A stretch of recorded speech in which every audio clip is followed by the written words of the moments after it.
the traveling sorcerer in Marvel. This video is purely for entertainment and does not infringe on copyrights or laws. The rights to the novel and image belong to the original author. We do not claim ownership.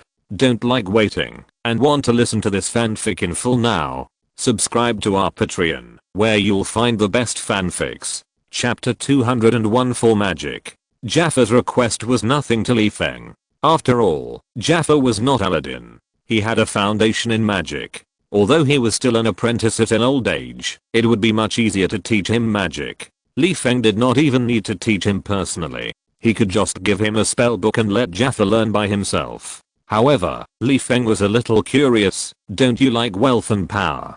Touching his chin, Li Feng said, as if he was recalling something. I remember you seem to want to marry the princess and ascend the throne to become a winner in life. Li Feng asked in confusion. Why? Now you suddenly give up your rights and are ready to return to the path of magic? In Aladdin's world, or in a grab app, there is a magical law. The princess can only marry the prince. Li Feng was not aware of the existence of this law, but Aladdin, who had lived in a grab app for most of his life, knew it. So when he heard Li Feng bluntly say that the national teacher actually wanted to marry the princess, a white, rich and beautiful woman, and reach the peak of his life, his first reaction was to look at Jaffa with a look of "Are you kidding me?" Jaffa looked at Li Feng with embarrassment and horror. I just planned this in my mind, and I didn't tell anyone. How did you know? Could it be mind reading? Li Feng looked at the wonderful changes in the expressions of the two people and inexplicably felt that he had said something wrong and asked in confusion, what's wrong with you? Aladdin glanced at Jaffa, and when he found that the other party was also looking at him, he lowered his head silently without saying a word. Aladdin knew very well that he was just a street thief, a small figure at the bottom of society. And what about the two in front of him? One was a national teacher who was above everyone else, and a fart could kill him. Although the other one looked ordinary, he knew that he still couldn't afford to offend the national teacher by looking at his flattering posture. In addition, Jaffa's plan was related to the throne of the Sultan. How could he have the courage to talk nonsense in front of the two big men? You know that he was killed if he said something wrong by accident. At that time, his bones would be thrown into the depths of the desert, and no one would know what happened specifically. Do you think he was wronged? Therefore, Aladdin could only pretend to be temporarily deaf, and acted as if my eyes and hearing were caught by the sand under my feet, and I have no idea what you two are talking about. Jaffa expressed understanding and satisfaction with Aladdin's reaction. After all, he also started as a thief at the bottom and slowly worked his way up to stealing the country. For such a matter of life and death, he would always go as far as he could without sufficient benefits. However, Aladdin was silent. But how should he deal with Li Feng's attitude of breaking the casserole to get to the bottom of it? There was no way. Facing Li Feng, the big man who held his life in his hands, Jaffa could only twitch his mouth and say, in a grab app, princesses can only marry princes, so my chance of marrying Princess Jasmine is 0. Li Feng was stunned. In his opinion, it was understandable that the king of a grab app was looking for a son-in-law of equal status. Parents in the world are pitiful. No one wants their daughter to be so poor in the future that they have to worry about what to eat for 3 meals a day. But this kind of thing can be solved privately. What does it mean to write it in the law? Laws are the moral bottom line that everyone must abide by, but the king of a grab app made laws as if they were a joke. What's wrong with your laws? Do they control the heavens, the earth, and how many breaths of air people breathe? He is so bored. However, Li Feng was in no mood to chat with the king of a grab app. After all, the whole grab app belongs to him. He can make whatever laws he wants. What does it have to do with him? Besides, if we really talk about this matter in detail, the king may still be the one who loses. For example, Jaffa is a wizard after all. If he really hooks up with Jasmine, and they have a child in the future, Jaffa will definitely teach the child magic. If there is a magic genius among the descendants, a grab app may be upgraded to the city of wizards. By then, a grab app will make a fortune. But who the princess marries has nothing to do with Jaffa's return to the path of magic. As a wizard who has been promoted to the national master by understanding the king's heart, Jaffa knows what Li Feng is thinking when he sees Li Feng's expression. With a look of nostalgia, Jaffa took a deep breath. and explained slowly with a bitter face, I want to get the right to rule a grab app and conquer more countries. The ultimate goal is related to magic. Li Feng blinked inexplicably. This made him feel a little fresh. He had never heard that the position of king had anything to do with magic. Reaching out his hand, Li Feng motioned Jaffa to continue explaining. Magic may be mysterious and noble in the eyes of outsiders, but behind the scenes, that outsiders don't know, magic is supported by a huge amount of resources. Without resources, relying only on personal meditation and hard work, the speed of magic practice is as slow as a snail. And Jaffa was a thief when he was young. He was lucky enough to steal a spell practice book, but as a person who relied on stealing to survive 3 meals a day, where did Jaffa get the resources to practice magic? Fortunately, he broke into the circle of power with a few simple magics, slowly accumulated the resources of the wizard with the power in his hands, and then climbed step by step to the position of the second in command in a grab app. But it was also the case that Jaffa knew that he wanted to go further on the path of magic, and the position of the second son was far from enough, because usually the first son would enjoy the good things handed over by the people, and he could only ask for resources that the first son did not want or look down upon. All the benefits were intercepted, so where would he get the resources to practice magic? This was also the reason why he wanted to kick the Agrabah boss off the throne and become the boss himself. In order to obtain more resources, he even planned how to attack neighboring countries after ascending the throne. By then, the territory under his jurisdiction would be large enough, and when practicing magic, there would naturally be more people to help him collect resources, and wouldn't his magic skills increase? But now, if Li Feng, the senior wizard, could teach him how to practice magic, why would Jaffa bother to steal the country? If he had that time, he might as well stay in the laboratory building and study the fascinating magic. Besides, magic is not a good baby, it is dangerous, and it is completely different to have Li Feng's guidance and to guess blindly. After explaining that he had a heart dedicated to pursuing magic, Jaffa looked at Li Feng pitifully. Li Feng touched his chin. He was somewhat unconvinced by Jaffa's explanation. He might want to be the boss because he was collecting resources, but he was definitely greedy for power. After all, power was, but it had nothing to do with him. As long as Jaffa provided convenience, Li Feng didn't mind teaching him some simple magic. After all, Jaffa was just an apprentice. What advanced spells could he learn? He could just teach him a few tricks. Thinking of this, Li Feng nodded slightly and said, I have my own research to do, and I don't have time to tie you to my side to teach magic. Jaffa was stunned, not understanding what Li Feng meant by nodding his head and refusing, and then he heard Li Feng continue to say, but I can lend you the spell book. You will write down the parts you don't understand, and then I will take the time to solve your doubts every once in a while. As soon as the voice fell, Jaffa prostrated himself in front of Li Feng with an excited face and said, thank you, my generous master.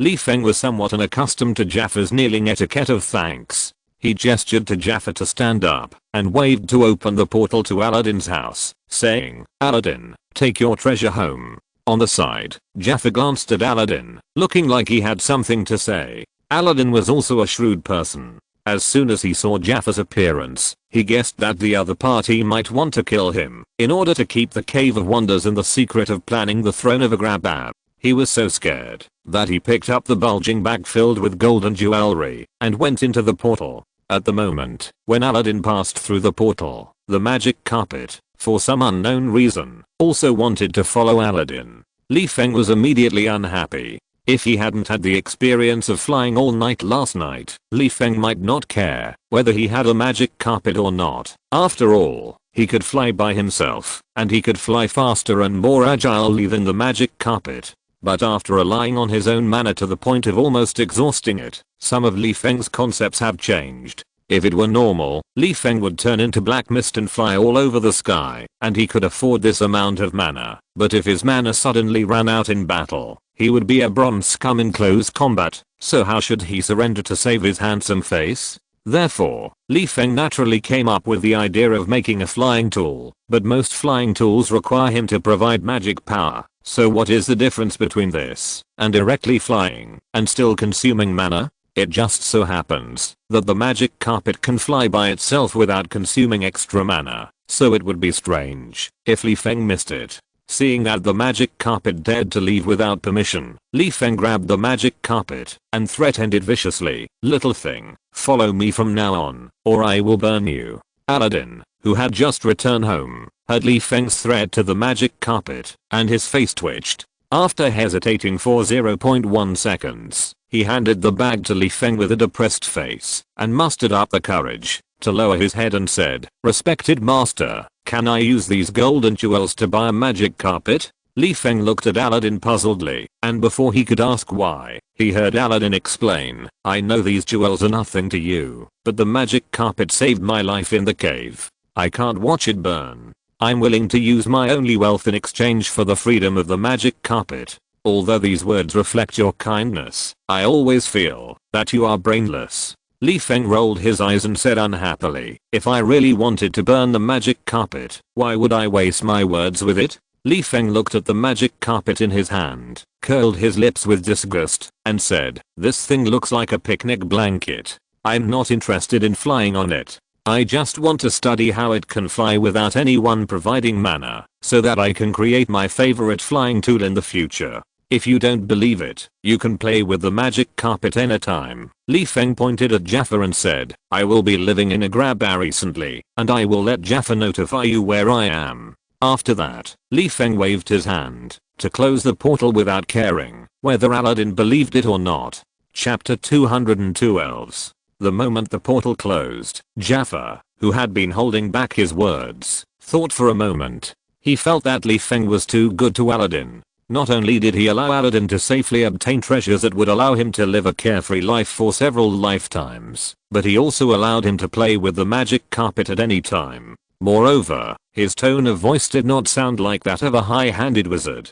Jaffa thought that he should first find out what Li Feng's attitude was towards Aladdin before deciding whether to kill Aladdin, otherwise the consequences would be serious. After thinking for a while, Jaffa asked carefully, "Master, he knows about us. He knows about you." Li Feng, who knew what Jaffa was worried about, said indifferently, "Besides, so what if he knows? How many people do you think will believe what a thief says?" Jaffa seemed to lower his head respectfully, but in fact he didn't let Li Feng see his expression clearly. "But master, Aladdin and Princess Jasmine know each other. Maybe he will tell Jasmine about me. Once Jasmine believes Aladdin and tells the Sultan about me, I'm afraid it will delay your plan to collect magic materials." Li Feng squinted at the back of Jaffa's head, curled his lips slightly, and said disdainfully, "Jaffa, I know what you are thinking. I tell you clearly that I do like Aladdin. As for the reason," after a pause, Li Feng recalled everything he had done to go home, shook his head bitterly, as if talking to himself, and as if explaining to Jaffa, and whispered, "Because Aladdin is kind."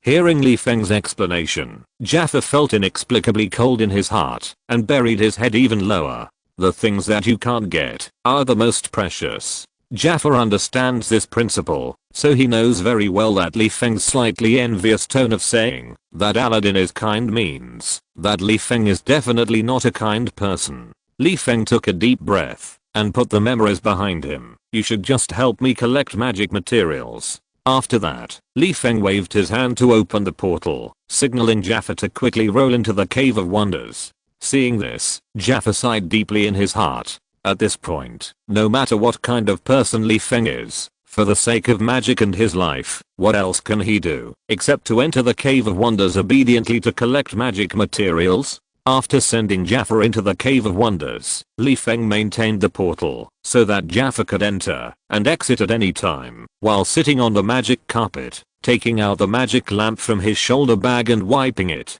As Li Feng moved, a whirlwind of blue smoke emerged from the magic lamp, and then the blue smoke turned into a blue giant with a human upper body and smoke in the lower body. The giant folded his arms, looked down at Li Feng, and said in a rough voice, "Great summoner, I will keep my promise and fulfill your 3 wishes. Please tell me your wishes." Li Feng looked at the familiar elf in front of him, and subconsciously patted the magic carpet to signal him to fly higher, otherwise he would easily get cervical spondylosis if he looked up at the elf. When he flew in front of the elf, Li Feng suddenly remembered why this guy looked familiar. The Emperor of Smith, Will Smith. This guy has played an elf? Why don't I know? Li Feng scratched his head, looked at the wristband that represented his identity and restricted the elf's freedom, and then looked at the elf's hairstyle and mustache, and subconsciously said, the hairstyle is good and the mustache is sexy. Aha. The elf raised his eyebrows, and when he touched his pigtail, he showed a mouthful of white teeth and smiled. You are the most discerning of all the summoners I have met.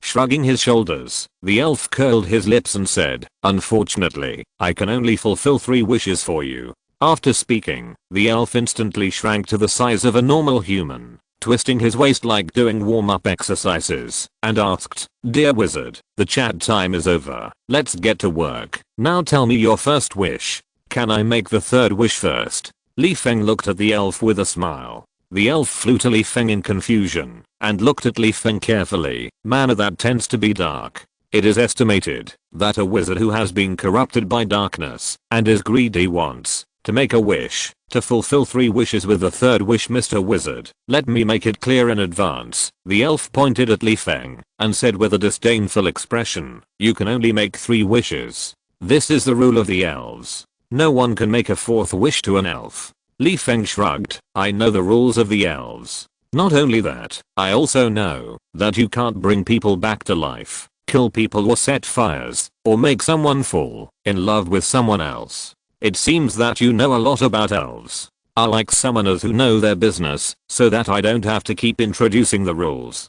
Touching his chin, the elf floated in front of Li Feng and asked curiously, your wishes are in order? This is rare, or I have never encountered it before. After all, people who look for me always think about what they want, and then say it in one breath. Rubbing his hands, the elf made an okay gesture and said, you can make a wish like this, but let me make it clear in advance that after you make 2 wishes in the future, the 3rd wish will take effect immediately. As he spoke, the elf instantly changed into the attire of a messenger and said, please tell me your 3rd wish. After a pause, the elf pointed at the magic lamp, blinked and playfully said, don't forget the necessary procedures before telling me your wish. Please wipe the lamp first. Li Feng shook the magic lamp in his hand, wiped it a few times, and then looked at the elf with a smile, saying, my 3rd wish is to give freedom to the elf in front of me. The elf was stunned for a moment, looked at Li Feng with a confused face, and then picked his ears after a while, with a fake smile or a flattering smile, and asked slowly, sorry, I just heard hallucinations. Can you tell me what your 3rd wish is? Li Feng shrugged and repeated the 3rd wish in a relaxed tone. This time, when Li Feng repeated his wish, the elf not only stared at Li Feng's lips with expectation, but also enlarged his ears, and put his hands behind his ears. Until Li Feng finished his wish, the elf was stunned for a long time, and then flew to the sky with his butt on fire, singing and dancing, and released fireworks as a background wall for celebration in broad daylight. Freedom is what the elf has always longed for, but could not get. Usually, every person who finds the magic lamp and makes a wish will only desire more after getting the wish they want, and they would like to rack their brains to let the elf help him realize 1,000 or 800 wishes. Who would waste a precious opportunity to make a wish? In this regard, the elf has long been accustomed to not asking for it. But now, although Li Feng still has 2 wishes to make, seeing that freedom is just around the corner, the elf really can't suppress the joy in his heart. If he doesn't vent, the elf will be suffocated and crazy. Of course, as an old monster, or an old immortal creature, the elf knows very well that no one will go to great lengths to find the magic lamp just to release the elf, so he knows very well that Li Feng's remaining 2 wishes may be very difficult. Maybe it is a challenge of hell level. But even if it is just a flower in the mirror and a moon in the water, it is also a hope. After a long time, the elf who had vented his emotions returned to Li Feng in high spirits, showing a smile that he couldn't hold back, rubbing his hands and asked, respected mage, what is your remaining wish?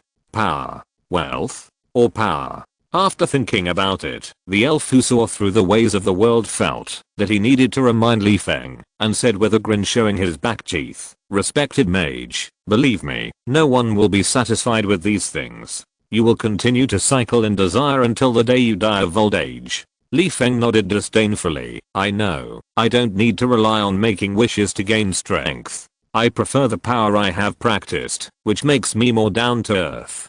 Taking a deep breath, Li Feng looked at the magic lamp with a face full of longing and expectation, trying to calm himself, and asked, if I want to go home, back to my real home, can you help me do it? The question of going home was something Li Feng had thought about when he knew he was in Aladdin's world. If the genie could fulfill his wish, he would make a second wish at will, and at the same time he would return home and let the genie regain his freedom. If the genie could not fulfill his wish, then Li Feng could bribe the genie with the third wish he had made before, which was a two birds with one stone deal. Go home, or a real home? Li Feng's wish made the genie a little confused. What kind of wish is this? Could it be that this wizard has a lot of real estate, so he doesn't know where his home is? Or has this wizard lost his memory and forgotten where his home is? It's impossible that anyone would dare to stop this wizard from going home. After all, this wizard's strength is not weak. With his eyes closed, the genie carefully sensed it and stared at it with innocent eyes, saying in disbelief, what's the matter?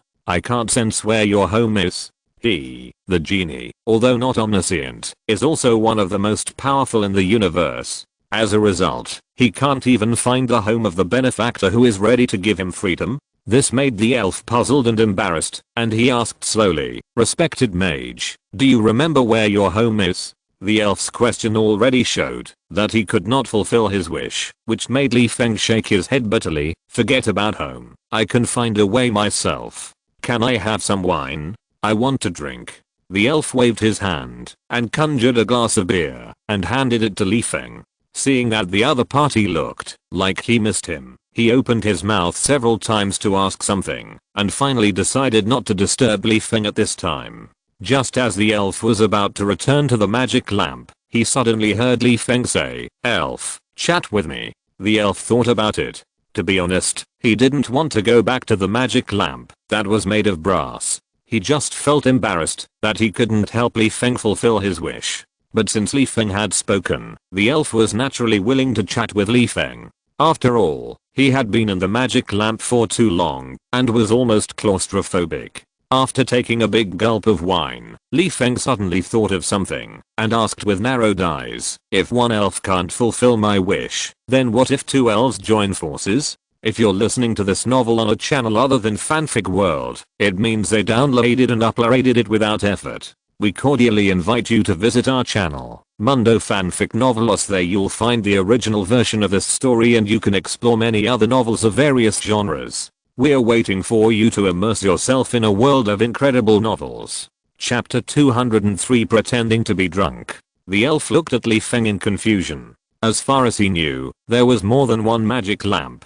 but he was definitely the only one nearby. Could it be that the wizard had other magic lamps in his hand? As for Li Feng's question, the elf was also a little confused. Two powerful elves joined forces to realize a wish of going home. It seemed that the chance of success was quite high, but he had never done this before. Who knew if it would work? What if it still didn't work? How should I answer this? After thinking for a while, the elf scratched his forehead and said, why don't you try it? Li Feng glanced at the wine glass in his hand, squinted at the portal, and smiled. No hurry, the other elf hasn't come on stage yet. Let's talk about something else first, such as. After thinking for a while, Li Feng asked, can your magic be taught to others? The other elf didn't come on stage. The elf followed Li Feng's gaze and looked at the portal. I have lived in the Cave of Wonders for a long time, and I didn't see other elves in the cave. Frowning, for some reason, the elf always felt that Li Feng was thinking about how to cheat people.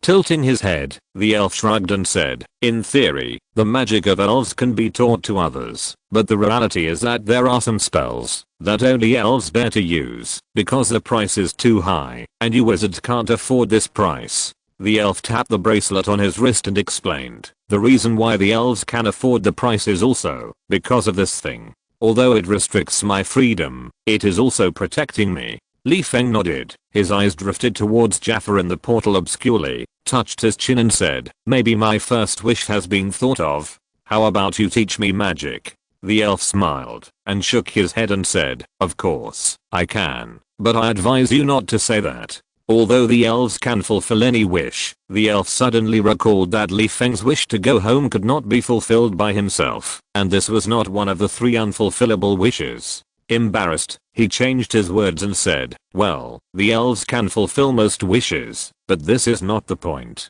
The point is that when elves fulfill wishes, there are usually a lot of gray areas. Generally, we use direct and rough ways to help the summoner fulfill their wishes. The elf pointed at Li Feng's forehead and said, if you want my spells, the simplest and quickest way is for me to cram the huge spell theory directly into your mind, and you. The elf spread his hands and said, I'm afraid your brain can't handle so much sudden knowledge. You will directly become a lunatic. Li Feng scratched his brow and took out a matchbox-sized magic book from his pocket. He enlarged the magic book that had not been used for a long time and handed it to the elf, saying, how about recording your spells in detail in this book? How about this method? The elf took the magic book and found its magic at a glance. Although the magic book was not very thick, it was more than enough to record his magic. Nodding, the elf rubbed his hands and said excitedly, very good book, very good way. Are you sure this is your first wish?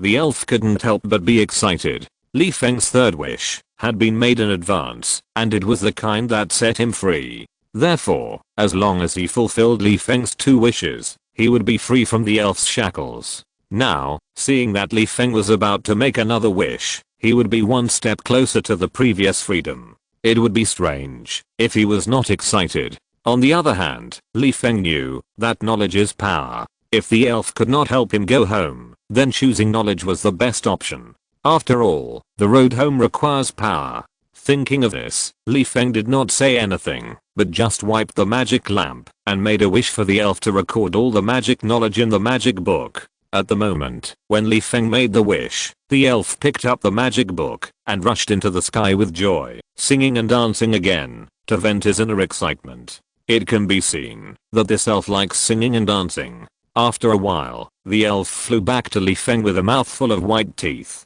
pointed at the magic book in his hand, and saw the pages of the magic book flipping one by one, quickly recording the magic knowledge of the elf. About 1 minute later, the magic book slowly closed. The elf held the magic book in both hands and handed it to Li Feng, smiling. Respected wizard, your wish has come true. Li Feng took the magic book and buried his head in reading it and said with a smile, thank you.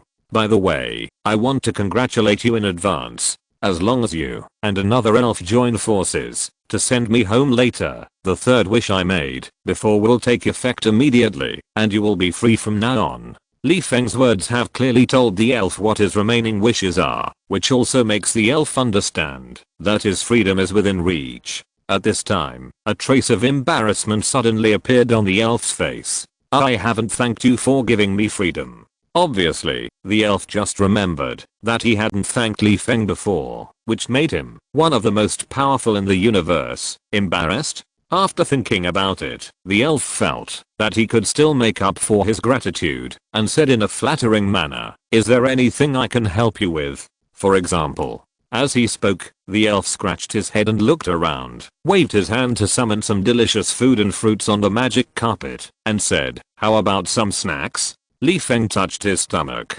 Don't say it. He had been following Jaffa all the way without a drop of water, and he was already hungry. Seeing delicious food and fruits, how could he be polite to the elf? Li Feng grabbed the lamb chop and took a bite and said in a voice that was filled with food and a little slurred, don't be in a hurry to thank me. If you and another elf join forces, you can't send me home. You have to wait for the last wish. After all, I think I'm not weak. In most cases, I can solve it myself. After swallowing the food in his mouth with great effort, Li Feng took a big gulp of wine and continued, maybe by the time I make the last wish, you will have been tired of waiting.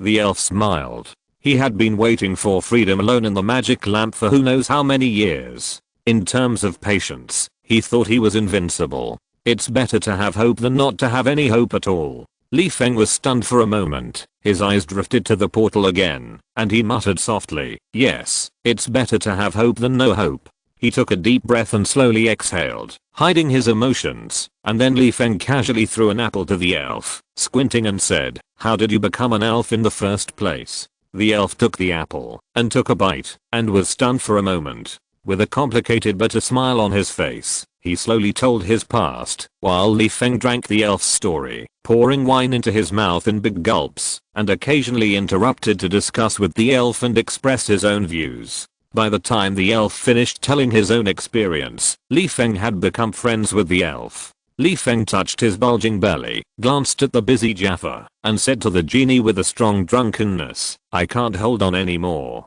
I've drunk too much. I need to sleep for a while. Do you want to go back to the magic lamp to rest, or go for a walk by yourself? Elves have no freedom. Unless it is to fulfill the wish of the summoner, I can only stay in the brass-colored magic lamp." Just as the genie was about to return to the magic lamp, the genie glanced at Jaffa and whispered in Li Feng's ear to remind him, "The rule of the magic lamp is that whoever wipes the lamp will be the genie's servant. You'd better be on guard when you sleep." The genie pointed at Jaffa implicitly and said, "I can see that he is not a good person. If he steals the magic lamp and summons me, I can only help him realize his wish. Even if he wants to become stronger than you, I can only help him fulfill his wish. The problem is, I have to let Jaffa steal the magic lamp, otherwise how will the second genie appear?" Li Feng pointed at Creature with disdain and said, "He wants to steal the magic lamp? I'm not looking down on him. He can't even beat my servant, right?" The elf looked at Creature sideways, compared the strength of Jaffa and Creature, shrugged and smiled. "Just pretend I didn't ask." After that, the elf turned into blue smoke and drilled back into the magic lamp. Li Feng glanced at the magic lamp beside him, turned his head, and whispered a few words in Creature's ear. Creature blinked his eyes and nodded without saying a word, indicating that he knew what to do. After a while, Jaffa, who was in the Cave of Wonders, put a bunch of magic materials outside the portal. Just as he turned to return to the cave, he heard Li Feng, who was drunk on the magic carpet, unconsciously say, "Creature, water, help me find some water." Jaffa paused and looked at Creature, who was floating in the air and preparing to go to the water source to get water. When he was sure that Creature had left, Jaffa looked greedily at the magic lamp at Li Feng's feet. "As long as I get the magic lamp, I can let the genie help me get rid of control. Not only that, I can become stronger than the other party and make this damn wizard my servant." Thinking of this, Jaffa picked up a high-level magic material to prevent Li Feng from waking up unexpectedly, and he could also use the excuse of offering the material to get rid of the punishment. "You can never wake up a person who pretends to be asleep," which describes Li Feng at this time.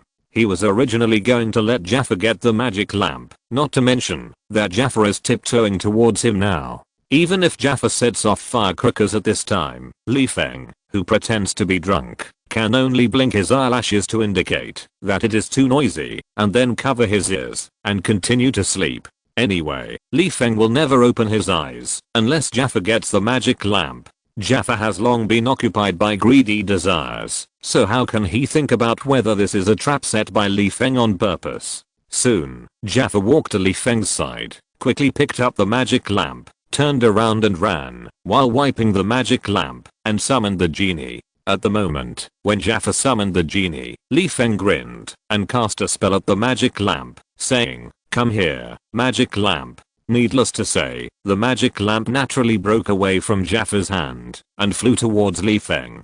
After a brief panic, Jaffa glanced at the tall genie beside him, which made him feel a lot safer. Since the genie has been summoned, and it was he who summoned the genie, he is no longer a small figure crawling under Li Feng.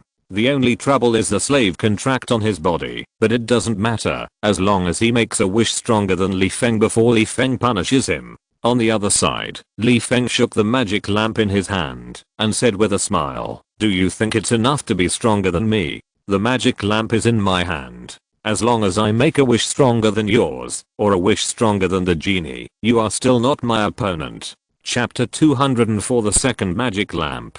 The genie summoned by Jaffa was a little puzzled. He had clearly reminded Li Feng to be careful of Jaffa before, so how come Jaffa got the magic lamp now? Isn't this forcing him to go against Li Feng? Until Li Feng said that he wanted to make a wish that was stronger than the genie stared at Li Feng. Obviously, the genie at this time already understood what Li Feng was planning.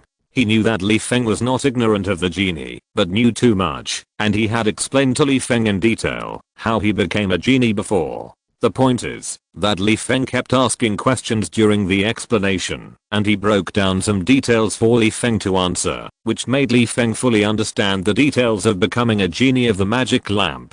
If he still couldn't guess what Li Feng wanted to do, the genie would just kill himself with tofu. Did he really think that he was just messing around for 1,000 years? However, the genie was still a little puzzled, because Li Feng had said before that the second genie had not appeared yet. Does this mean that Li Feng knew what Jaffa wanted to do a long time ago? Or did Li Feng plan all this early? Using human greed to achieve one's own goals is a common method used by the devil. Unfortunately, the elf shook his head at Li Feng with a complex expression, indicating that the probability of a second elf appearing in Li Feng's plan was indeed quite high, but there was still a small mistake in order to complete the wish. As a friend, the elf wanted to remind Li Feng of his mistakes, but it was Jaffa who summoned him. Even if he wanted to remind him, he couldn't make any hints unless Jaffa made a wish to end the summoning. Then he would have the opportunity to explain to Li Feng. On the other side, Jaffa was stunned when he heard Li Feng's words, and his eyes subconsciously looked at the magic lamp in Li Feng's hand. His understanding of the magic lamp was limited to legends, and he had no idea what traps were hidden in Li Feng's words. If it were normal times, Jaffa might be able to slowly find out the traps in Li Feng's words. After all, he was not stupid, or how could a fool become a wizard? But would Li Feng give him a chance? Obviously impossible. Li Feng's mouth curled up slightly, and he snapped his fingers lightly, activating the slave contract that had been engraved on Jaffa before. Now, Jaffa seems to have many ways to get rid of the slavery restriction, but in fact, first, make a wish directly to the genie to get rid of the contract. But what about after that? The magic lamp is in Li Feng's hands, and his strength. Haha, if Li Feng can control him once, he can control him a second time. Second, make a wish stronger than Li Feng, but Li Feng has said in advance that the magic lamp is in his hands. As long as Li Feng is given some time to summon the genie, everything he has done before will be in vain. So, Jaffa directly abandons this wish. Third, make a wish stronger than the genie, then even the genie will not be his opponent, let alone Li Feng who is weaker than the genie. Even if Li Feng also makes a wish stronger than the genie at that time, what does it matter? At most, the power between the two is equal, and no one can do anything to the other. Thinking of this, Jaffa endured the severe pain, and shouted to the elf, "Elf, fulfill my wish and let me become the most powerful being in the universe." After a pause, Jaffa said hoarsely, "An existence stronger than you." The elf looked at Li Feng, holding his arms with one hand, and touching his beard with the other, as if talking to himself, and as if explaining to Jaffa, "There are many gray areas in your wish, but..." The elf cast a spell on Jaffa and said loudly, "The strongest existence in the universe." No problem. As soon as the elf finished speaking, black smoke and sparks suddenly appeared beside Jaffa. As the rolling black smoke and more sparks wrapped around Jaffa, Li Feng's restrictions on him also disappeared at the same time, which made Jaffa couldn't help laughing wildly and feeling the surging power in his body. A few seconds later, Jaffa became an elf with a height comparable to that of a giant, but his upper body was exposed to red skin, and his lower body was a spark of black and red smoke. Poor Jaffa still didn't understand that he had stepped into Li Feng's trap, and he was still smugly shouting at Li Feng, "Now, I'm stronger than you. I order you to crawl at my feet. Otherwise." Otherwise? Li Feng stood on the magic carpet with interest, flying around Jaffa, and said disdainfully, "You can hurt me, greedy idiot." The elf Jaffa was stunned for a moment. He was already the most powerful existence in the universe. How could Li Feng dare to talk to him so presumptuously? Is he tired of living? It just so happened that Jaffa, who was full of strength at this time, intended to show how strong he was in front of Li Feng. Since Li Feng dared to speak rudely now, Jaffa decided to test his own strength and teach Li Feng a lesson. Thinking of this, Feng raised his hands high, summoned a thunderbolt that squeaked with electricity, and roared angrily, "Boy, I originally wanted you to be my servant. Since you are determined to die, I will just fulfill your wish." However, Feng finished shouting the harsh words, but the thunderbolt in his hand seemed to be glued to his palm by super glue, and he couldn't get rid of it, no matter how he shook it. Facing the thunderbolt that was about to be stuck on his face, Feng was not panicked, but looked at it with a smile. It was not until a bracelet representing the identity of an elf and restricting his freedom appeared on Jaffa's wrist that Feng flew to Jaffa, put one hand on his waist, patted his cheek with the other, and laughed arrogantly. "What? Aren't you going to kill me? Come on, come on. I'm standing in front of you. If you can hurt me, I'll call you Grandpa." At this time, Jaffa obviously realized that something was wrong. He looked at the glittering golden bracelet in panic and yelled at Feng, "What did you do to me? What did you do to me? I did want to do something to you, but I disappointed you. I don't have the ability to do anything to you, so the pair of gold bracelets are not my masterpiece." Feng, who felt his ears were almost deafened, picked his ears, shook the magic lamp in his hand and said, "This is your own wish. It's none of my business." On the side, the elf floated in front of Jaffa and explained with a smile, "Elves are the most powerful beings in the universe. We possess extraordinary power." Before the elf finished speaking, Feng said faintly, "But there are 3 things that elves cannot do, one of which is that they cannot kill people or set fires, so you can't kill me at all." In addition, Feng shook the magic lamp in his hand again and said gloatingly, "The elves without their masters can only stay in the small magic lamp." As soon as Feng finished speaking, a magic lamp suddenly appeared under Jaffa, and Jaffa was sucked into the magic lamp while he shouted "No no" in horror. The second magic lamp was obtained just when Feng was about to pick up the magic lamp and summon Jaffa with a smile on his face. The elf suddenly floated in front of Feng, picked up the magic lamp first, and said, "Austin, you can't use this magic lamp now." Feng frowned and asked in confusion, "Why?" Although Feng had a hunch that the power of the 2 elves still could not send him home, this was at least a hope. How could he be willing if he didn't try? Now, the elf inexplicably blocked his chance to try, which made Feng very unhappy. If the elf was not persuasive enough, Feng would not mind turning against the elf and burying the magic lamp in an uninhabited area such as the Arctic or the deep sea, leaving him alone forever waiting for freedom. Anyway, the elf could not hurt people, so Feng was not afraid of how the elf would retaliate against him. The elf didn't know what Feng was thinking. He still regarded Feng as a friend, so he explained in a gentle tone, "Elves are not born to fulfill people's wishes. We need to learn, and learning takes time." The elf pointed to the Cave of Wonders and said, "Only when Jaffa learns how to be a genie in the cave can you use the magic lamp. Otherwise, even if you summon Jaffa, you will only summon a sleeping elf." Feng was stunned. "You mean, the elves have to receive training before they can take up their posts?" Seeing the elf nod, Feng scratched his forehead with a twitching mouth and thought for a long time, and asked, "How do you receive training?" The elf pointed to his forehead and said, "As long as the magic lamp is in the Cave of Wonders, the content will appear directly in the elf's mind. This is also the reason why the elf falls asleep." Feng narrowed his eyes. "How long does it take for the elf to be trained?" The genie thought for a moment and said, "It's not a short time, because there are so many things for the genie to learn." He pointed to the bracelet and said, "I said before that the bracelet will protect us from harm. Without it, such a large amount of information suddenly appeared in the mind. Even the genie can't handle it and will die." The content appeared in the mind. Feng squinted and touched his chin, repeating what the genie said, thinking about something in his mind. After a while, Feng looked at the magic lamp in the genie's hand and asked, "What if I speed up the flow of time in the magic lamp? Will Jaffa in the magic lamp also speed up his learning progress?" Time. The genie looked at Feng in astonishment and said incredulously, "You can speed up the flow of time?" Feng nodded.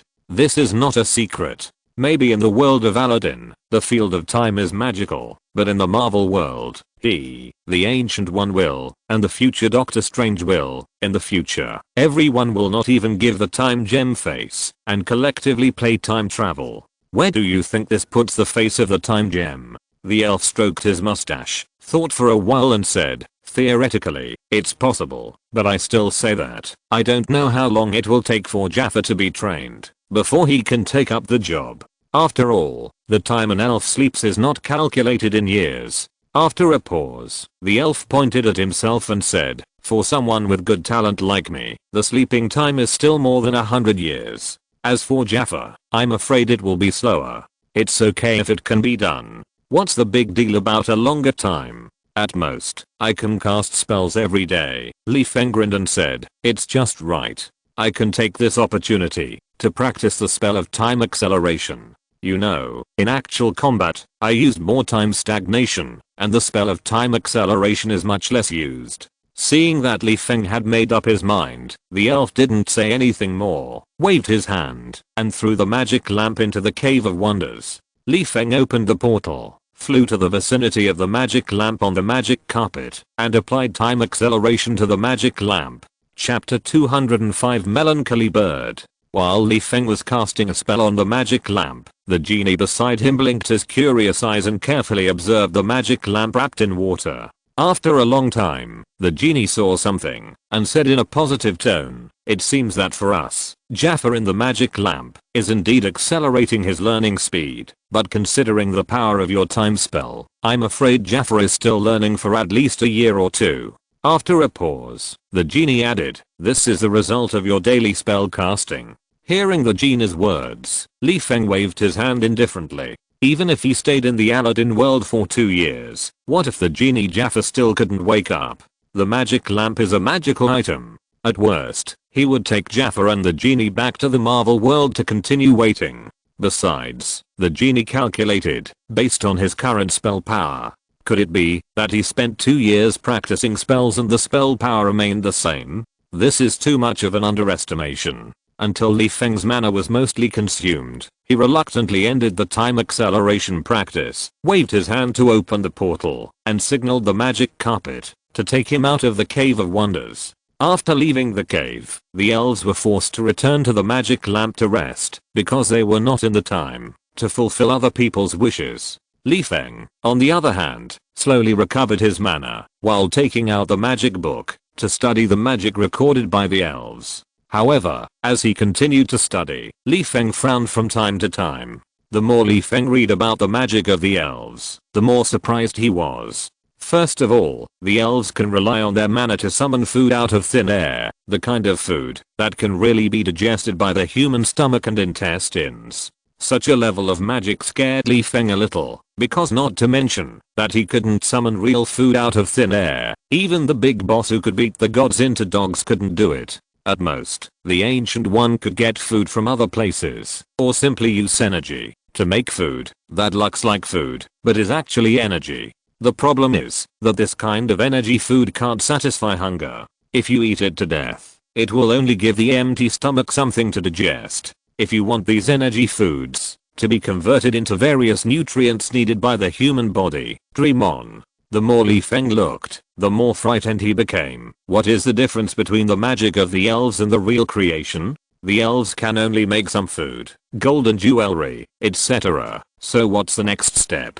If the magic of the elves is thoroughly studied, I'm afraid that except for the inability to create souls out of thin air, it seems that it is not difficult to create a body out of thin air in the future. Wait, fabricate out of thin air? Li Feng touched his chin. For some reason, he always felt that the effects of the elf spells seemed familiar, but he just couldn't remember where he had seen them for a while. After a while, Li Feng slapped his forehead. Damn, isn't this just some effects of the weakened reality gem? No, when making a wish to the elves themselves seem to have been infinitely close to the ability of the reality gem. In front of the reality gem, all rules and regulations become meaningless, because it can modify them at will, such as erasing objects. This can also be done by the magic of the elves. For example, the elves can make the swords in the hands of the guards disappear out of thin air, just like an eraser completely erases the swords, or even directly eliminate the laws of a certain day. If it was just to simply make the sword disappear, Li Feng said he could do it, but his magic was to teleport the sword away. The sword itself still existed, it just changed its location. As for erasing the law, haha, unless Li Feng was prepared to clear the memory of everyone who knew the law one by one, but see if he could tire himself to death. Secondly, using the reality stone can create physical objects out of thin air. This is also not difficult for elves. Elves can easily make anything to eat or wear. Finally, the reality stone itself contains huge energy that is difficult to control. It is very terrible to use it alone. It is not wrong to say that the reality stone cannot be used alone. Anyway, as far as Li Feng knows now, he can count the number of people in the universe who can hold the reality stone in their hands and use it directly with his own fingers. And these people do not include Thanos. Only by letting the reality stone borrow the energy of other stones can it be used safely to a certain extent. Regarding this point, Li Feng thinks it is similar to the elves making a wish and casting a spell. Elves usually rely on their own magic power to perform some small magic, such as making fruit roast chicken, etc., which is just a trick for him. But it would be difficult for him to ask the elves to turn into a full banquet unless the summoner rubs the lamp and uses the wish so that the elves can borrow energy from somewhere to fulfill the summoner's wish. The elves borrow energy to fulfill wishes, and the reality gems borrow the energy of other gems to change reality. No matter how you look at it, they seem very similar. Li Feng scratched his head and said excitedly, does this mean that, as long as I learn the magic of the elves, I can simulate some of the characteristics of the reality gems? Humanoid self-propelled reality gems? Although it's only half of a gem, this joke is a bit big. Thinking of this, Li Feng felt like a pie in the sky, and it was the kind that hit him directly in the mouth, which immediately motivated him to study the elf magic. It was not until the sun set a few days later that Li Feng, who was in the desert, had his eyes swollen and sleepy, so he had to put down the magic book in his hand, waved his hand to open the portal, picked up a few gold coins from the Cave of Wonders, and opened the portal to a grab bag again, and found a hotel as a temporary place to stay. After sleeping for a whole day and 2 nights, Li Feng appeared on the street in the early morning with a shoulder bag on his back and looked for small shops selling tents and pots and pans all over the street, as if he was ready to stay in the wild for a long time. However, Li Feng was not familiar with a grab app and he had to walk around until noon to barely buy all the daily necessities. This made Li Feng regretful. If he had asked Jaffa to arrange a place for him to live first, and then designed Jaffa to become the genie of the magic lamp, wouldn't there be so many troubles now? Unfortunately, regret is useless. Although Li Feng can use a time converter to go back to the past, what if he changes Jaffa's fate of becoming a genie? Compared with sleeping in the wilderness, he should be honest and work hard to buy some pots and pans. As for the remaining missing supplies, Li Feng said that he has an elf friend who has everything he needs. Back to the Cave of Wonders, the first thing Li Feng did was to practice time acceleration on the magic lamp where Jaffa's genie lived until his mana was nearly half consumed, and then he waved his hand to open the portal and return to the outside of the cave. Then, while recovering his mana, Li Feng took out his magic book and studied the magic of the elves with great interest. In the afternoon, it was time to study the Hellfire. A year and a half later, in the Cave of Wonders, Li Feng skillfully applied time acceleration to the Jaffa magic lamp. Beside him, the elf pinched his mustache and circled around the magic lamp with interest. When the time acceleration spell ended, and Li Feng was about to leave the Cave of Wonders, the elf suddenly called Li Feng and said, "Austin, Jaffa is awake."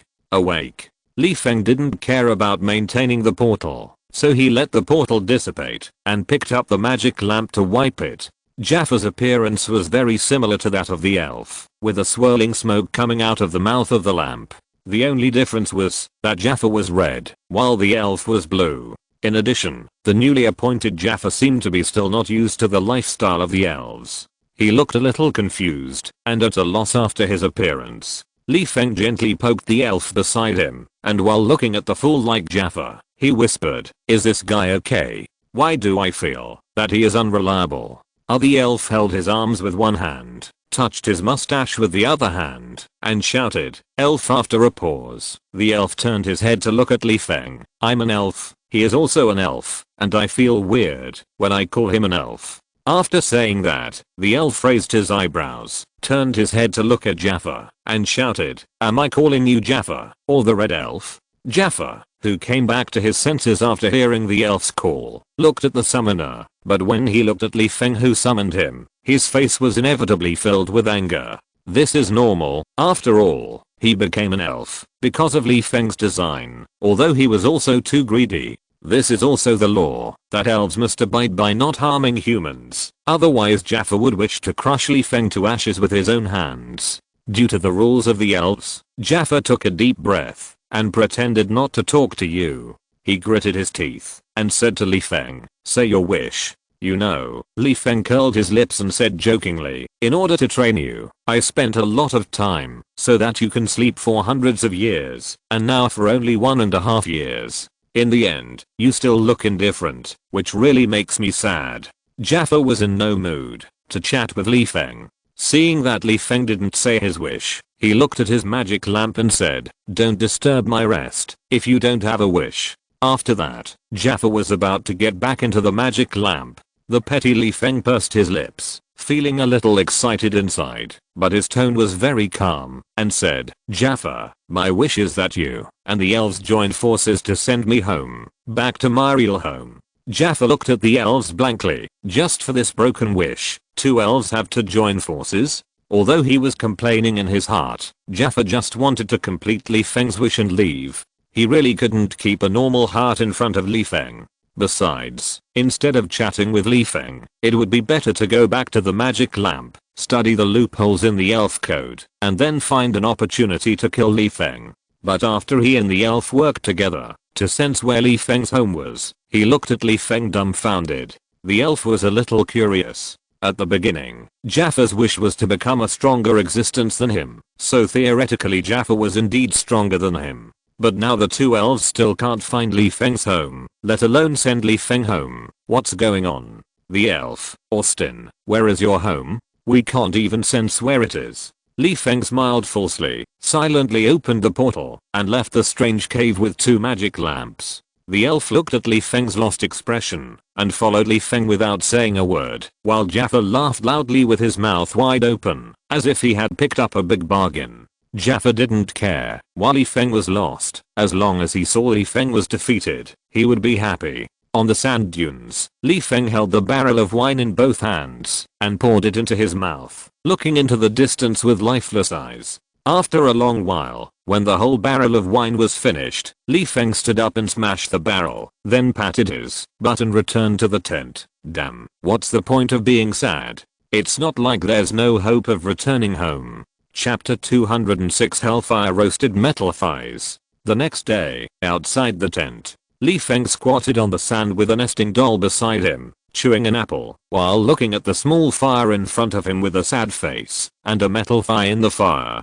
The fire was naturally the hellfire stripped from Curtis Lay and Johnny Blaze. The metal thigh was the thigh that was cut from the destroyer with great effort. Before, Li Feng had thought of using the Hellfire's ability to change the shape of objects to create a handy magic weapon, but he obviously underestimated the material of the destroyer. Under the burning of the Hellfire, the metal thigh didn't even show any signs of turning red and melting. What's more annoying is that I don't know what kind of protection measures are on the metal thigh. Li Feng found that the Hellfire was not really attached to the metal thigh, but was separated from the metal thigh by a few millimeters. Even if Li Feng added fierce fire to the Hellfire, the metal thigh was still the same, still shining with silver light, as if mocking Li Feng for overestimating his own abilities. After a long time, Li Feng looked at the metal thigh, that the Hellfire couldn't do anything to him. He felt that he couldn't do anything about it. He could only signal creature to wipe the magic lamp and ask the elf for a good solution.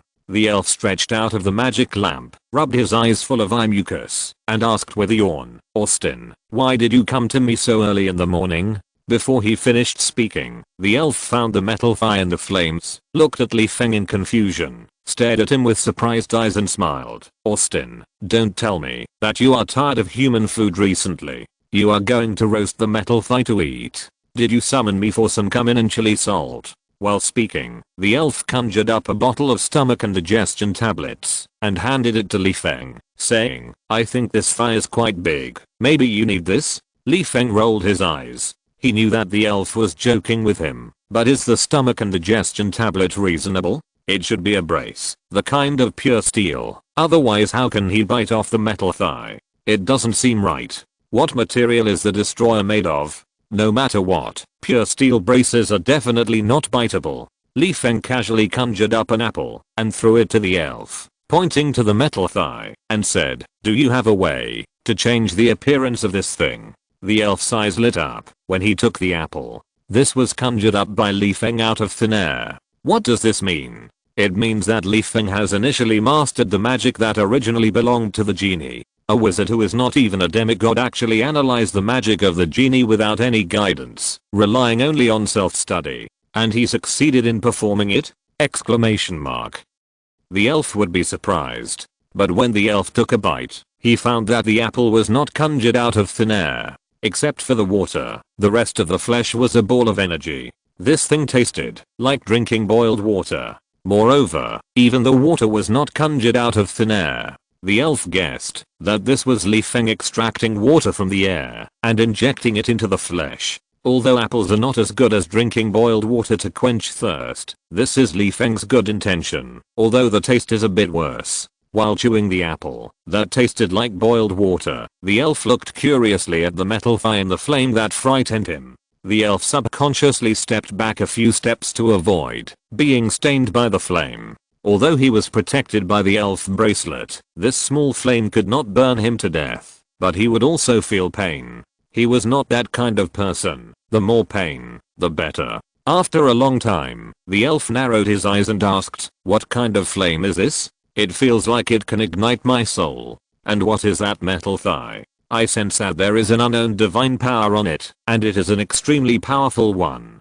Hearing the elf's doubts, Li Feng scratched his eyebrows. "Why do I always feel that I have missed something?" Odin, the God King, is probably sitting on the throne of Asgard now, eating breakfast happily with a golden plate in his hand, and he is separated from the world of Aladdin by countless layers of crystal walls, and he can't sense the destroyer's thigh at all. The divine power on the destroyer's thigh is unowned. The metal thigh was cut from the armor made by a God King. As for the flame, it was collected from a Hell Knight. As he spoke, Li Feng, who recalled what he had missed, had a golden light in his eyes that could blind the elves. He beat his chest and with great pain extracted the divine power from the metal thigh and prepared to seal it in the nesting doll beside him. The divine power was ownerless. If he didn't take this opportunity to extract the divine power, wouldn't it be too stupid? In other words, Li Feng's strength was not enough, and he was not qualified to study the divine power. Otherwise, he would have swallowed the divine power into his stomach and digested it into his own mana, which might even improve the purity of the mana. However, ordinary divine power was considered high-end for Li Feng, not to mention the divine power on the destroyer's thigh, which belonged to the God King Odin. As a result, Li Feng had a lot of effort to extract the divine power. After a long time, he only extracted a little bit. To extract all the divine power from the metal thigh. Haha, this is a big project. God King? Hell. The elf smacked his lips and looked at Li Feng with suspicion. No wonder the elf was suspicious. First of all, he couldn't sense Li Feng's home. Now there was a thigh on the God King's armor and hell. This made him wonder if Li Feng's home was in the God realm. Otherwise, how could the two elves not sense Li Feng's home, even if they joined forces? As for guessing that Li Feng's home was in hell, don't make a fuss. The elf is not stupid. Are there still guys who like to go back to hell these days? There are only guys who want to return to the human world from hell. After all, hell has nothing. Only fools want to return to hell. But since Li Feng didn't want to say anything, the elf didn't ask. As friends, they naturally have to know how to respect each other's privacy. If you make a wish, I can change its appearance, but... The elf frowned, counted on his fingers, and said, "I can see that this metal has memory ability, and my power is not enough. I estimate that after a year or two, it will still return to a metal thigh. Is the destroyer so awesome?" As expected of Asgard's highest technology, Li Feng touched his chin, squinted at the shoulder bag, and asked, "What if you and Jaffa work together?" The elf shrugged. "It will only increase the maintenance time. It is estimated that it will be restored to a metal thigh in 10 or 8 years. Now, Li Feng was a little embarrassed. 10 or 8 years was a bit short for him. Not to mention the extra time added by traveling to other worlds with the magic weapon made of the destroyer's thigh. Even if the magic weapon was left in the Marvel world, this little time would not be enough. This made Li Feng feel like the treasure had broken free from his arms and was about to run away before he had time to warm it up. After thinking for a while, Li Feng pointed at the hellfire and asked, "This thing can change the appearance of objects. Do you think, if I seal the hellfire in the metal thigh, can it extend its recovery time again?" The elf touched his mustache, carefully circled around the hellfire a few times, and asked, "Are you sure that the hellfire will not hurt you?" Although Li Feng is not a ghost rider and cannot contain the hell into his body, when it comes to control, Li Feng feels proud. Hellfire is a high-end product after all, and he has not even touched the edge of demigod. He can control hellfire freely with only 1.5 years of research. Isn't it enough for him to be proud? Regarding the elf's question, Li Feng thought it would be better to demonstrate it with actual behavior. Li Feng stretched out his palm to the hellfire, and the hellfire was like a good baby. As Li Feng controlled it, it kept changing, sometimes turning into a human form and dancing on the spot, and sometimes turning into a bird and performing various stunts in the air. Seeing this, the elf stopped talking. He tilted his head and thought for a while before asking, "Perhaps we can delay the recovery of this piece of metal." After a pause, the elf seemed to have thought of something and said, "I think you can extract the divine power first, so that when Jaffa and I work together, we will have a better chance of changing its appearance. In addition, although extracting the divine power will reduce the quality of this piece of metal, it can also slow down its recovery into a thigh. With the blessing of hellfire, I guess it will be enough for you to use for a lifetime." Li Feng, who was still extracting divine power, nodded silently. He didn't have much time to stay in the world of Aladdin, which made him eager to melt the destroyer's thigh into his own magic weapon. Otherwise, if he returned to the Marvel world with a destroyer's thigh without Odin's divine power, who knows if Odin would be angry and come to trouble him. After all, the destroyer figurine is quite expensive. It was not until Li Feng felt that he was about to leave the world of Aladdin that the divine power on the destroyer's thigh was completely extracted by Li Feng. And today, it was time to forge the magic weapon. Li Feng wiped the magic lamp and summoned the genie. Creature also wiped the magic lamp and summoned Jaffa. Li Feng was obviously in a state of distrust for Jaffa, especially knowing that the genie would do some tricks when fulfilling wishes, using the gray area to cheat people or something. Therefore, Creature's wish for Jaffa was relatively simple. Just simply let Jaffa obey the genie, and Jaffa had to do whatever the genie told him to do. This made Jaffa angry, but he had no choice. After all, compared with the senior genie, it was not easy for him, a rookie, to play tricks with the genie rules. Before the genie cast the spell, Li Feng took out his sickle and handed it to the genie, indicating that when the genie forged the new magic weapon, the cat in the long sword should be transferred to the new magic weapon. The genie who took the sickle looked at the cat in the long sword and asked curiously, "What kind of creature is this?" "The cat is a pet of Hades or the god of death," Li Feng explained casually and signaled the genie to start the performance. The God King and Hell both appeared, and now Li Feng took out a pet of the god of death. The elf said that he was no longer surprised, but this also made him more certain that Li Feng's real home was definitely in the god realm. The elf rubbed his hands, took a few deep breaths and slowly exhaled, then excitedly stretched out his hand to cast a spell on the metal thigh. After a while, the metal thigh slowly deformed under the combined efforts of the elf and Jaffa, until the two elves were sweating profusely and almost exhausted. The appearance of Li Feng's magic weapon was finally formed. Chapter 207. The world is so big, the elf wants to go for a walk. Li Feng once used his third wish to make the elf free, and then made another wish for the elf to record magic knowledge in a magic book. Now, Li Feng made another wish, which also means that the elf will soon be free. The elf's gratitude to Li Feng can be imagined.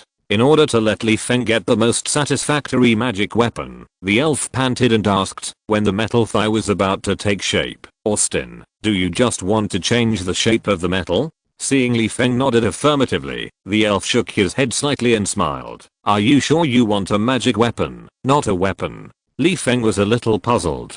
He was a mage, and a mage who was a scumbag in close combat. What did he want if he didn't want a magic weapon? Did he want him to carry 2 kitchen knives to fight the enemy? What do you mean? The elf pointed to the metal that had turned into a sickle and said, "You can see that it took me and Jaffa to work together to change its appearance. As a solid weapon, it is still very qualified, but as a magic weapon, isn't it missing something?" Li Feng narrowed his eyes and thought for a while. "Are you afraid that I won't be able to draw a formation on the magic weapon after the appearance is formed?" When Jaffa saw the elf nodding at Li Feng, he felt a strong bad luck coming towards him. As an elf born as a wizard, he drooled when he learned that Li Feng had a piece of magical metal. Unfortunately, he is now an elf, otherwise he would have stolen the magic metal. Later, when he learned that Li Feng had simply made a wish to the elf to change the appearance of the metal, Jaffa's eyes were full of contempt.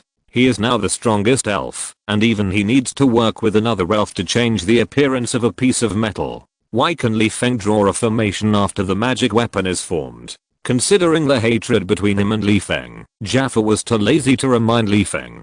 Isn't it better to wait and see the other party's joke? Even when Jaffa was helping the elf to change the metal's appearance, he was praying in his heart that the metal would explode into pieces. Anyway, Li Feng's wish was made to the elf, so even if something unexpected happened, it would not be his business. Besides, the metal thigh turning into pieces also changed its appearance, which could be considered as satisfying Li Feng's wish, although it was not quite the same as the appearance Li Feng wanted. But he never expected that another elf would remind Li Feng. This made Jaffa very unhappy, and he looked at the elf with anger in his eyes. "We are all elves, and we are all locked in a small magic lamp. Why do you have to be a good person? It's really a waste of time." Jaffa's expression changes naturally did not escape Li Feng's eyes, but Li Feng said that he had no time to care about him now. He only warned himself in his heart that he should be careful when making wishes to Jaffa, and then put Jaffa's affairs behind him. Li Feng scratched his brow and asked the elf, "What do you think? Elves are not omniscient, but we can learn, and we have a strong learning ability," the elf said with a smile. "Since you want a magic weapon, why don't you let me carve the magic circle directly on the magic weapon when changing the metal shape?" The elf spread his hands and said, "A magic weapon without a magic circle can't function as a staff at all."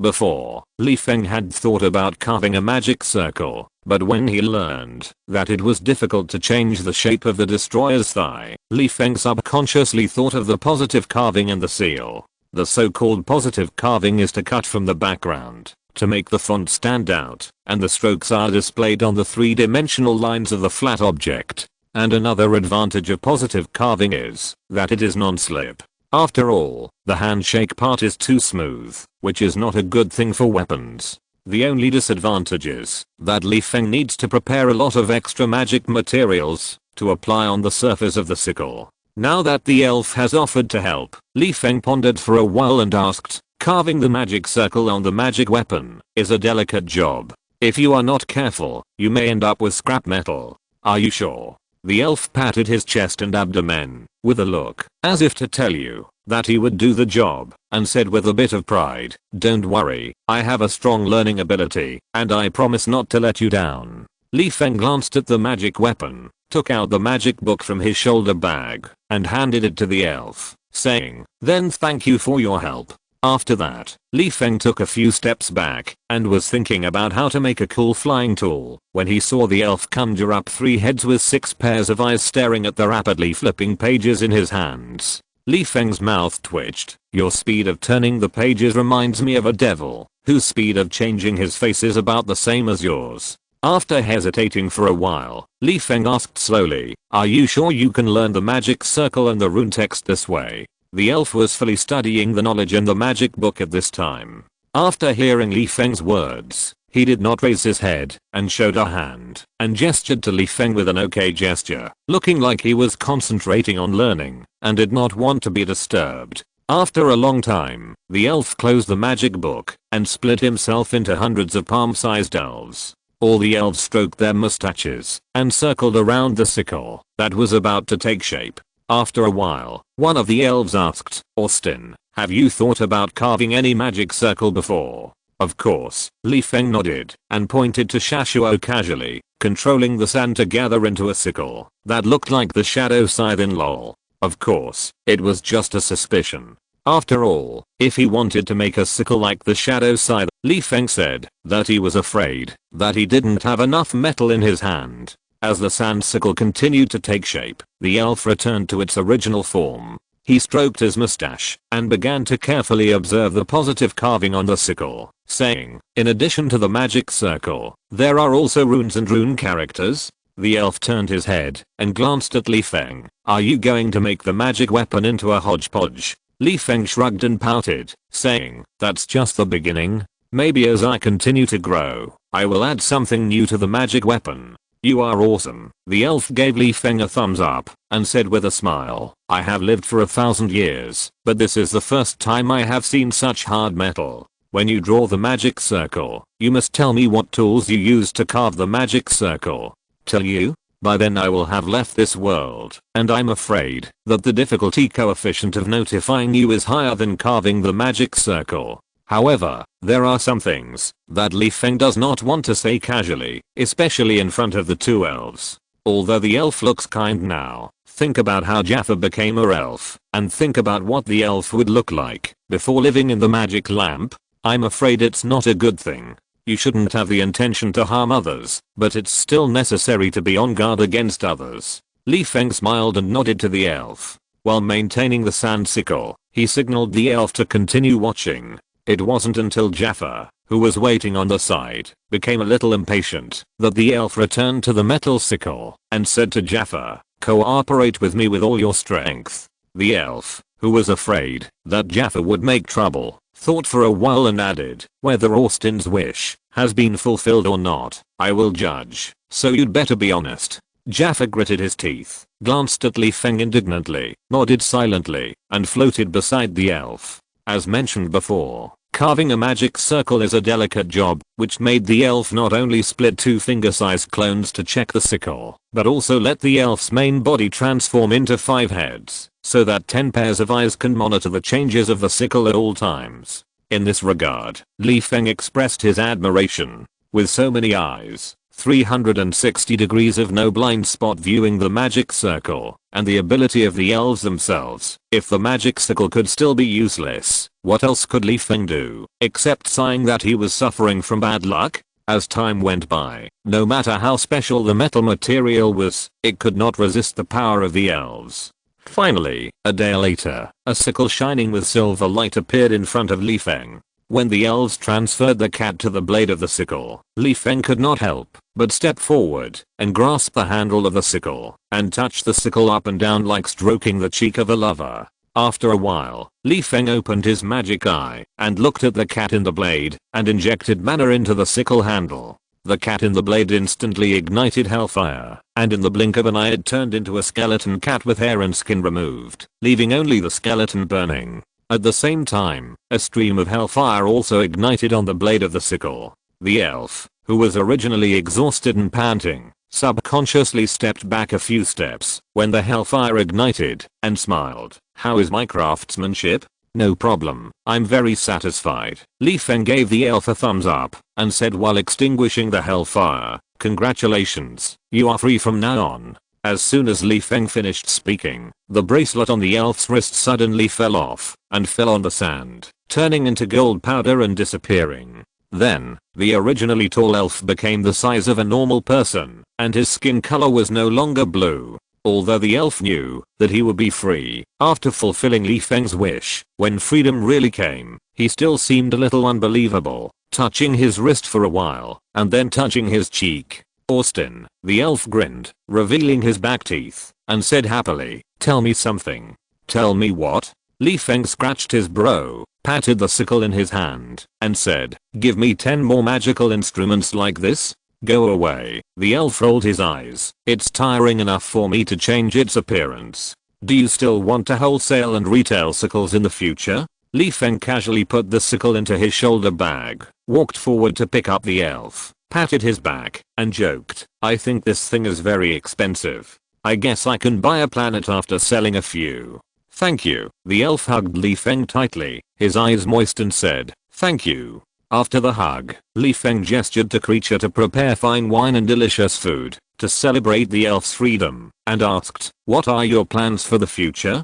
I've thought about this question before. The elf who had just gained freedom was obviously unable to restrain his excitement. He wiped the tears of happiness from the corners of his eyes and said while gesturing at the size, "When I was an elf, the place I could stay was only this big and all I could see was brass." The elf took a deep breath of the air of freedom and laughed. "Now, I want to travel around the world." In that case, Feng hooked his finger at the magic carpet, motioning for the magic carpet to float to the side of the elf, and said, "Before we leave, I'll give you a means of transportation."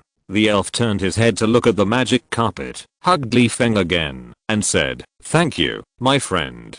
Chapter 208 Somersault Cloud. The genie wants to travel around the world to experience a free life. Although the idea is good, it is extremely difficult to realize it. The main reason is that the era in which Aladdin's story takes place is not as safe as the future. There may be two robbers hiding in the haystack on the side of the road. When the genie regains his freedom, all his magic power disappears. If he encounters robbers while traveling, he may be able to deal with them with his agility. But what if a gang commits a crime? He has no choice but to surrender. Therefore, Feng's gift of the magic carpet is a timely rain, which makes the genie's future travel safer.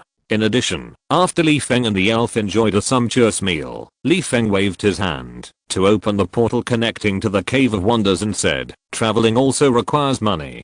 Feng pointed to the golden gems in front of the portal and said, "Although some people say that traveling on a budget is also a kind of fun, I will still give you some money. At least you don't have to worry about what to eat next during your journey. You can enjoy the fun of traveling around and taste the humanistic beauty of exotic customs." The elf looked at the golden jewelry in front of the portal and then looked at Feng. The days he spent with Feng were not short, and he was a human being who had lived for 1,000 years. What kind of human relationships had he not encountered? In order to compete for the right to use the magic lamp, the drama of brothers killing each other was unknown. He was also an old hand at grasping human nature. The elf did not dare to say that he fully understood Feng, but he knew that Feng was not a kind person. Now, giving him freedom was not enough, and he gave him a magic carpet and golden jewelry to take at will. This made him vaguely understand that Feng wanted to ask him something. After thinking for a while, the genie smiled and said, "Austin, just ask whatever you want to ask. Don't be so polite." Feng was stunned for a moment, then he understood what the genie was thinking, and shook his head inwardly, feeling both amused and sad. He was nice to the genie simply because he had watched the cartoon Aladdin's Magic Lamp when he was a child. Compared with the protagonist Aladdin, Feng preferred all kinds of funny genies when he was a child. Although there was a big difference between the genie in front of him and the genie in the cartoon, Feng still couldn't help but substitute the genie in front of him for the genie in the cartoon. If you have to say why he was nice to the genie, you can only say that it was Feng's childhood, representing the innocence that had long been thrown into the non-recyclable trash can. Feng glanced at the genie. He didn't want to explain anything to the genie, and there was no need to explain. It was a misunderstanding, and it wouldn't cost him anything. Besides, he was a wizard, and the genie was just an ordinary person who was afraid of who. Feng thought about it, took out the magic lamp inhabited by Jaffa from his shoulder bag, and asked, "How can I make him fulfill my wish when I make a wish?" The elf touched his mustache, tilted his head to think for a while, then spread his hands and smiled bitterly. "It's very difficult. Very difficult." Feng narrowed his eyes and asked, "In other words, it is not impossible to do it?" "Yes." The elf thought for a while and explained, "The more detailed your description of your wish to the elf, the better. You can treat making a wish as a deal with the devil. Only when you sign a more detailed contract with the devil will be less likely to find loopholes in the contract." "But," the elf spread his hands and said, "there is no perfect thing in the world. There will be loopholes in detailed contracts. What's more, when making a wish to the elf, the final right of interpretation is in the hands of the elf. Not to mention that most people don't even know what rules the elves need to abide by. What do you think you should do to make the elves obedient? This is why I said it's very difficult. In fact, when the genie said, the final right of interpretation is in the hands of the genie, Li Feng already knew that he could do nothing to Jaffa, and he and Jaffa were still enemies. It would be strange if Jaffa fulfilled his wish as he wished. However, Li Feng said that he was reluctant to abandon Jaffa, this pitfall genie, in the world of Aladdin. In the end, after weighing it, Li Feng decided to bring Jaffa back to the Marvel world as a collection, but just in case, before leaving this world, Creature needed to make a wish for Jaffa to keep everything about Li Feng unconditionally confidential, so as to prevent Jaffa, the big-mouthed genie, from talking nonsense. Li Feng, there is another question. Can all creatures make a wish by wiping the magic lamp? All creatures? The elf subconsciously looked at Creature. At the scene, only Creature belonged to the category of other creatures, but the elf had seen Creature summon Jaffa before, so Li Feng should not be asking about Creature. This made the elf curious about the other creatures mentioned by Li Feng, but the elf also understood that he was just an ordinary person now, and it would be bad to know too much, especially curious about the secrets of a dark wizard. After sorting out the language, the elf explained, in theory, any creature that wipes the magic lamp will be satisfied by the elf, but the language spoken by other creatures must be understandable to the elf, otherwise the elf has the right to refuse to fulfill the wish. After a pause, the elf added, in fact, some elves can understand the language of animals, but they can pretend not to understand and refuse to fulfill the other party's wish. For example, if it is a monkey who wipes the magic lamp, the elf can choose whether to fulfill the monkey's wish. At this time, the elf suddenly thought of something and reminded Austin, use Arabic when making a wish in the future, otherwise Jaffa will pretend not to understand and refuse, or tamper with your wish, especially the latter, which will make you waste a wish in vain. Li Feng felt a little funny, and rolled his eyes and said, so Arabic is the official language of the genie? The genie didn't think it was funny, but nodded with a look of affirmation. Well, next time someone wants to borrow the magic lamp, Li Feng thinks he should ask the other person if he can speak Arabic first, otherwise he will be accused of being a fake genie, and where will Li Feng put his face? However, as long as a creature who can speak Arabic wipes the magic lamp, Jaffa must fulfill the other party's wish. Should I teach the dementors Arabic? They don't need to learn much, just learn one sentence, fulfill one wish of Li Feng, and then I will have 365 dementors, each with 3 wishes. Haha, Jaffa, I will tire you to death. After the fantasy, Li Feng continued to listen to the genie's details about the genie, until the genie told Li Feng everything that should and should not be reminded. He boarded the magic carpet with gold and jewelry that would never worry about food and clothing for several lifetimes, and began his new life.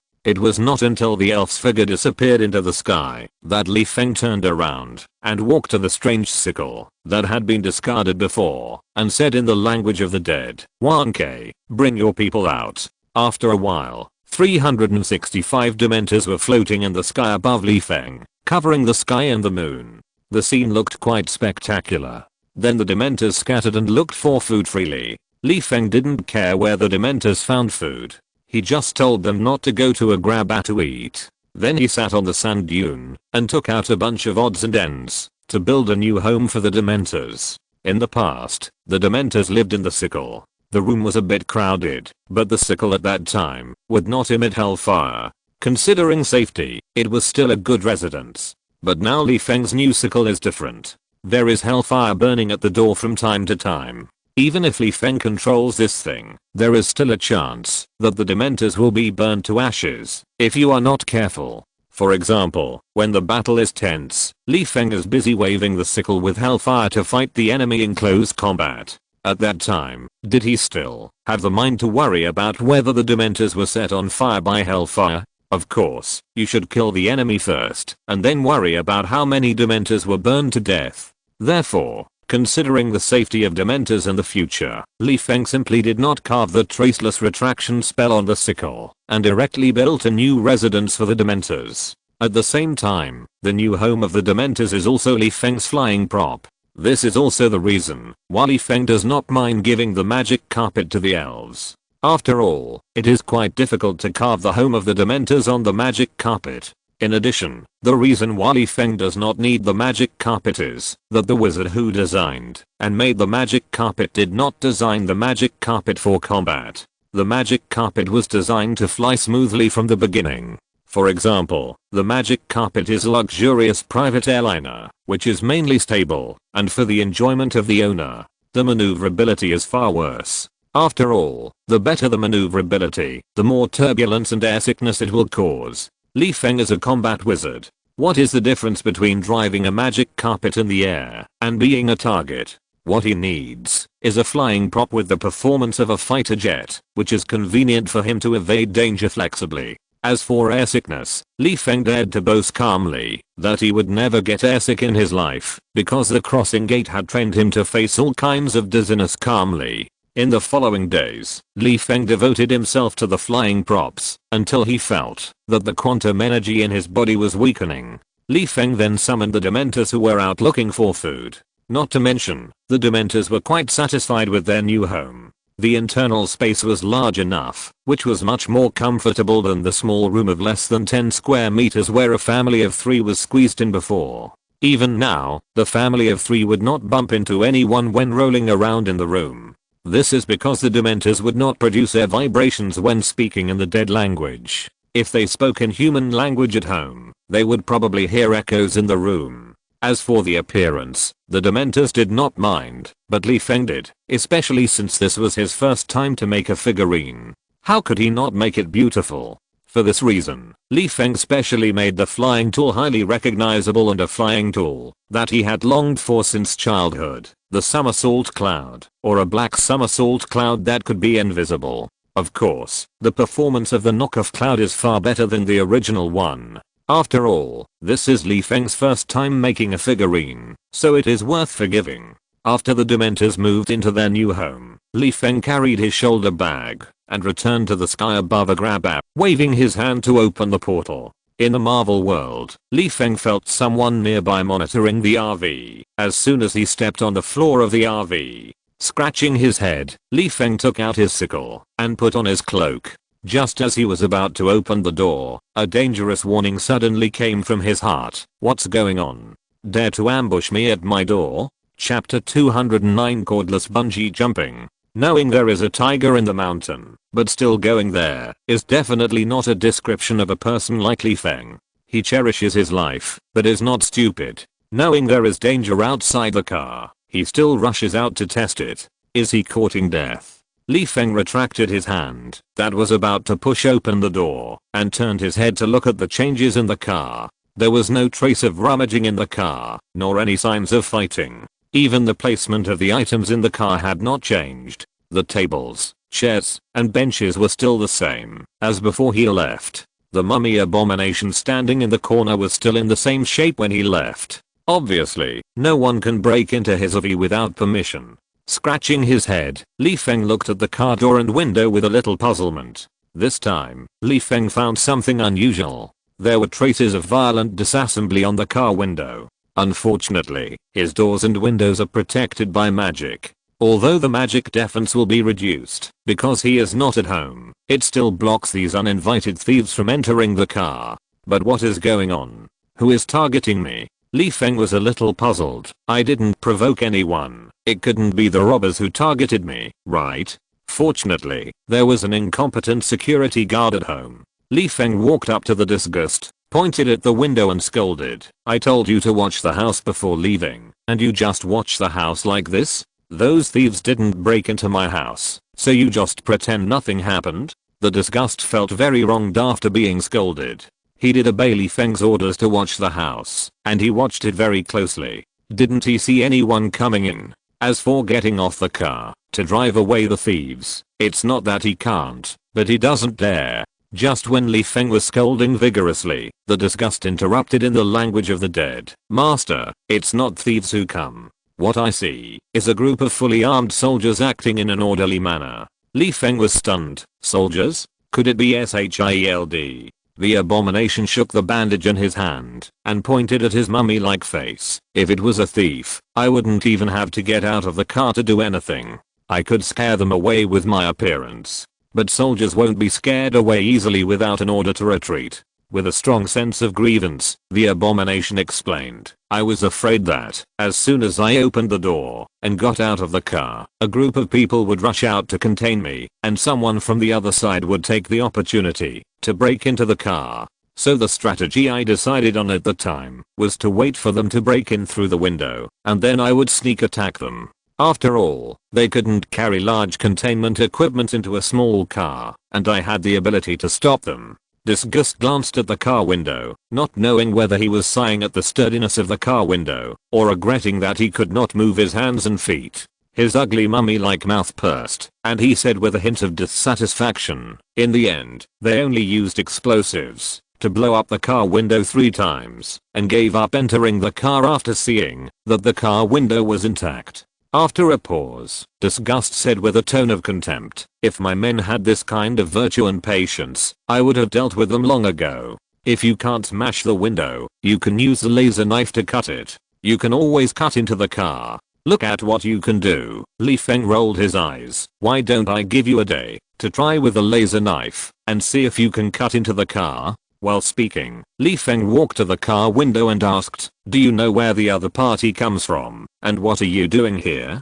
Suddenly, Feng recalled something, turned his head and asked, "That's not right. My car is invisible. Can they see the RV?" As a servant, and a servant born a soldier, Disgust was helpless with his master, who had no tracking awareness at all. What's wrong with invisibility? It's not like it doesn't exist. There are too many ways to effectively track a motorhome. For example, using the satellite phone and the motorhome. As long as it has a signal and radiation, the motorhome can be detected. There was also Abomination, who walked to the rear window of the car, pointed to the tire marks on the ground, and said, "Master, I think they started tracking from the Rainbow Bridge. As long as they follow the tire marks, they will be able to find us." After thinking for a while, Abomination added, "When I was watching the house before, I first felt something hit the RV, and then I saw them prying the window. I think the previous vibration of the RV was probably caused by the people who were tracking us not being able to see the RV and hitting it."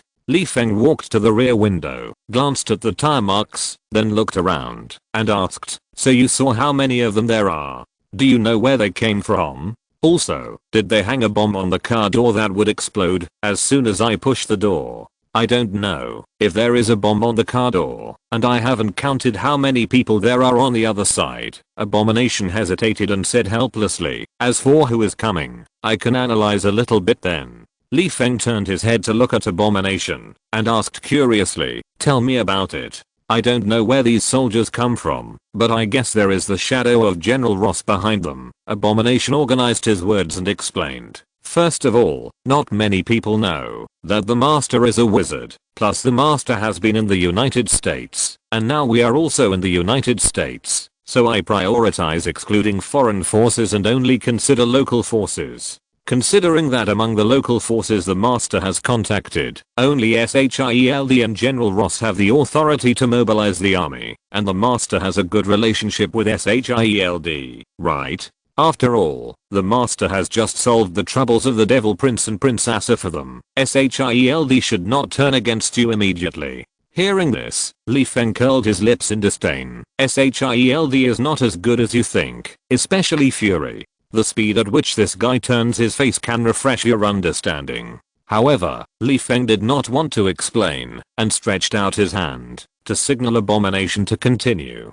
"In the United States, there are many forces that can mobilize soldiers, but not too many. I know them. They will not rashly send out troops before they have solid evidence, otherwise it will be difficult to explain to their superiors. It will also be difficult to explain if the media sees it. Now, since the other party has chosen to use force directly, it means that the other party has evidence to prove the Master's guilt, or the other party has a grudge against the Master. And Ross meets this requirement. The Master once killed his soldiers, and this is grudge." Disgust pointed at himself, glanced at his fingers wrapped in gauze, and a trace of bitterness appeared on his mummy-like face.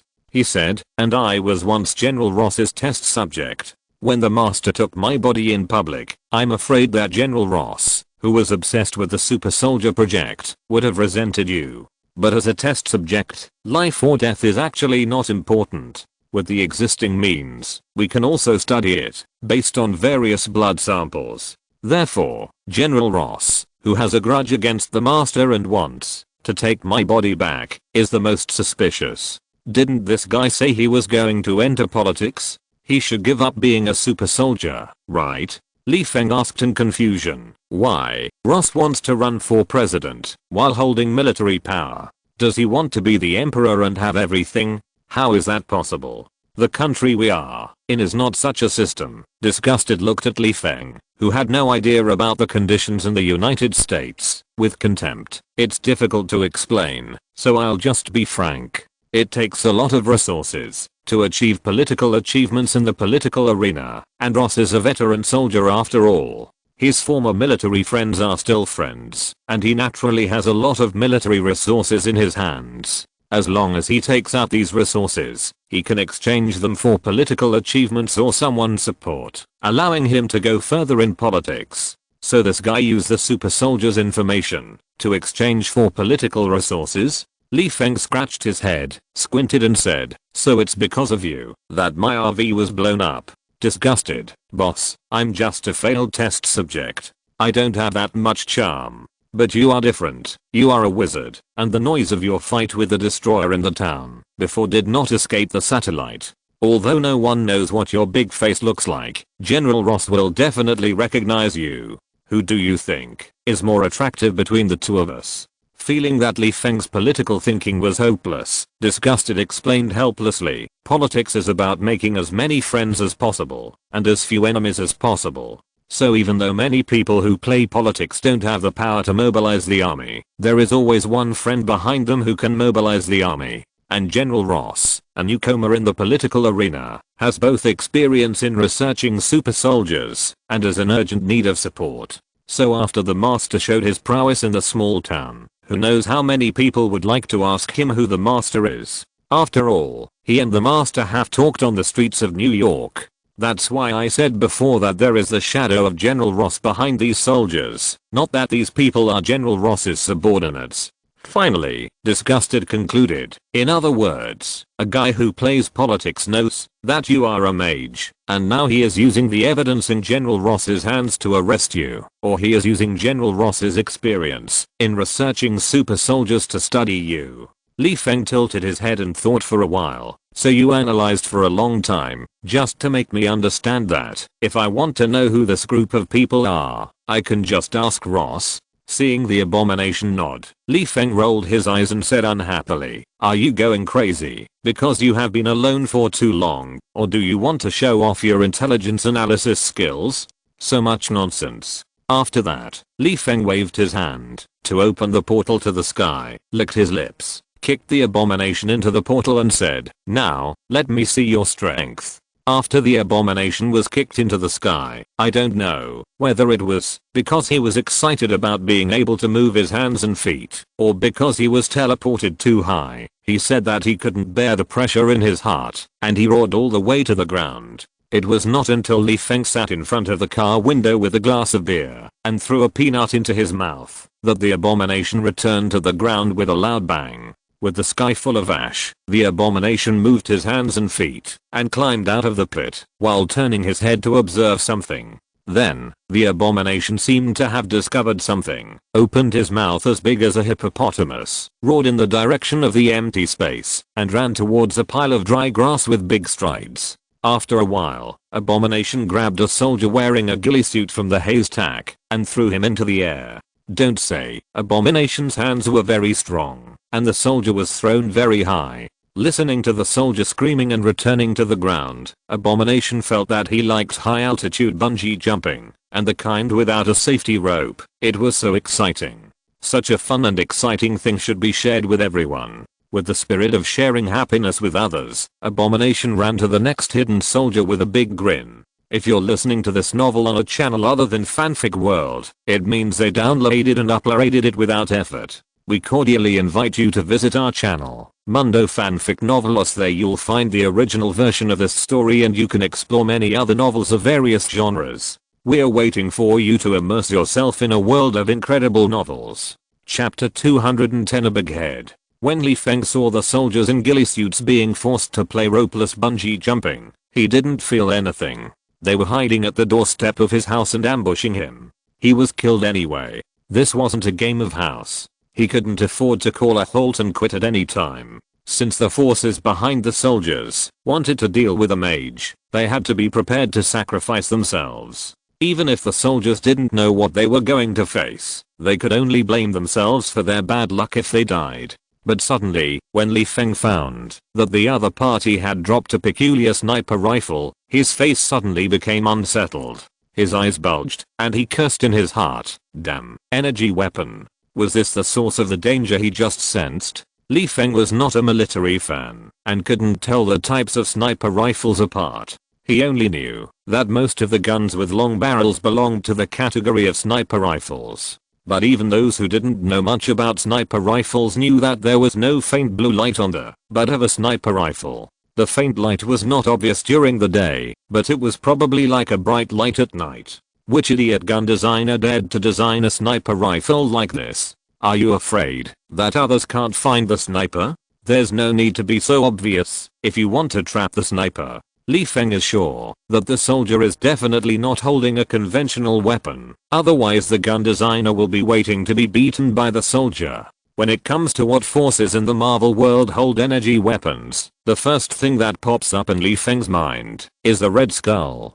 Who made this guy study the cosmic cube and use the cube to make a lot of energy guns? Li Feng, who was scared by the energy weapon, quickly took a big gulp of wine to calm down. When he put down the empty wine glass, Li Feng only felt that his mood was much better.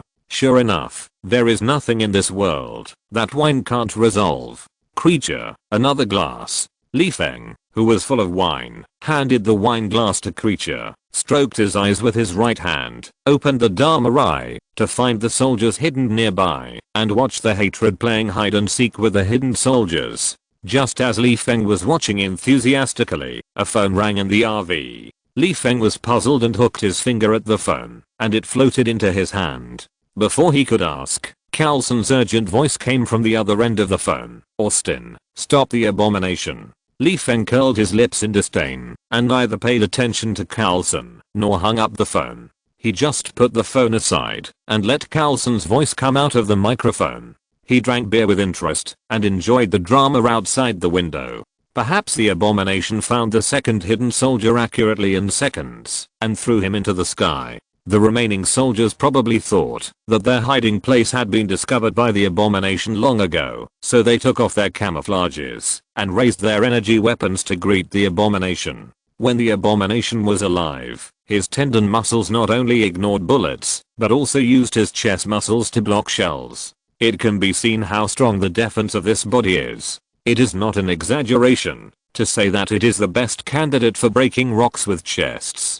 Although he was dead now, his tendons and skeleton were still there, which made it easy for Li Feng to retain his defense when making the mummy. In addition, Li Feng also made some magic changes to him, so that when he faced energy weapons now, except for staggering and the only gauze on his body being beaten to pieces, he was fine.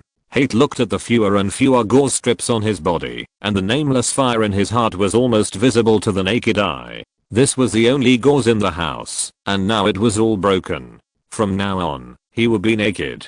As for asking Li Feng to spend money to buy gauze, Hate would rather believe that the earth is a triangle than believe that Li Feng will be generous one day. A great and powerful man, abomination. He actually got to the point where others, Li Feng, ate while he watched, others, still Li Feng, drank while he watched, and now, he even lost his clothes. The more abomination thought about it, the more wronged he felt. He was furious and mad. He threw his arms and leaped high, crushing a poor soldier into a meat pie. Then, abomination roared at the remaining soldiers, and rushed towards the frightened soldiers at the speed of a 100-meter sprint. With full firepower, abomination quickly dealt with the remaining soldiers like autumn wind sweeping fallen leaves. Seeing that abomination had returned victorious, Li Feng leisurely picked up the phone and asked, "Hello? Who is calling me?" Fury's gritted teeth roared from the microphone. "Austin, what have you done? Isn't this the director?" Li Feng subconsciously moved his ear away from the receiver, picked his ear, and said with a smile, Does the sun rise from the west today? It's rare that a busy man like you has time to call me. Hearing Li Feng's nonchalant voice, Fury sneered angrily and said, I don't know whether the sun rises from the west or not, but I know you will be in big trouble in the future. You will live the rest of your life with the crime of murderer. Murder? Li Feng turned his head to look at Abomination, who was about to return to the RV, and sneered, who did I kill? Did I kill the beer in my left hand or the peanuts in my right hand? Don't accuse me for no reason. Unfair. Do you know what I'm doing? I put down my work in my busy schedule and sat in front of the computer to watch how the Abomination massacred soldiers on live broadcast. You call this unfair? Fury, who seemed to be so angry that he almost pulled out a gun and smashed the phone, gasped and shouted, I know that the Abomination was resurrected by you. Before Fury finished speaking, Li Feng interrupted impatiently, it seems that you have seen the performance of the Abomination. In that case, go catch the Abomination. Why are you calling me? After a pause, Li Feng asked expressionlessly, by the way, let me ask you something. Which bastard was the one who blew up my window with explosives? What do you mean by blowing up the window? Fury was stunned for a moment, then he thought of something and squinted his eyes and said, someone wants to enter your RV. Nonsense. Otherwise why would I let the Abomination go out? I'm still waiting for the Abomination to come back and clean the floor. Li Feng rubbed his eyebrows with a headache. For some reason, he always felt that Fury's emotional changes were a little abnormal. He was completely unlike the director, who could remain calm even when facing a landslide on weekdays. Feeling that he couldn't figure out anything, Li Feng simply put aside his doubts and asked, you haven't said who it is yet. Before he finished speaking, Li Feng heard a busy tone coming from the microphone. Li Feng looked at the phone in his hand blankly, confused at first and then angrily cursed in his heart. Hey, this braised egg is so bold that he dared to hang up on me. Sanquai Building, Director's Office. After Fury put down the phone, he smiled and said to Carlson, who was standing in front of the desk, look, doesn't this reveal the reason why Austin released the Abomination to kill people? Carlson gave a fake smile and said with a conflicted expression, but sir, no matter what Austin's reasons are, the soldiers are innocent. He let the Abomination slaughter soldiers wantonly. Soldiers? Knowing what Carlson was thinking, Fury shook his head and interrupted, Carlson, tell me, has today's technology advanced to the point where soldiers can use energy weapons to participate in exercises? Carlson was stunned and shook his head and said, probably not. Fury nodded slightly, tapped a few times on the keyboard, and after continuously enlarging a satellite photo of the Abomination slaughtering soldiers, he motioned Carlson to observe the weapons in the soldiers' hands, and said, when the military sent me the real-time video of the soldiers, I was suspicious, because the picture was too blurry. When did the cameras carried by the soldiers have such low pixels that we can't see clearly what weapons the soldiers are holding? So, Fury pointed to the clear photos and said, I borrowed Stark's private satellite. These are the photos I took with the satellite. Look at the weapons in the hands of these soldiers. Do they look familiar? With just one glance, Carlson could tell that the soldiers were holding energy weapons. As for looking familiar, Carlson is known as the encyclopedia of SHIELD's history. He easily recognized that the weapons in the soldiers' hands were 80% similar to the energy weapons made by Red Skull, the mortal enemy of SHIELD's predecessor. Carlson said with a surprised expression, didn't they say that this was an exercise used by the military to cover up the damage and impact caused by the battle between Thor and others and the Destroyer? How come Hydra suddenly showed up? Exercise? Fury curled his lips in disdain. Do you believe what politicians say? Fury sighed, rubbed his forehead and said, I don't care about the Abomination slaughtering these bastards. On the contrary, I will applaud. Besides, the military didn't even take a picture of Austin's face. At most, they suspect that Austin is behind the Abomination, and they can't do anything about him. It's just that I'm worried about other things now. Carlson tilted his head to think for a while, and soon a look of astonishment appeared on his face, and he said, the order for the exercise was issued temporarily, and Hydra had already infiltrated the exercise area when the military entered the exercise area. Commander, are you trying to say that there are Hydra people inside the military participating in the exercise, and their positions are probably not low? More than that, Fury stood up and walked to the window. While looking at the scenery outside the window, he smiled bitterly and said, in the past, any military exercise would have to go through a long period of discussion and research. What about this military exercise? Even if the purpose of the military exercise is to cover up the existence of aliens, don't you think this exercise is carried out too quickly and thoroughly? I'm worried that there are Hydra figures in Congress, the Department of Defense and other departments. They are the ones who are promoting the military exercise. Coulson swallowed his saliva and smiled slowly. Sir, you are not overly suspicious. Coulson paused, as if to persuade Fury, or as if to talk to himself, and whispered, over the years, we have found only a few Hydra members, and we have been suppressing them openly and secretly. The living environment of Hydra should not be optimistic. But after listening to what you said, I feel that their life is quite comfortable.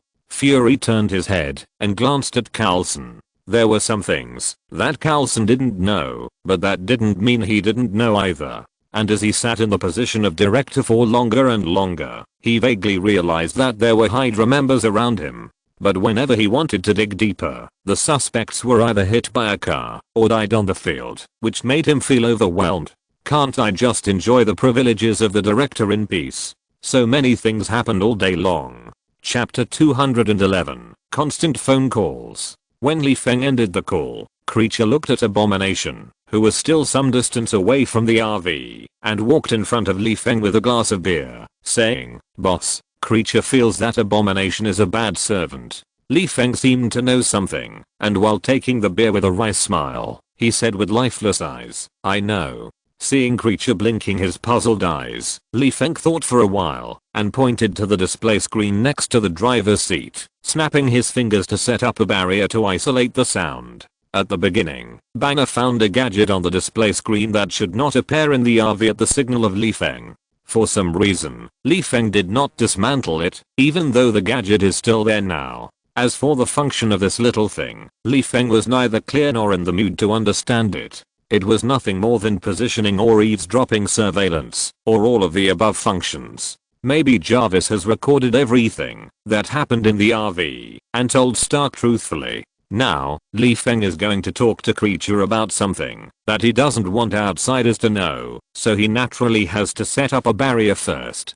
Don't look at the fact that Abomination keeps calling Ross General Ross and seems to still have respect for Ross, but in fact, this guy is full of resentment towards Ross. If it weren't for Ross, he wouldn't have turned into a monster, let alone become my servant. I'm afraid with his military achievements, he would be sitting in the office smoking, drinking, and playing cards now. So, all his analysis is for only one thing, Li Feng said calmly, let me find trouble with Ross, and help him get revenge. Relying on the power of the contract, Abomination must obey my orders, and cannot lie to me. Li Feng, who took a sip of beer to moisten his throat, raised the corners of his mouth with disdain, and continued, but I can see that the analysis he made before was concealed from me. Li Feng rubbed his forehead, sighed and said, this is interesting. He can't lie, but he is hiding something from me. After a pause, Li Feng looked at Creature and asked faintly, who gave him the power to disobey the contract? Creature looked at Li Feng blankly. He didn't even know the contract. Faced with the questions of his boss, he only shook his head.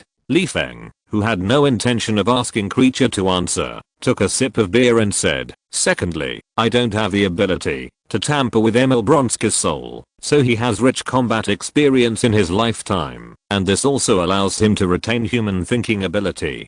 So don't look at the simple-minded and strong limbs of the Abomination. He still has rich combat experience today. Li Feng touched his chin and squinted his eyes and said, a soldier with rich combat experience, would he not know to keep him alive for interrogation when I showed my curiosity about the soldier's origins? Li Feng spread his hands and said, it is obviously impossible that the Abomination misinterpreted my order to see how powerful he is. After listening to Li Feng's explanation, Creature asked in confusion, boss, in this case, why do we still have to keep the Abomination? His body is of great use to me. I don't want to destroy him easily. And Li Feng said with a wry smile, I can roughly guess who gave the abomination the power to fight the contract. In the Marvel world, who else but Mephisto likes to play with contracts and is familiar with various contracts? When in the town of St. Vanganza, Li Feng had already guessed that Mephisto would play dirty tricks on him, but he never expected that Mephisto would actually start with the abomination. If he hadn't discovered that the person ambushing him was not Ross but Hydra, he would not have noticed that Mephisto had already started. But Li Feng is very embarrassed now. It is easy to take out or destroy the soul of the abomination, but it is difficult to stop Mephisto from playing dirty tricks. Moreover, once the abomination is dealt with by Li Feng, Mephisto is very likely to set his target on Creature.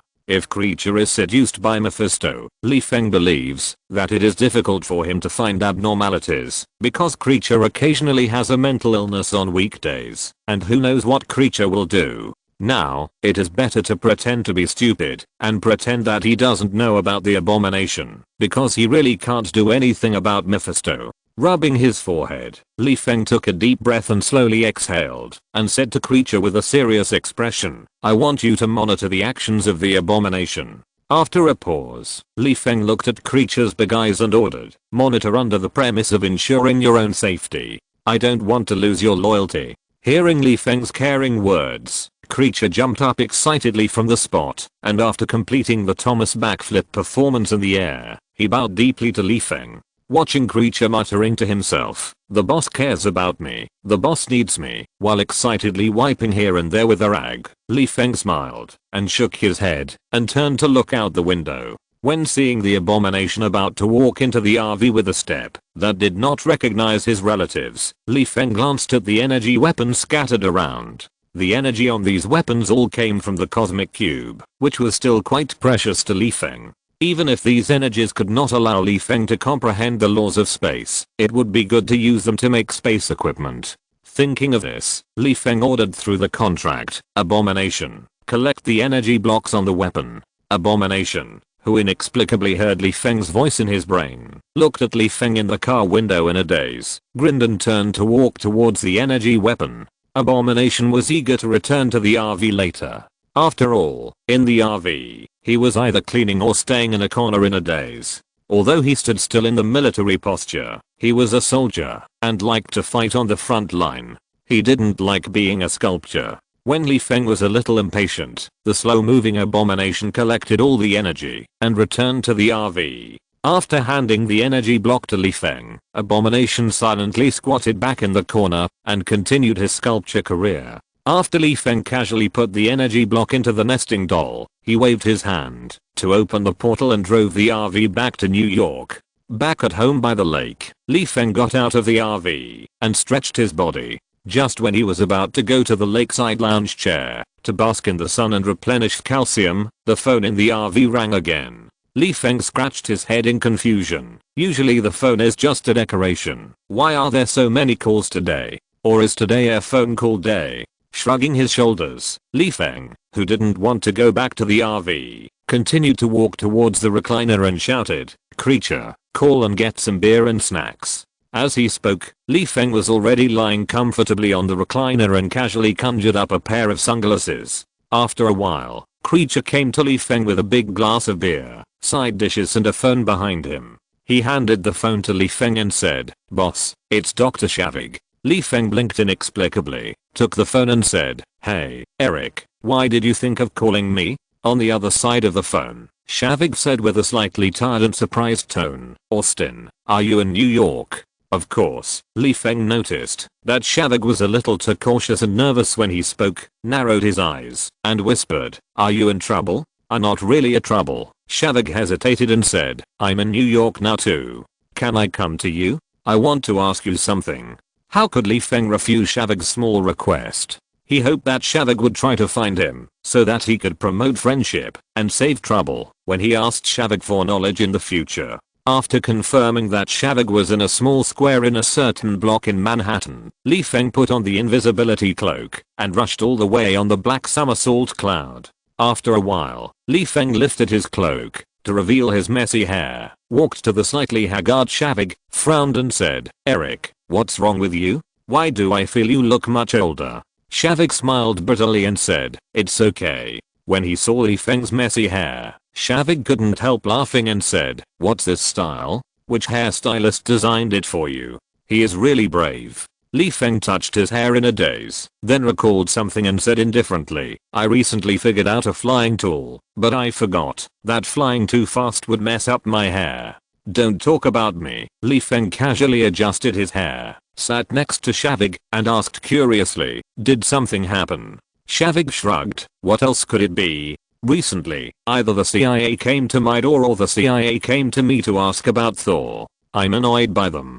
With a strong helpless tone, Shavig sighed and said, "You also know the morals of these intelligence agencies. They will definitely investigate my past before questioning me. As a result, those friends who I haven't contacted for a long time, or even landlords and neighbors, are all investigating me. They either call or email to ask me what happened.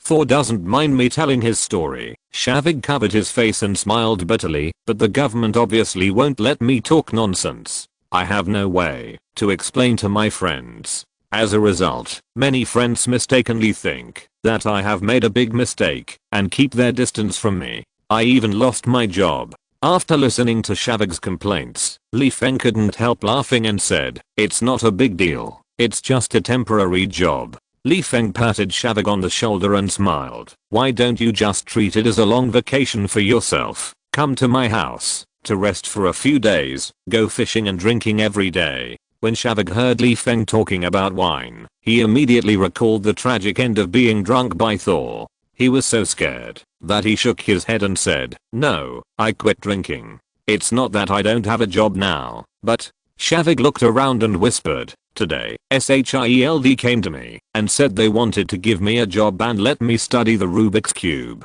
I heard from Fury that you have studied the Rubik's Cube before. I came here today to ask you, what is the Rubik's Cube? Is it some kind of alien technology? By the way, are you interested in joining my research team? Invite me to study the Cosmic Cube. There is such a good thing." Li Feng rubbed his cheeks to calm himself down. After a few seconds, Li Feng asked curiously, "Eric, Fury should not know that you came to see me." Shavig shook his head and said, "He knows, but he wants you to give him benefits before letting you join the research team." Chapter 212. Be serious. It is natural to get paid for work, but when it comes to Li Feng, he has to pay for Luden's work. It has never been this way since ancient times. So, Li Feng immediately quit. "Why did I owe SHIELD in my previous life? Now that Shavig has joined SHIELD and is a big boss in the study of Rubik's Cube, he must have bodyguards around him." Thinking of this, Li Feng turned around to look for suspicious passers-by. On the side, Shavig saw Li Feng looking around, guessed what Li Feng was thinking, and said, "Don't worry, SHIELD knows I'm here to find you, so they didn't send agents to protect me." "Do you believe what that boiled egg said?" Li Feng said unhappily, pointing to a man in black who was sitting on a lounge chair reading a newspaper in the distance and said, "Do you want to bet that guy is one of the bodyguards protecting you?" Shavig looked at the man in black blankly, wondering, "It shouldn't be. I saw him sitting there before I came to the small square." Li Feng rolled his eyes at Shavig, who had no idea what Fury was like, and said, "I wasn't sure before, but after hearing what you said, I think this guy is an agent. Have you ever seen an office worker wearing a black suit and leisurely reading a newspaper on a lounge chair for a long time during work? Or the kind that doesn't turn the pages?" As he spoke, Li Feng pulled Shavig and walked straight to the man in black. Li Feng put one foot on the lounge chair, snatched the newspaper from the other person's hand, shook the newspaper after taking a look, and said, "What are you looking at? Are there beauties or rich people on it? Do you want to see everything?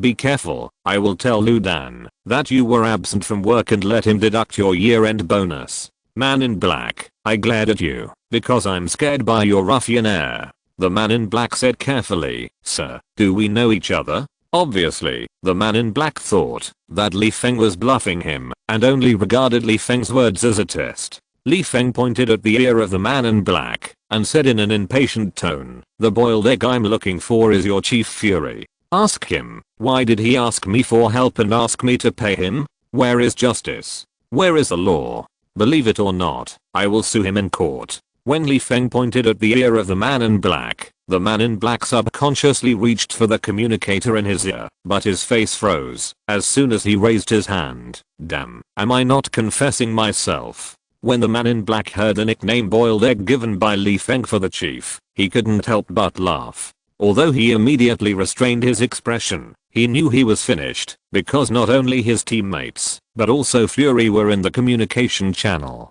Now, the bonus is really gone. The man in black had a dark face, and silently took off the communicator in his ear, and handed it to Li Feng. Li Feng blew away the earwax on the communicator with disdain, looked at the man in black with contempt, and said, "Can't you get a new one?" The man in black shrugged his shoulders, and walked to Shavig without saying a word, as if he would use his body to block bullets for Shavig, which made Shavig's face darken. "Damn, what do you mean? There is a prize for hitting, or welcome to shoot written on my forehead, or do you hope that a passerby will shoot me twice, so that you can die heroically, and let your family get the pension?" Li Feng gritted his teeth, and stomped his feet, and finally gave up the communicator covered with earwax, and put it in his ear. He really didn't have the courage.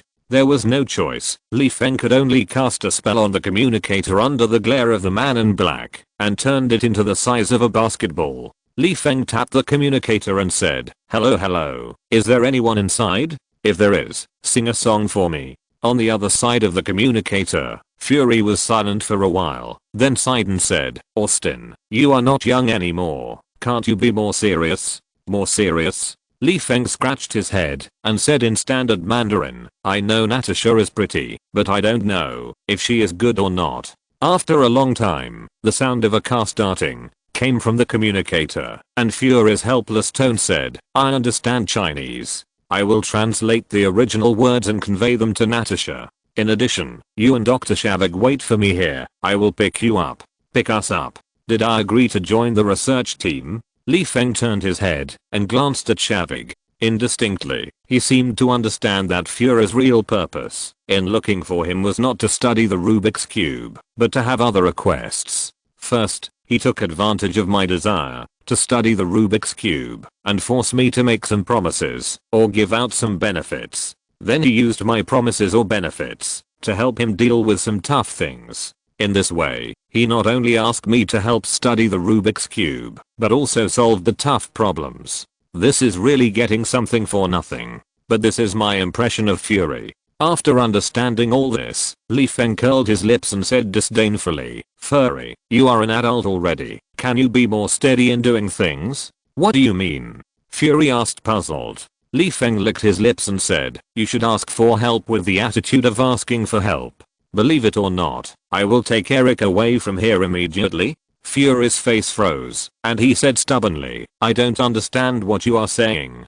"Hey, you can do it." Li Feng gave the communicator a thumbs up, turned to Shavig and said, "Eric, let's go. Forget about the boiled egg." As soon as Li Feng finished speaking, Fury's helpless voice came from the communicator. "Wait, I do have something to find you. I just don't want outsiders to know too much. If you don't believe me, you can ask Dr. Shavig. If he doesn't mind knowing some secrets, let me tell you now." "Don't." Shavig waved his hands hurriedly and said, "Don't tell me any secrets. I have lost my job because of Thor's affairs. Although I'm grateful to S.H.I.E.L.D. for giving me the job, I don't want to be tied to S.H.I.E.L.D. for the rest of my life, just because I know something. I hope to do research I like in the future." After that, Shavig said goodbye to Li Feng and signaled the man in black to take him away quickly. He realized that, if he stayed here, he would only cause trouble. He also figured out why Fury agreed without thinking when he suggested to Fury that Li Feng join the research team. The reason was not that Li Feng had studied the Rubik's Cube before, but Fury had other purposes in looking for Li Feng. The so-called asking Li Feng for benefits before allowing Li Feng to join the team was completely Fury's principle of playing first. Not long after Shavig left, a black market sub stopped beside Li Feng. Fury rolled down the window, looked at Li Feng with a stern face, and said, "Get in the car." Li Feng scratched his head, opened the passenger door, and got in the car, staring at Fury's one eye curiously, and said, "Do you have a three-dimensional sense of seeing things with one eye?" Fury, with a poker face, turned his head and glanced at Li Feng, stepped on the accelerator and said, "What's the matter? Are you afraid that I can't see clearly ahead while driving? Don't worry, I'm a good driver, and this is a SHIELD car, so its performance is trustworthy." Li Feng glanced at the interior of the car, shrugged and said, "I just think the air conditioning works well." After a pause, Li Feng reclined the seat back to make himself more comfortable and said, "Why don't you tell me why you are looking for me and where are we going?"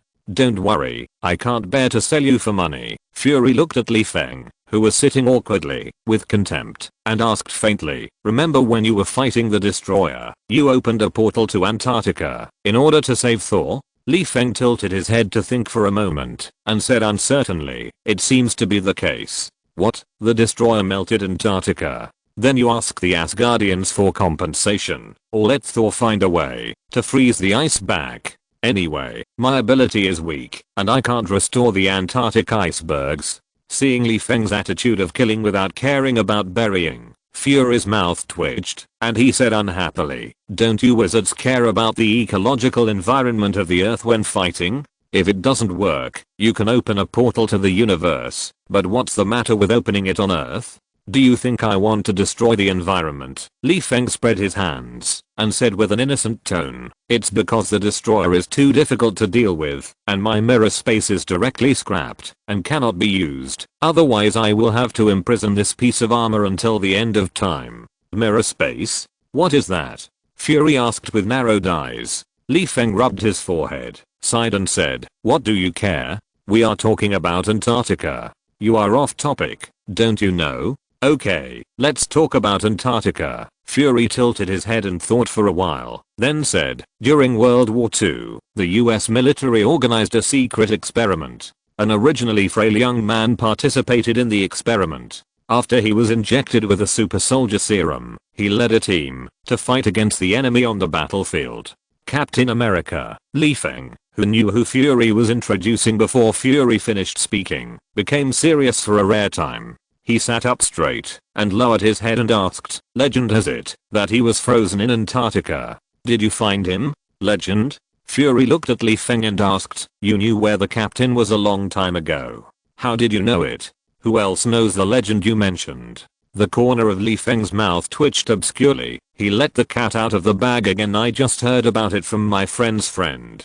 He claimed that he had seen the captain when he was training in Antarctica. Although he knew that the captain was still alive, he was buried a little too deep. With his ability at the time, he could not dig the captain out without ensuring his life safety. My friend and I thought he was bragging, so we didn't take it to heart." Fury looked at Li Feng with suspicion and said, "You have a lot of friends. Some are pseudo angels, some have seen the captain, and some have killed demons. How about inviting your friends to SHIELD 40 and a chat to discuss the legends some other day? Maybe many of the legends are true, and we can dig up some treasures together." Haha. Li Feng sneered a few times, curled his lips and asked, "Or tell me about the captain and I opening a portal?" After a pause, Li Feng scratched his head embarrassedly and said, "You don't want to tell me that the destroyer's high temperature beam melted the captain?" Fury shook his head slightly and said, "Thankfully, the light beam passed through the captain's legs.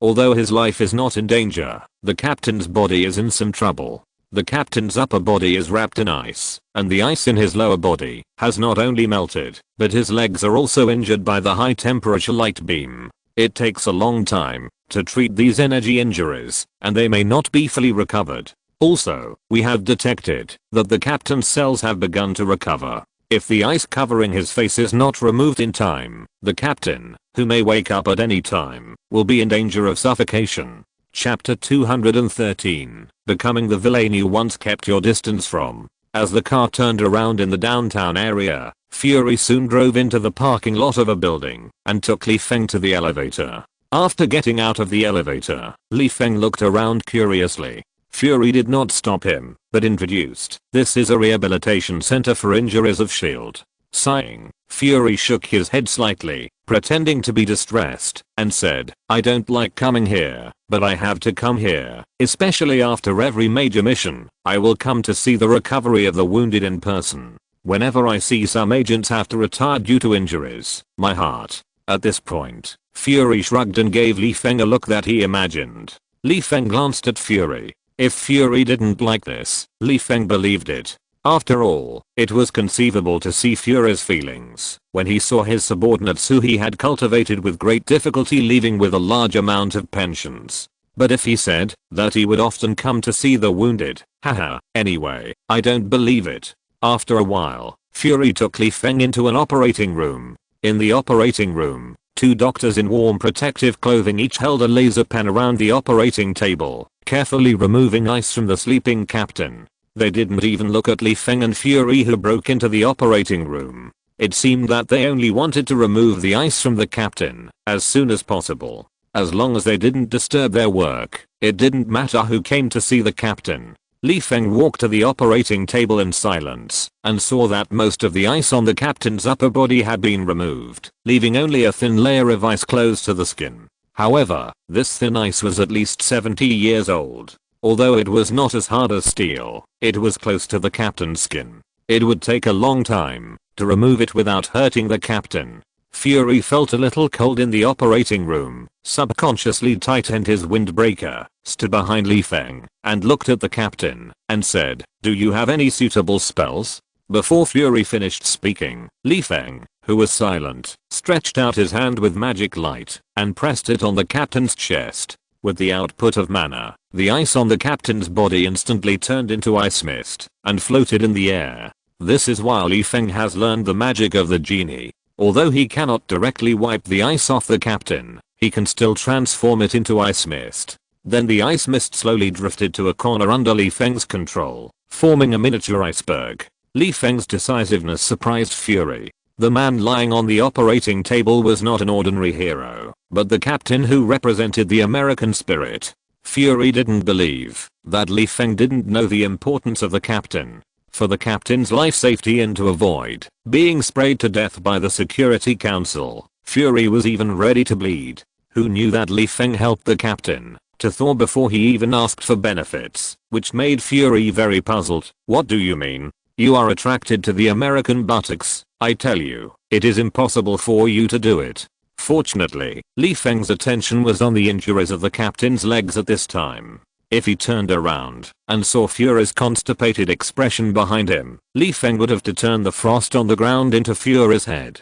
Captain's legs, from the outside, did not look seriously injured, just slightly pale and red, but Li Feng knew that if he did not take action, Captain would really retire and become an ordinary person after waking up. If Captain had not been strengthened, his legs would be disabled if they were frozen and heated. Moreover, there was still energy from the high temperature beam on his legs, which was divine power. With the current technology of shield, it would take some time to remove it. Probably when Thanos died, Captain could almost walk with a cane. However, this was not a big problem for Li Feng, who had already extracted divine power. It was estimated that it would only take a few days. As Fury stared in surprise, Li Feng, who confirmed Captain's injury, stretched out his hand to extract energy while performing healing on Captain, ensuring that Captain could recover as soon as possible, even if he was injured. Facing Li Feng's abnormal behavior, Fury touched his chin, wondering whether he should take advantage of Li Feng's kindness today and ask him to help heal all the agents in the rehabilitation center with magic. Before Fury could finish thinking, Li Feng took out the fountain of eternal life from his shoulder bag and carefully dripped it into the captain's mouth. Fury rubbed his one eye, and before he could confirm whether he was hallucinating, he saw Li Feng take out 2 more drops of fountain of eternal life and drip them on the captain's legs. Now, Fury was sure that Li Feng was definitely sick and not a light illness. 3 drops of fountain of eternal life. If I take them to study, I might be able to develop some special medicine. Austin, Fury asked in a low voice with narrowed eyes, can you leave a few drops of fountain of eternal life here, so that I can use them for the captain tomorrow? Li Feng directly responded to Fury's question with a middle finger and cursed, get lost on the side. Two doctors wearing thermal protection were frightened when they saw the ice suddenly turn into ice mist. If they hadn't seen Fury following Li Feng calmly, they would have screamed and ran out of the operating room. Now, seeing that Li Feng didn't take the director seriously at all, and the director not only didn't get angry, but stepped aside obediently, the two of them were immediately shocked by Li Feng. What a thick thigh. If I hold it tightly, will Fury dare not point fingers at me? After the spell was over, Li Feng signaled to move the captain to a normal room. After a while, Li Feng, who watched the captain put on a ventilator, silently stepped aside, folded his arms, and looked at the captain, who was about to wake up, with a complicated expression. In the Marvel world, among the people Li Feng admires most, the captain is definitely the first. In terms of the strength ranking of many heroes, the captain can't even squeeze into the top 10, but in terms of character and character, ask who is dissatisfied? Odin once cast a spell on Mjolnir. The way to break the spell has nothing to do with strength. Only people with a very pure heart can pick up Thor's hammer. And the captain is a person with a pure heart of justice and almost no stains on his character, so he can pick up Mjolnir. In Avengers 2, when Wanda bewitched the Avengers, even Thor could not avoid seeing hallucinations, but this guy had divine power, and Wanda could not do anything to him. As for Captain, he did not have such high-end goods as divine power, and he dared to ignore hallucinations completely, by relying on his own heart. Even Stark later asked Captain, how could a person not have a dark side? It can be seen that Captain is not called God's righteous man. As for Li Feng, he was just an ordinary little man in his previous life. He could still help an old lady cross the road or kindly leave some food for stray dogs. At that time, he might be because of education or fear of violent institutions. His heart could not be called very kind, but he could definitely not be called evil. But in the Marvel world, especially after he cultivated extraordinary power, and no regulatory department could do anything to him, what had he not done, such as murder, arson, robbery and plunder? As his strength continued to grow, his heart had long changed. When he saw the old lady finally crossing the road and returning to her doorstep, he was lucky not to drag the old lady back across the street. As for seeing stray dogs, although he thought of food first, he would first consider how big his own pot is before considering other things. He even used the souls of innocent people to make vengeful spirits and spread them into SHIELD in order to live comfortably and collect infinite gems. It can be said that Li Feng had long abandoned his conscience in order to go home and gain power, and he didn't care what means he used. He had long turned himself into the villain that he had kept away from. Facing the saint-like captain, Li Feng didn't know how to describe his heart. He had yearning and envy, but no regrets. Facing the captain who was as precious as a panda, Li Feng felt that he would try his best to help as much as he could within his ability. This could also be regarded as a kind of wish. As time passed, the captain's fingers lying on the bed moved slightly, and one of the sharp-eyed doctors saw this and shouted excitedly, "Sir, the captain moved." "I saw it." Fury, who was a little excited in his heart, scolded with a stern face, in order to show his aloofness in front of his subordinates. "Speak softly, don't disturb the captain." Li Feng looked at the doctor speechlessly, and then looked at Fury with a poker face. "Who of you two is talking louder?" After a while, the captain's eyelashes moved slightly, and then he opened his eyes weakly in the expectant eyes of everyone. When the captain, who had slept for 70 years, woke up, although his body was too weak to get up, he still maintained the vigilance that a soldier should have in his heart.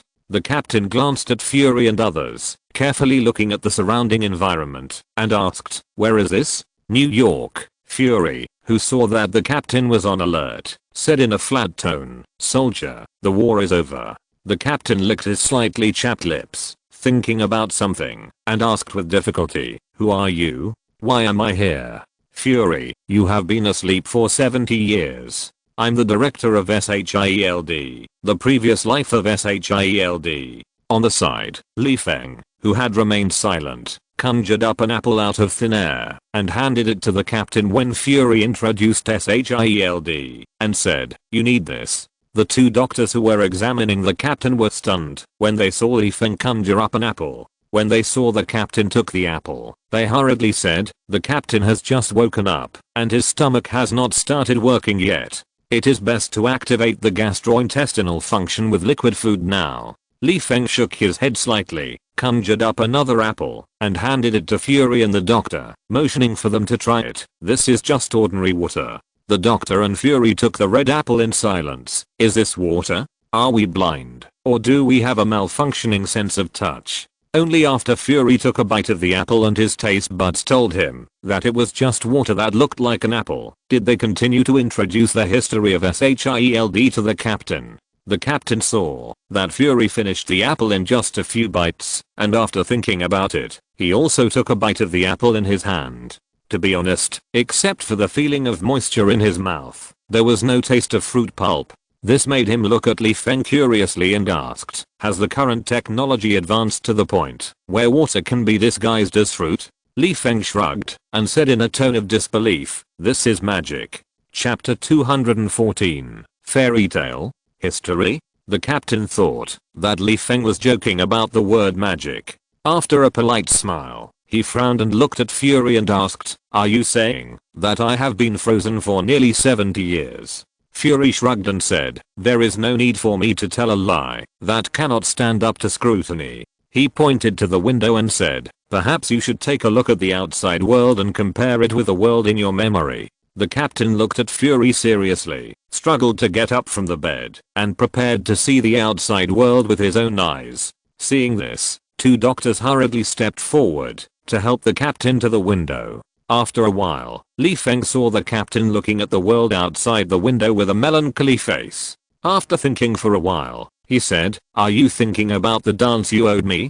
Peggy Carter with sweet memories. The captain returned to the bed with the help of the doctor. He hesitated for a while before asking, is she okay? Obviously, although the captain was weak, he could tell from his tender skin that his appearance was definitely not what an old man should have, and Peggy Carter probably didn't have this treatment. Now she is either dead or lying in bed waiting to die. The best result is sitting in a wheelchair. No matter what state Peggy Carter is in, it is not an easy thing to fulfill the promise of dancing that year. After all, it is unknown whether Peggy Carter can stand up when she is old.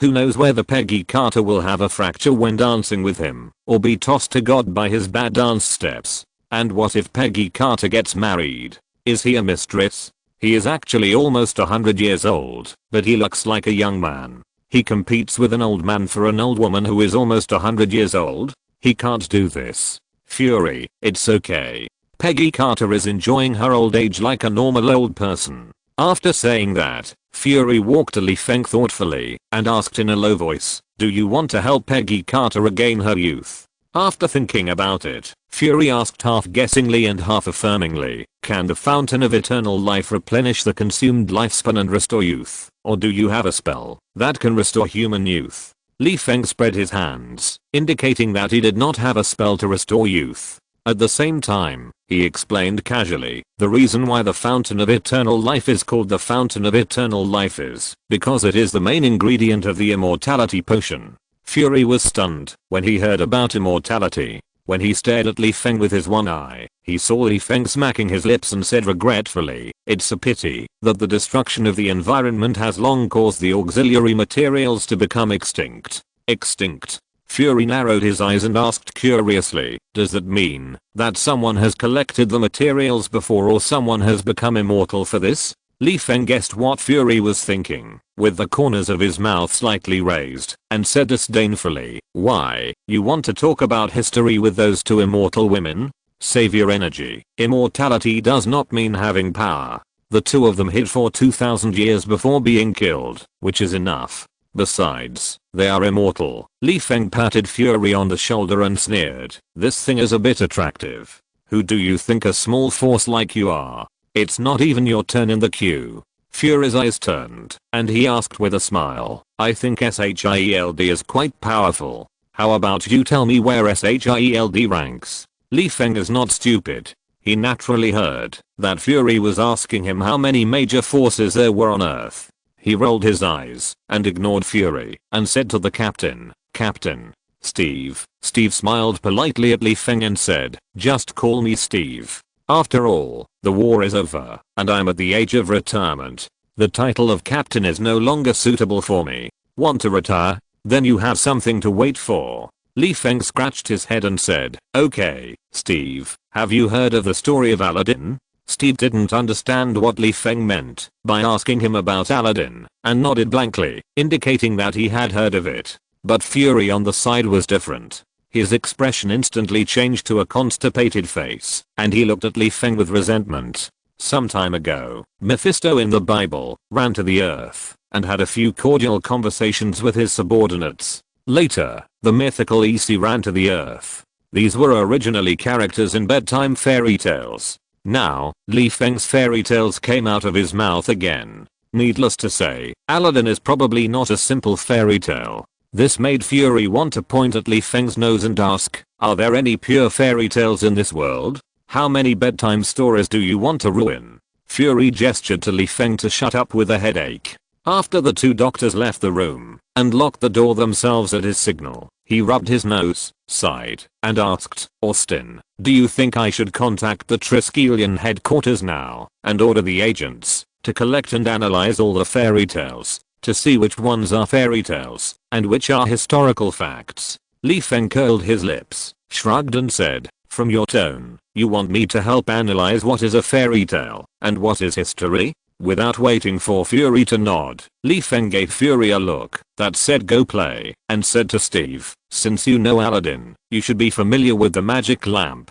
The super serum not only gave Steve a strong body, but also a sharp brain and observation skills. After seeing Fury's abnormal expression and thinking about their conversation carefully, he realized that something was wrong. Facing Li Feng's question, Steve thought for a while, nodded carefully, and asked, is there any problem with this fairy tale now? The fairy tale is fine. The problem is the magic lamp in the fairy tale. Li Feng pointed at himself and said shockingly, I have it. After that, Li Feng folded his hands, looked at Fury, who was holding his forehead and twitching his mouth, as if watching a joke, and said with a tone of you know I have a treasure, but you can't do anything to me. Just wipe the magic lamp, and then command the genie in the magic lamp in Arabic. It can fulfill your 3 wishes. After thinking for a while, Li Feng continued, the magic lamp has 3 wishes that cannot be fulfilled. One of them is related to life. It cannot resurrect the dead. In fact, restoring youth belongs to life magic, and the genie is also helpless.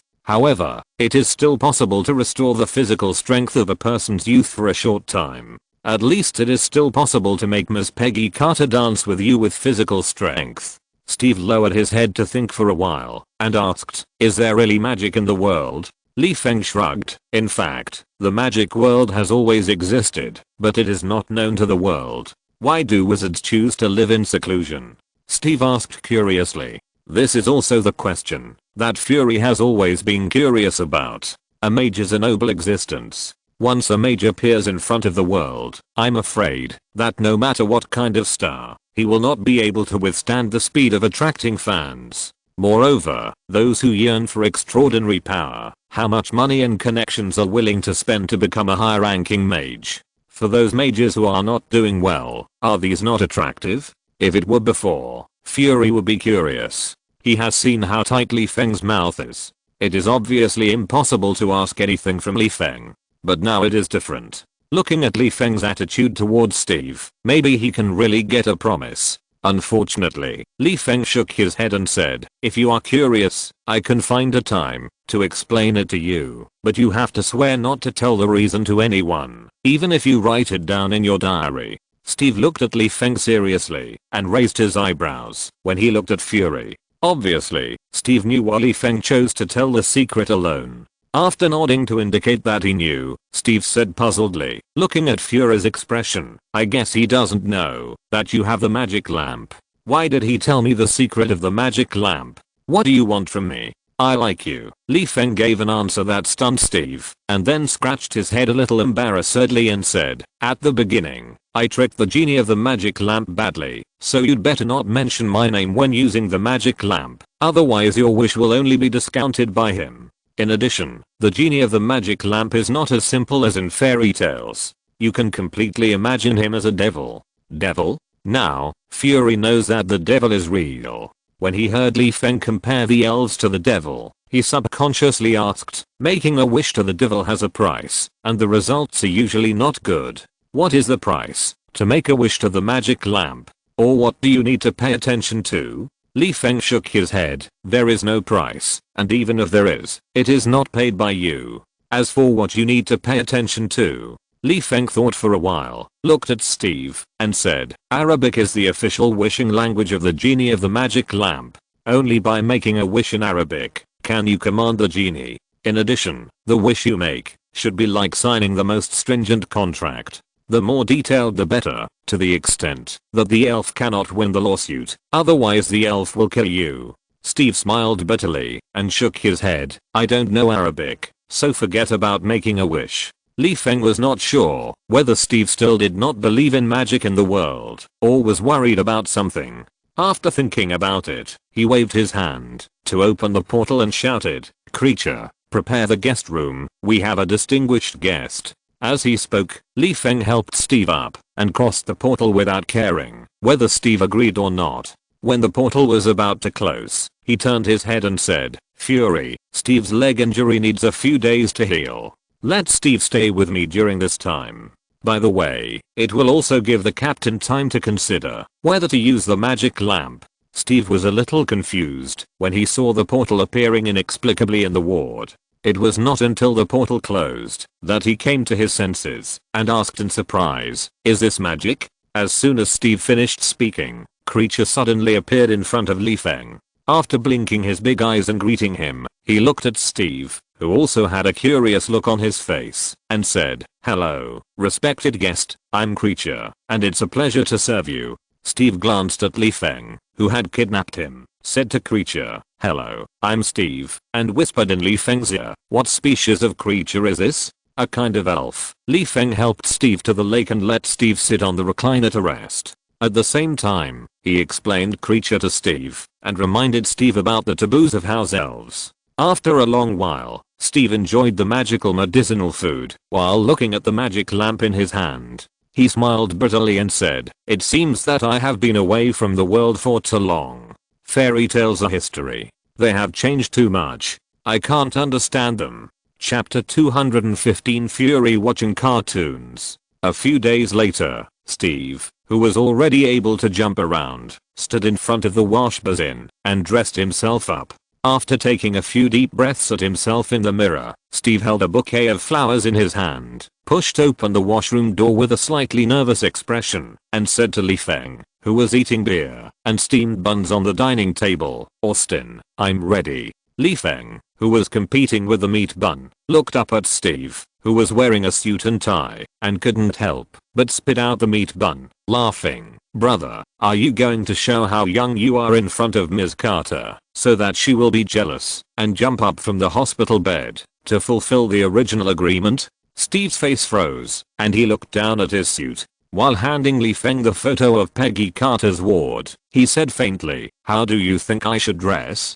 Dye my hair white and wear old age clothes? I don't want to deceive Peggy. Maybe it would be more convincing to cut my hair into a Mediterranean hairstyle? As he spoke, Li Feng took the photo, looked at it for a few times, and waved his hand to open the portal. On the other side of the portal, Peggy Carter obviously knew that Steve would come to visit her today. She also dressed up carefully and sat in a wheelchair accompanied by two medical staff waiting for Steve's arrival. As the portal appeared in front of her, Peggy Carter excitedly covered her mouth and sat up straight subconsciously. Although Steve had carefully prepared the lines for today's meeting, when he really saw Peggy Carter, he realized that his mouth had no function except to assist nasal breathing.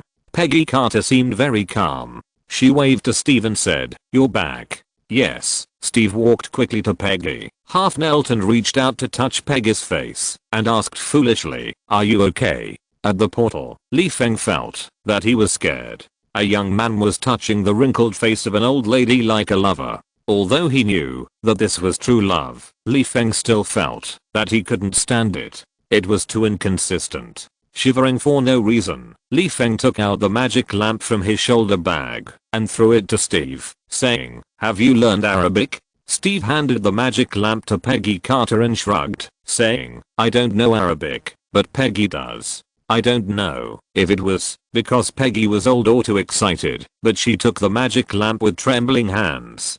Peggy Carter glanced at Li Feng, frowned and said, "Are you the wizard that Fury said?" Without waiting for Li Feng to answer, Peggy Carter looked at the magic lamp in her hand and asked, "Is this Aladdin's magic lamp?" Li Feng nodded slightly, as an answer to Peggy Carter's question. For some reason, Li Feng always felt that Peggy Carter used the magic lamp personally because she didn't trust him.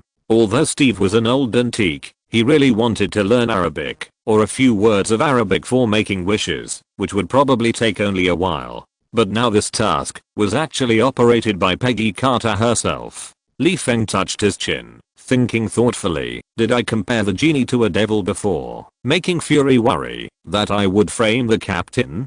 After all, the devil is very interested in pure souls, and I have shown that I can control soul spells. So why not let Peggy Carter make a wish herself? Even if something happens, it will be Peggy Carter, who already has a short lifespan, who will be hurt. Once Peggy Carter is injured because of the elves, the captain will probably make trouble for me. Li Feng glanced at Steve. It seems that Fury saw that I was good to the captain and thought that I was trying to win over the captain. Thinking of this, Li Feng curled his lips in disdain and said, I guess Ms. Carter already knows the steps to use the magic lamp. Seeing Peggy Carter nod, Li Feng turned and stepped across the portal and said, I'll be back to get the magic lamp in 10 minutes. After that, Li Feng waved his hand to close the portal, waited silently for 10 minutes, and opened the portal again. At this time, Peggy Carter had obviously fulfilled her wish. Although she still looked old, Li Feng was sure that Peggy Carter's inner self had recovered from her hearty laughter and the energy fluctuations all over her body. As for how long this state could last, it depended on how long the energy in Peggy Carter would dissipate. When Steve saw Li Feng coming back, he returned the magic lamp to Li Feng and gave him a warm hug. Thank you.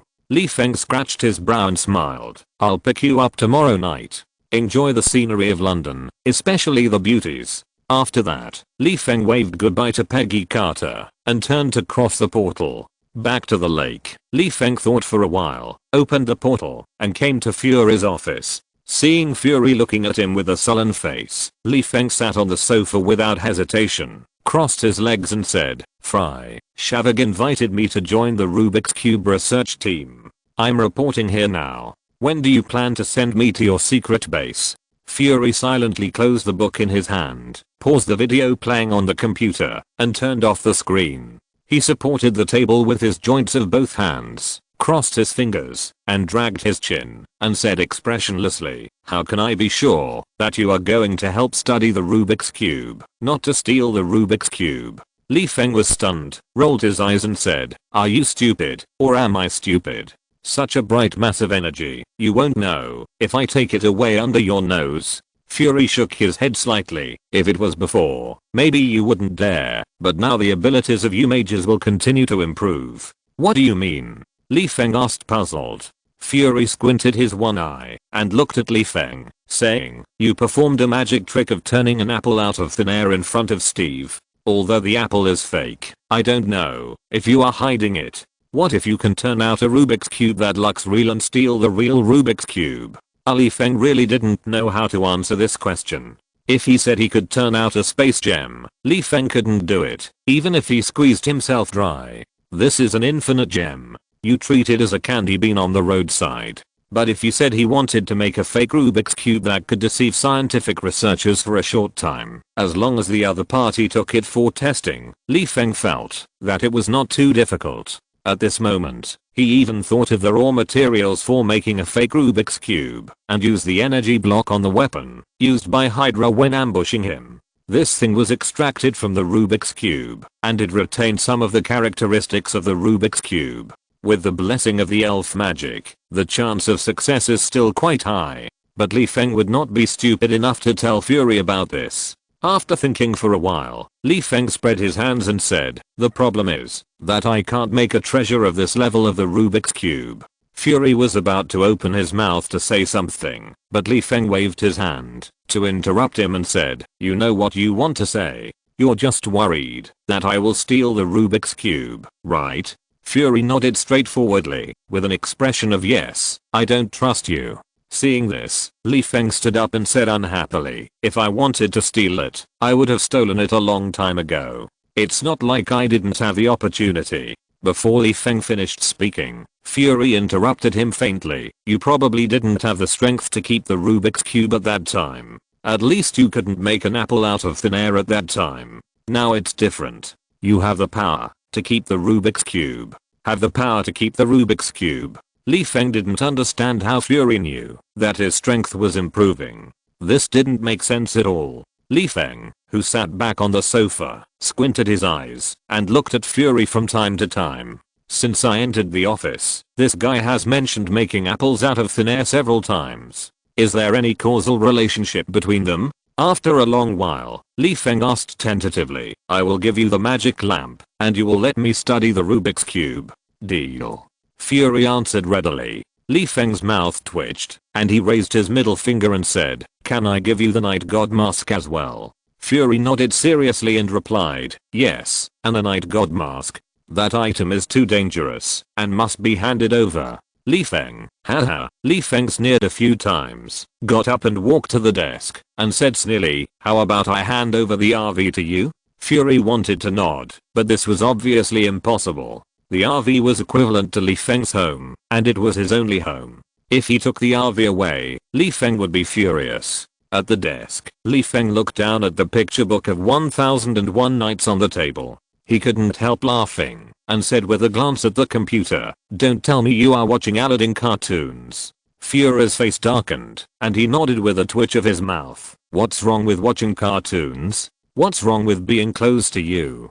If he buried Fury in the coal pile before, Li Feng thought he could barely find his face, but now Li Feng estimated that, unless he used his magic eyes to look for his spirit, he would never find Fury's face in the coal pile. You are the director of SHIELD, watching cartoons during work hours. Do you have any shame? As he spoke, Li Feng reached out to open the computer screen and press the play button, and the computer suddenly rang with the voice of the genie explaining the function of the genie to Aladdin. I know why you think my strength has improved. Li Feng glanced at the computer and said helplessly, not all wishes can be fulfilled by the genie in the magic lamp, especially the strength of a mage requires a little practice, otherwise he cannot control his own power. Besides, I don't believe you haven't thought about my strength increasing, so let's skip this topic and just say you have ideas about the magic lamp. Fury nodded and said bluntly, I want the magic lamp.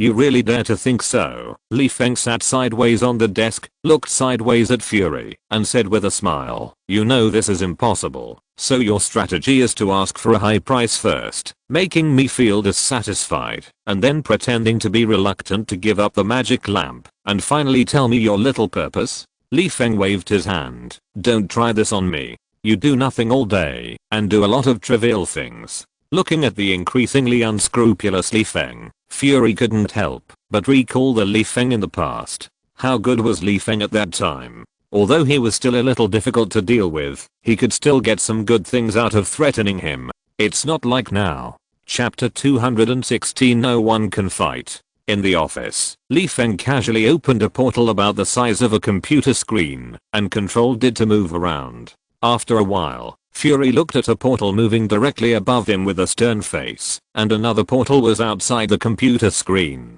Fury looked at the portal on the desk with a twitch in his mouth, and then looked up at the computer screen in the air above, where the Aladdin cartoon was playing. Watching Li Feng show off his space magic, Fury gritted his teeth and asked, what is your bottom line about the magic lamp? You're still talking about the bottom line with me at this time. Li Feng widened his eyes and sneered, I've told you before that the main function of the Rubik's Cube is space. Do you think anyone you know knows more about space than me? Without my participation, how much progress will your research project make? Li Feng pointed at himself proudly. Now it should be you who asks me to join the research team. Why do you want me to exchange it for the magic lamp? Fury glanced at Li Feng, his mouth slightly raised, and said disdainfully, you are a wizard. I'm afraid your research direction is biased towards magic, but I want technology. Do you understand technology? Of course, if you can find a bunch of wizards, I don't mind letting you lead another research team to participate in the research of the Rubik's Cube, such as the Ancient One wizard mentioned by you and Mephisto. Haha, Li Feng sneered a few times. Let me find the Ancient One to study the space gem. Do you want to introduce the location of Kamataj and the locations of the 3 temples to you? Believe it or not, Ancient One will turn against you and beat you and me into a big fat boy with a face bigger than his belly. Li Feng rubbed his brows, sighed and said, can you stop worrying about some things? You even asked Ancient One to do research. You're lucky you figured that out. It's because she's busy maintaining peace in the dimension and has no time to deal with a small figure like you. Otherwise, just because you dare to catch her attention, believe it or not, she doesn't have to do anything. Her disciples will beat you so hard that your parents won't recognize you and you'll have to apologize afterwards. I don't mind apologizing, Fury said with narrowed eyes, silently adding in his heart, as long as I can get to know Ancient One. He said with squinted eyes, why do I feel that Ancient One's disciples are quite domineering? Li Feng really didn't want to say anything more to Fury about the topic of Ancient One. While opening and closing the portal, he said, in a word, do you want me to join the research team? Fury shook his head to refuse Li Feng. He waved at Li Feng impatiently, motioning him to leave quickly and not to delay his work. From the beginning, Fury never thought of letting Li Feng join the research team. He didn't want to use the Rubik's Cube to develop a portal to squeeze out the world's major automobile or airplane manufacturers. His goal from the beginning was to extract the energy in the Rubik's Cube to make powerful and environmentally friendly weapons to deter evil forces that dared to reach out to the Earth. In this case, why did he want a wizard to join the research team? Besides, Li Feng can hypnotize. Who knows how many scientific researchers Li Feng has contacted became his subordinates afterwards. The safety risks are too high, and the gains do not outweigh the losses. As for the magic lamp, he learned from Peggy Carter that the magic lamp can only fulfill 3 wishes of the summoner. Now asking for the magic lamp is just to test how many wishes Li Feng has made with the magic lamp. If Li Feng has not used 3 wishes, then Li Feng must be very fond of the magic lamp. If he has used 3 wishes, then the magic lamp is just a collection for Li Feng, and he may lend it to SHIELD like the night god mask. But now, Li Feng also used the magic lamp to test his attitude, which made him a little confused for a while.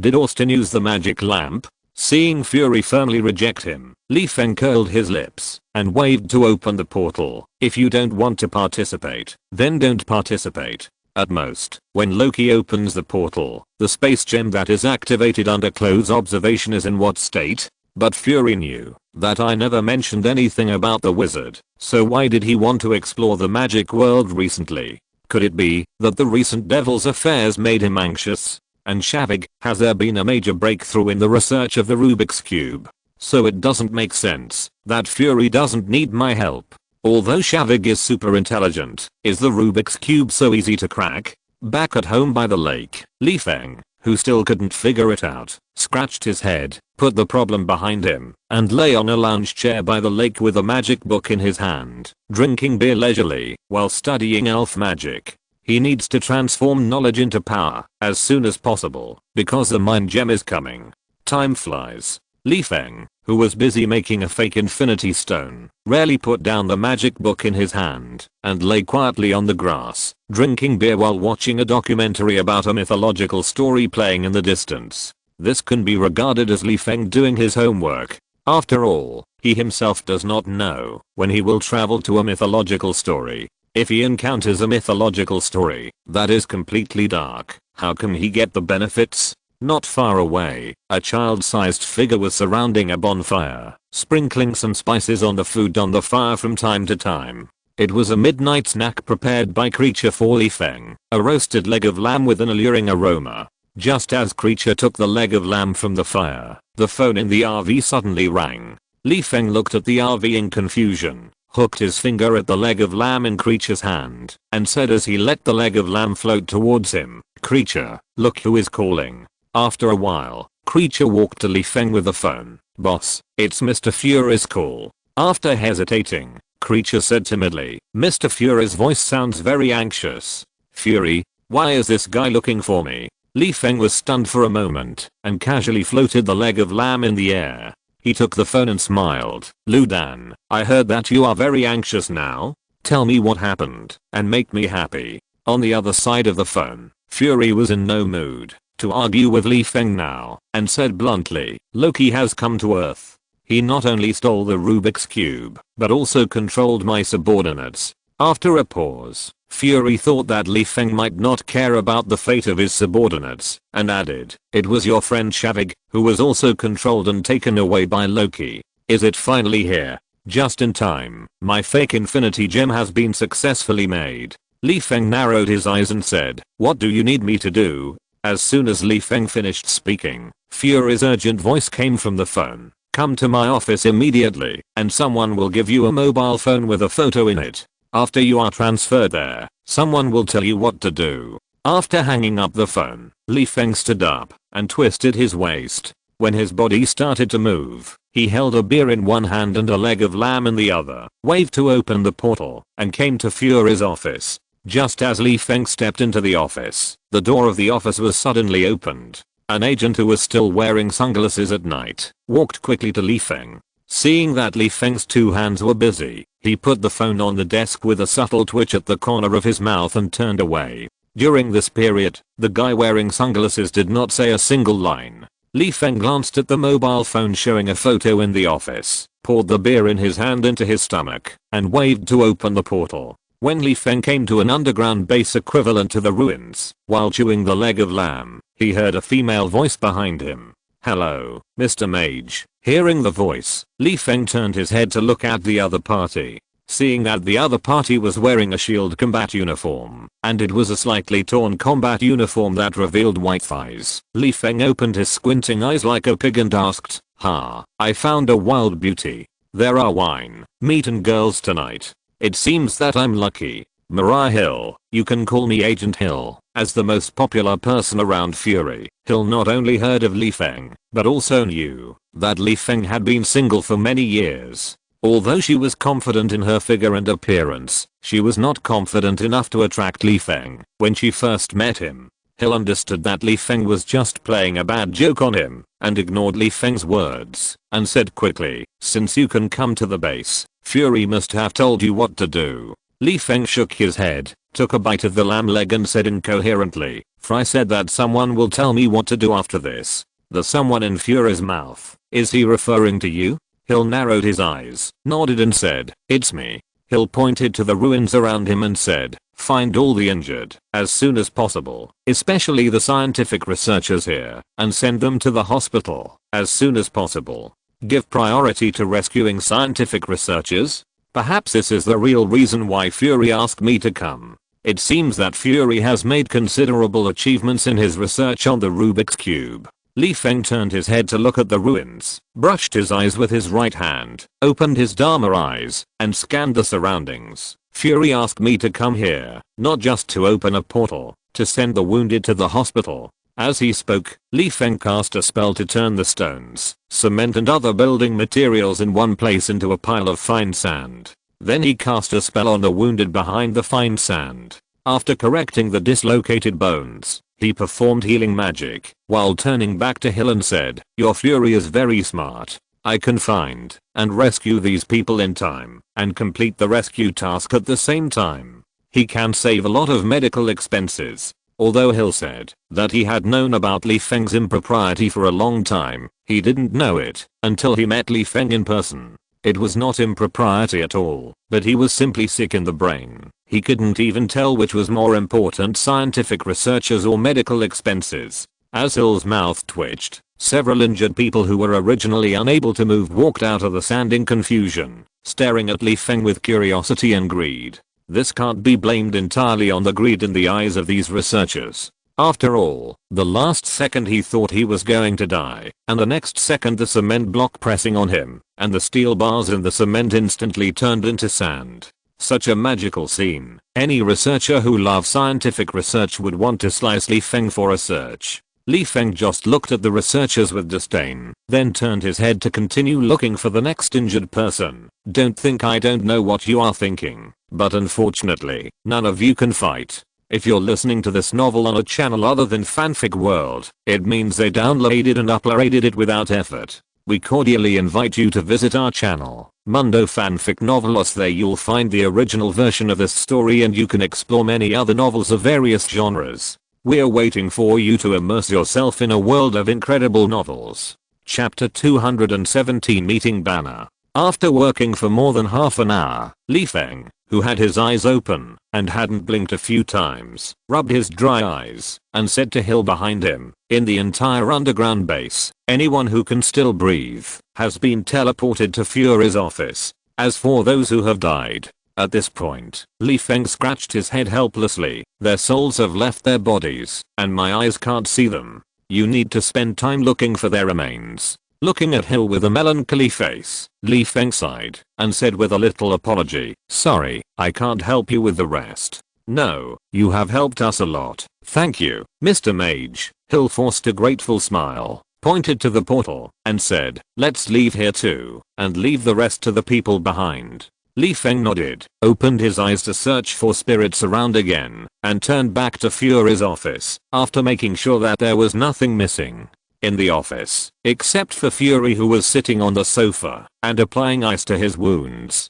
Feng didn't see any of the injured who were teleported back before. But think about it, these injured people who left the base were all fake and shoddy. They all received treatment when they left the underground base. According to Fury's personality, S.H.I.E.L.D. is not a place to keep idle people. Since everyone is fine, of course they will return to work as soon as possible. It is impossible to get paid without working in S.H.I.E.L.D. While Hill was reporting the specific losses of the underground base to Fury, Feng walked to the wine cabinet, took out a bottle of wine that seemed to be packaged in high-end packaging, unscrewed the cap, and drank 2 sips. Just when Feng was sitting at his desk and preparing to turn on the computer to play a few games, Fury, who had listened to Hill's report, walked up to Feng with a poker face. "Help me pick up someone." Feng looked up at Fury and blinked inexplicably. "What do you mean? I kindly help you treat the wounded. So you think I'm your little employee now? I'm a wizard, and my fees are too expensive." Before Feng could refuse, Fury took out his mobile phone from his pocket and dialed a few numbers, while saying to Feng, "Pick up your friend, Dr. Banner." After that, Fury put the phone to his ear and asked, "Have you set off?" Natasha's voice came from the other side of the phone. "No, I'm still waiting for the SWAT team. You know, I may be able to convince Banner, but I can't communicate when facing the big guy, so without the support of the SWAT team, I dare not face the big guy alone." Fury nodded, indicating that he agreed with Natasha's words. After glancing at Feng, he said to Natasha, "No need to wait for the SWAT team. I have a more suitable person here." After asking Natasha to send a photo of her location, Fury hung up the phone and handed the phone to Feng, saying in a commanding tone, "I need Banner's knowledge of gamma rays to find the Rubik's Cube and bring Banner back as soon as possible." After a pause, Fury seemed to think of something and changed his words. "Take me to your home first and come over when I send you a photo." "My home? Do you still want Natasha to visit my collection, see how many fairy tale props I have, and find out about the magic world?" Although you old shaman is unhappy that Fury spoke to him in an imperative tone, Feng felt that he could still bear it. After all, everything was for the gems that were about to be in his hands, and they were delivered to his door by Fury himself. Thinking of this, Feng took the phone, looked at the photos for a few times, and waved to open the portal. On the other side, Natasha didn't understand who was the more suitable candidate in Fury's mouth at first, until the portal suddenly appeared in front of her, and realized that the person in Fury's mouth was indeed more suitable for this mission. First of all, intelligence shows that Feng and Banner are good friends. From the fact that Banner still won't hurt his ex-girlfriend Betty when he turns into Hulk, the big Hulk still has Banner's thoughts, or Banner can control Hulk for a short time. In the face of friendship, even if Banner turns into Hulk, Banner will try his best to stop Hulk from hurting Feng. Secondly, it is strength. Natasha knows that when Feng and Hulk first met on the streets of New York, Feng slapped Hulk back to Banner with one palm. Although it is unknown whether Hulk has any psychological shadow on Feng, it does not prevent Hulk from being quite powerless when facing Feng. So, even if Banner cannot control himself and releases Hulk, it does not matter. If he cannot beat Li Feng, it will only increase his psychological shadow. The only thing that makes Natasha unhappy is that Li Feng has taken advantage of her verbally several times. For the sake of the mission and Barton, I will not bother you for the time being, but it is impossible for me to greet you with a smile. With a stern face, Natasha glanced at Li Feng, who was holding a bottle of wine in one hand, and said, "Get on the plane," then turned around and walked into the Quinjet. Li Feng, who had no idea that his name was already in Natasha's notebook, scratched his head and shouted, "Beauty, do you have a photo of Banner's location?" Pointing to the Quinjet, Li Feng said disdainfully, "This pile of junk is flying too slowly." Natasha's mouth twitched. "The most advanced aircraft on the entire Earth is junk in your eyes." Then Natasha covered her face and walked off the plane, thinking of something. "Well, you are a mage, you have a portal, and the Quinjet is indeed a bit slow." At this time, a phone rang suddenly in Li Feng's pocket, which made Li Feng, who had not used a mobile phone for many years, stunned for a few seconds before remembering that the phone that Shield gave him had not been returned yet, and now it was lying in his pocket, making a harsh ringing sound.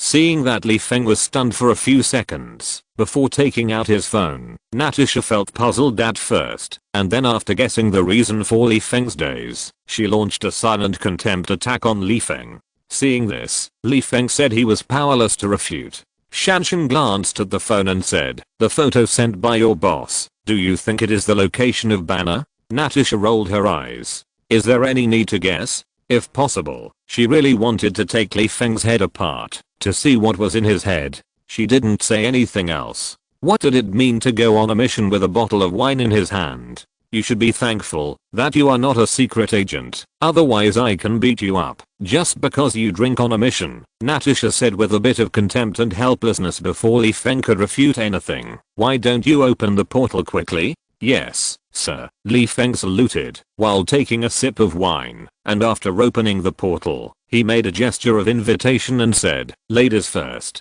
Natasha glanced at the unruly Li Feng and asked as she stepped through the portal, "Where is this?" Li Feng scratched his head, looked blankly at the slum-like buildings around him, and listened to the conversation of the pedestrians nearby, and said, "They are speaking Portuguese, and I heard a few words of Spanish." Natasha, who was a little surprised, looked at Li Feng in confusion. According to the information of Shield, Li Feng had no experience in learning foreign languages. How come he could not only understand Portuguese, but also Spanish now? Just when Natasha wanted to find out how many languages Li Feng knew, the phone in Li Feng's hand rang again with the notification tone of receiving a text message. Li Feng glanced at his phone, threw it to Natasha, and walked to a shabby 3-story building nearby, saying, "We are in Brazil, and Banner is in the small building in front." Natasha glanced at the message on the phone, walked quickly to Li Feng's side, and said, "The message said that Banner is rescuing a group of infectious patients."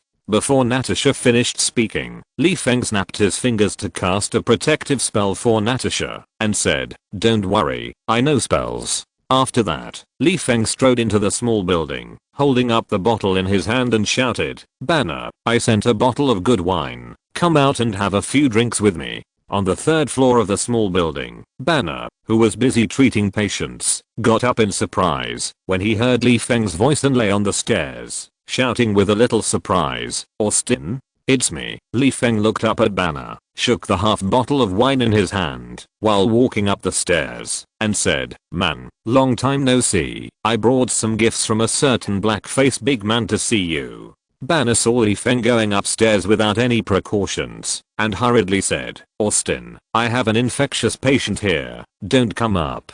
Li Feng shrugged, and said in a relaxed tone, "Do you think I care about this?" While speaking, Li Feng had already taken Natasha to the third floor. Banner glanced at Natasha behind Li Feng and asked curiously, "Your girlfriend?" "Girlfriend?" Li Feng turned his head and looked Natasha up and down and said disdainfully, "No." On the side, Natasha couldn't help but twitch her mouth, and her hands clenched into fists inexplicably, and even the throbbing veins on her fists were clearly visible. Damn, what does your disgusted expression mean, you single dog who has abstained from sex for many years? Natasha walked past Li Feng in a bad mood, shook hands with Banner and said, "Hello, Dr. Banner, I'm Natasha Romanoff, from SHIELD." Just as Natasha pulled Banner aside to introduce the current situation, Li Feng half knelt in front of several patients and chatted with them skillfully in Portuguese. Just when Li Feng was chatting excitedly, Banner, who had been persuaded to join the team to find the Rubik's Cube, walked up to Li Feng, greeted the patients, and asked in a low voice in English, "Austin, can you help heal them?" Li Feng shook his head helplessly and replied in a low voice, "My magic heals injuries, not diseases, but..." After a pause, Li Feng stretched out his hand to several patients and said while casting a spell, "I can transfer most of the germs in their bodies." As a grey mist floated out of the patients' bodies, Li Feng explained in a low voice, "There are still a small amount of germs in their bodies, so they have to rely on drugs to continue treatment." Banner patted Li Feng on the shoulder, smiled and said, "This is very good.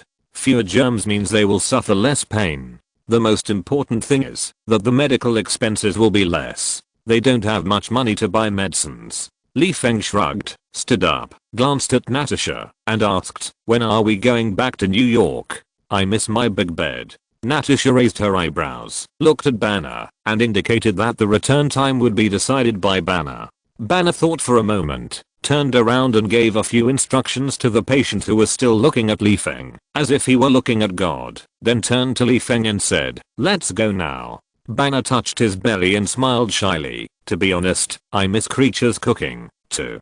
Chapter 218. I would rather die than let Li Feng eat a bite. Li Feng brought the two of them back to his home by the lake. He licked the corners of his thirsty mouth and shouted, "Creature, get me 3 beers." After a pause, Li Feng turned to Natasha and asked, "Can you drink now?" Natasha shrugged her shoulders, rolled her eyes, put her hands on her hips, and smiled with her figure. "Why, are you planning to get me drunk and carry out your dirty thoughts?" Li Feng rolled his eyes. "Why, are you scared? If you are scared, go home to your mother. Besides, how can a girl stay overnight at a man's house? Man?" Natasha looked Li Feng up and down with contempt and said, "But as far as I know, you haven't found a female companion for several years. Are you sure you are still a man?" Since it was about whether he was a man or not, Li Feng rolled up his sleeves and shouted, "Why, you want to know how manly I am? Do you want to try it later?" Natasha glanced at Li Feng with contempt.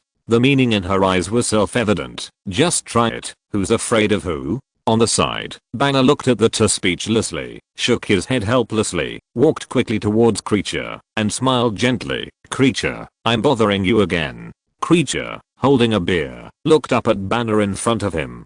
Facing this guest who had helped Li Feng study, Creature grinned and smiled happily. "It's Mr. Banner." Creature welcomes Mr. Banner. While speaking, Creature handed a large glass of beer to Banner, bowed and apologized to Banner, and then walked towards Li Feng with the glass. Natasha took the glass, half squatted curiously and looked at Creature at eye level, and asked, "Are you the elf Creature? What else?" Creature is a genetic mutation of a human child. Li Feng took a sip of beer and said, "Creature, prepare some delicious food. I want to get someone drunk tonight." Creature glanced at Li Feng, who looked lewd.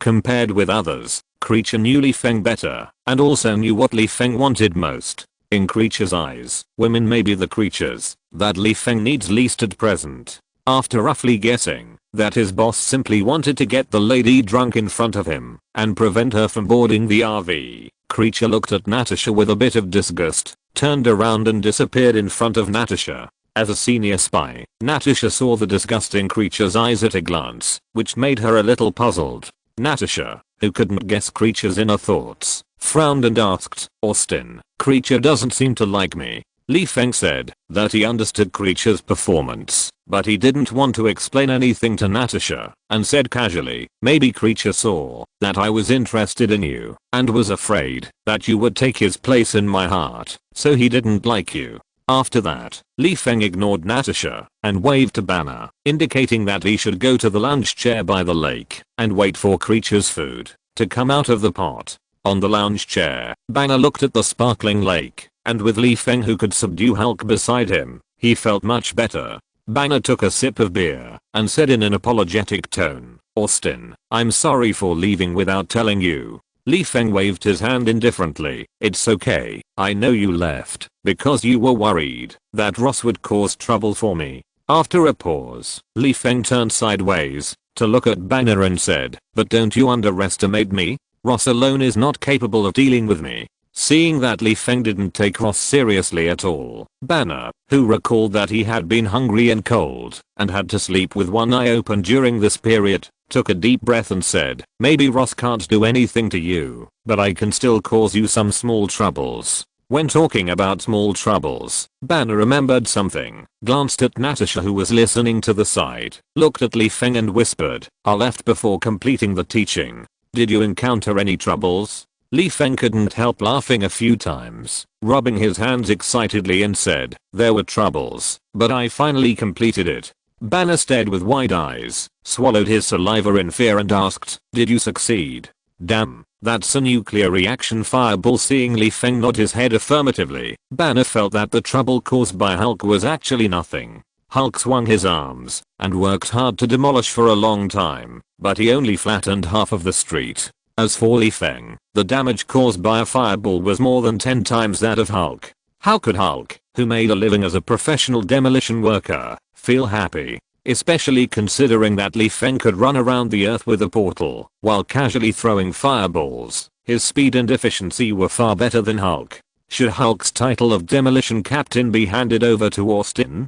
On the other side, Natasha, who wanted to find out some news, saw that the two were chatting enthusiastically, but she didn't understand a word, so she couldn't help but interrupt and asked, "Gentlemen, can you consider the feelings of women?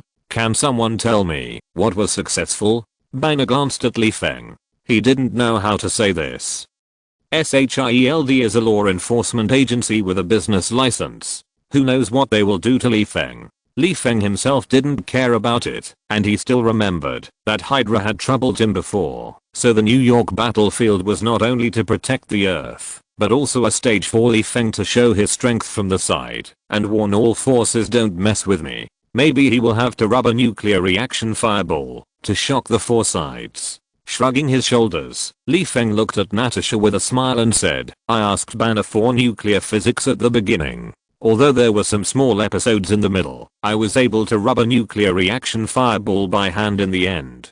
After a pause, Li Feng said with a proud expression, but in an embarrassed tone, "It's just that the current fireball is equivalent to a macro-nuclear bomb. When I work hard and try to rub a fireball to nuclearize the world, you will admire me." Nuclear bomb? Li Feng's words scared Natasha, and she subconsciously sat up from the recliner, staring with eyes in disbelief. "Can you release nuclear weapons at will?" Banner nodded bitterly. To be honest, he didn't know whether he had done something wrong by teaching Li Feng nuclear physics at the beginning, but the matter was done. What could he do? Besides, the world is so big, and he is not the only one who understands nuclear physics. If Li Feng really wants to learn how to rub nuclear bombs with his hands, there are ways. If he doesn't teach, there are people who come to serve Li Feng. After all, the title of mage is still very useful. Natasha rubbed her swollen forehead, stood up and turned around a few times. "Austin, you are breaking the law. No country allows anyone to privately possess nuclear weapons." Li Feng curled his lips, turned his head, and looked at Banner, and asked, "Do you know which weapons convention clearly stipulates that individuals are not allowed to rub nuclear bombs with their bare hands for fun?" Banner rolled his eyes. Is this human language? Which country is so full that it has a law that prohibits rubbing nuclear bombs with hands, and it's rubbing for fun?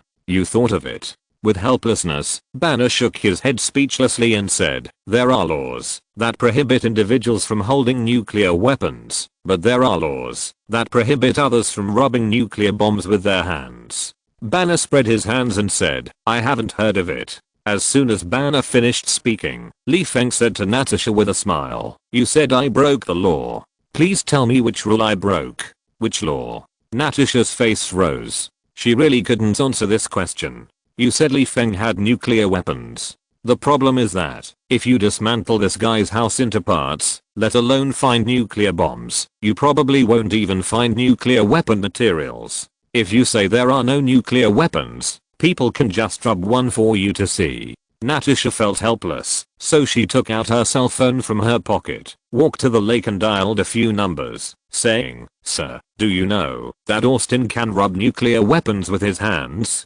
Glancing at Feng, Natasha continued, "In the words of their wizards, it is to release the spell of nuclear reaction fireball." On the other end of the phone, Fury, who had just been lying on the sofa in the office and preparing to take a nap, stood up with a confused look on his face after listening to Natasha's report. After a long time, Fury, who was frightened and had no sleep, walked silently to the French window. For some reason, he suddenly wanted to have a cigarette to relieve his worries, even though he had no addiction to smoking. When it comes to the combination of portals and nuclear reaction fireballs, Fury thought much further than Banner. Feng didn't need to run around the world throwing fireballs. As long as he opened the portal, he could throw the nuclear reaction fireball wherever he wanted. Even with a photo, he could throw the nuclear reaction fireball to a base hundreds of meters underground, or even throw it under the bed without anyone noticing. After all, the portal would not make any noise to remind people I'm here. Who can learn to rub the fireball of nuclear reaction? Why must the cunning Austin learn it? Is God asleep? Rubbing his forehead, Fury, who was holding the phone, sighed and said, "Natasha, keep an eye on Austin. I will send a plane to pick you up early tomorrow morning." After a pause, Fury added, "The previous mission is invalid." After speaking, Fury put down the phone, walked to the desk silently, picked up a cigar, lit it with a match, and returned to the French window, smoking intermittently. On the other side, Natasha, who ended the call, returned to the recliner with an expressionless face. "Fury will send someone to borrow it from us tomorrow morning. Don't drink too much and delay tomorrow's trip." After speaking, Natasha closed her eyes, as if she was going to sleep. "Don't disturb me." As for the previous mission of trying to get some words from Feng, didn't she hear Fury say that the mission was invalid? Only a ghost would want to compete with a drunkard who drinks beer as plain water. Isn't it good to make your stomach feel better? Feng scratched his head. He didn't care much about Natasha's regretful behavior after the drinking contest. As long as Natasha didn't explore the magic world, he didn't bother to care about what Natasha thought. It seems that someone has escaped. Banner, who had personally experienced Feng's drinking capacity, glanced at Natasha, who was pretending to be asleep, and said, "By the way, you will miss out on Creature's delicious food." Feng raised his glass and toasted Banner from a distance, saying, "Someone gave up enjoying delicious food, so you can enjoy more delicious food. That makes sense." Banner also raised his glass and toasted Feng from a distance. "Natasha, I have eaten all kinds of delicious food. Besides, I'm still worried about Barton, so how can I enjoy delicious food?" 10 minutes later, Natasha skillfully used chopsticks to compete with Feng for the food in front of her that exuded an alluring aroma. She seemed to be in a posture of not letting Feng eat a bite, even if she was full to death. Chapter 219, Fishing Rod with a Thick Barrel. The next day, at dawn, Feng, who was snoring on the recliner, was inexplicably awakened by a roaring sound of airflow. Opening his sleepy eyes, Feng yawned and asked, "Natasha, is Fury here to pick us up?" Banner, who had woken up a long time ago, pointed to the lake and said, "I just saw something hovering above the lake." Natasha nodded at the side, answering Feng's question, and said to Banner, "That's the invisible Quinjet." Feng glanced at the ripples on the lake and guessed that the Quinjet was descending. He stood up and twisted his waist and said, "There is a convenient portal, but Fury insisted on using the Quinjet to pick us up. Why? Does he want to show off to me how wealthy S.H.I.E.L.D. is and how much gas money he has?" Natasha turned her head and rolled her eyes at Feng and said as she led everyone towards the lake, "That's because we are not going to the Triskelion building this time, but a base that moves around. I'm afraid your portal cannot locate the moving base. I know about the aerospace carrier, but I guess Fury doesn't want me to know that this big ship is parked at a secret base, so he didn't send me photos. I guess even Natasha doesn't know where the aerospace carrier is now." Unfortunately, in addition to opening the portal, I also know the teleportation magic of the genie. As long as the aerospace carrier is on Earth, I can find it at any time, even if it is hiding in a 100-meter deep underground base for testing. Feng, who pretended not to know the existence of the aerospace carrier, shrugged at Natasha, assuming that the portal could not be opened to the moving base. When he stepped into the quinjet, he suddenly touched his stomach and asked, "Does S.H.I.E.L.D. provide breakfast?" "You know, breakfast is the most important meal of the day." Natasha raised her eyebrows, subconsciously recalling the food made by Creature, and said sincerely, "Compared to Creature's craftsmanship, S.H.I.E.L.D.'s breakfast is far worse." Banner agreed with this. He was also a person who had wandered around. Although he had never eaten S.H.I.E.L.D.'s breakfast, he knew that it was really hard to find a chef with better skills than Creature in this world. The most important thing is that Creature is not only good at cooking food from several countries, but as long as you say the name of the dish, Creature can cook it for you. Such a chef is comparable to a precious panda. Okay, Feng spread his hands, sat down obediently, and fastened his seatbelt, and complained, "I'm no longer interested in S.H.I.E.L.D.'s breakfast. You go out in the wind and rain every day, and you may say goodbye to the world one day. Can't Fury hire a few skilled chefs to comfort your stomach? Or did Fury use the money for hiring chefs to maintain his hair? Does Fury have any hair on his reflective black head?" Natasha rolled her eyes and sat speechlessly beside Feng. "You might as well slander Fury for using the funds to buy shoe polish." Amid the hustle and bustle, the plane flew over the mountains and the sea and landed on an oversized aircraft carrier. As soon as he got off the plane, Feng excitedly pulled Banner to the edge of the deck, took a deep breath of the salty air and said, "You know, my dream was to drive an aircraft carrier to the sea to fish for whales or giant squids. That must be very exciting.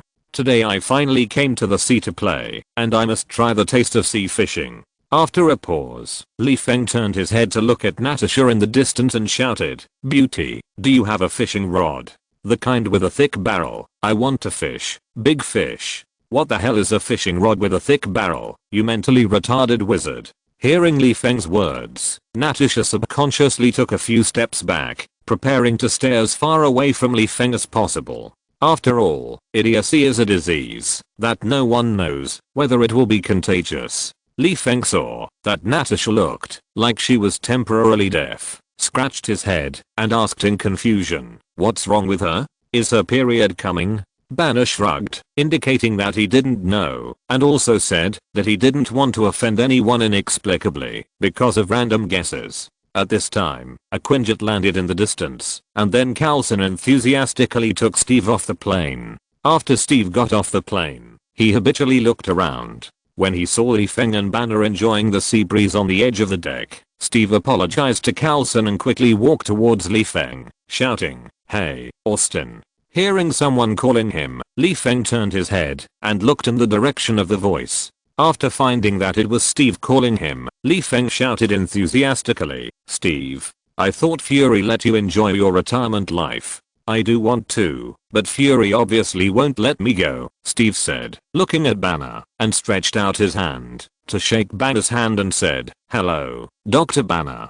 Banner smiled and shook hands with Steve. "Hello, Captain." After the handshake, Steve, who was full of military spirit and mission oriented, couldn't wait to ask, "They said you can find the Rubik's Cube." Banner turned his head and looked around. It seemed that Feng beside him gave him a sense of security. He shrugged his shoulders and asked in a relaxed tone, "That's all they told us?" "That's all I care about," Steve said affirmatively. After thinking for a while, Banner did not answer Steve's question. After all, he had just arrived on the aircraft carrier and had not even seen the equipment for searching the Rubik's Cube. Who knew what the probability of finding the Rubik's Cube was? At this time, Natasha, who was not far away, seemed to receive some notification from the communicator.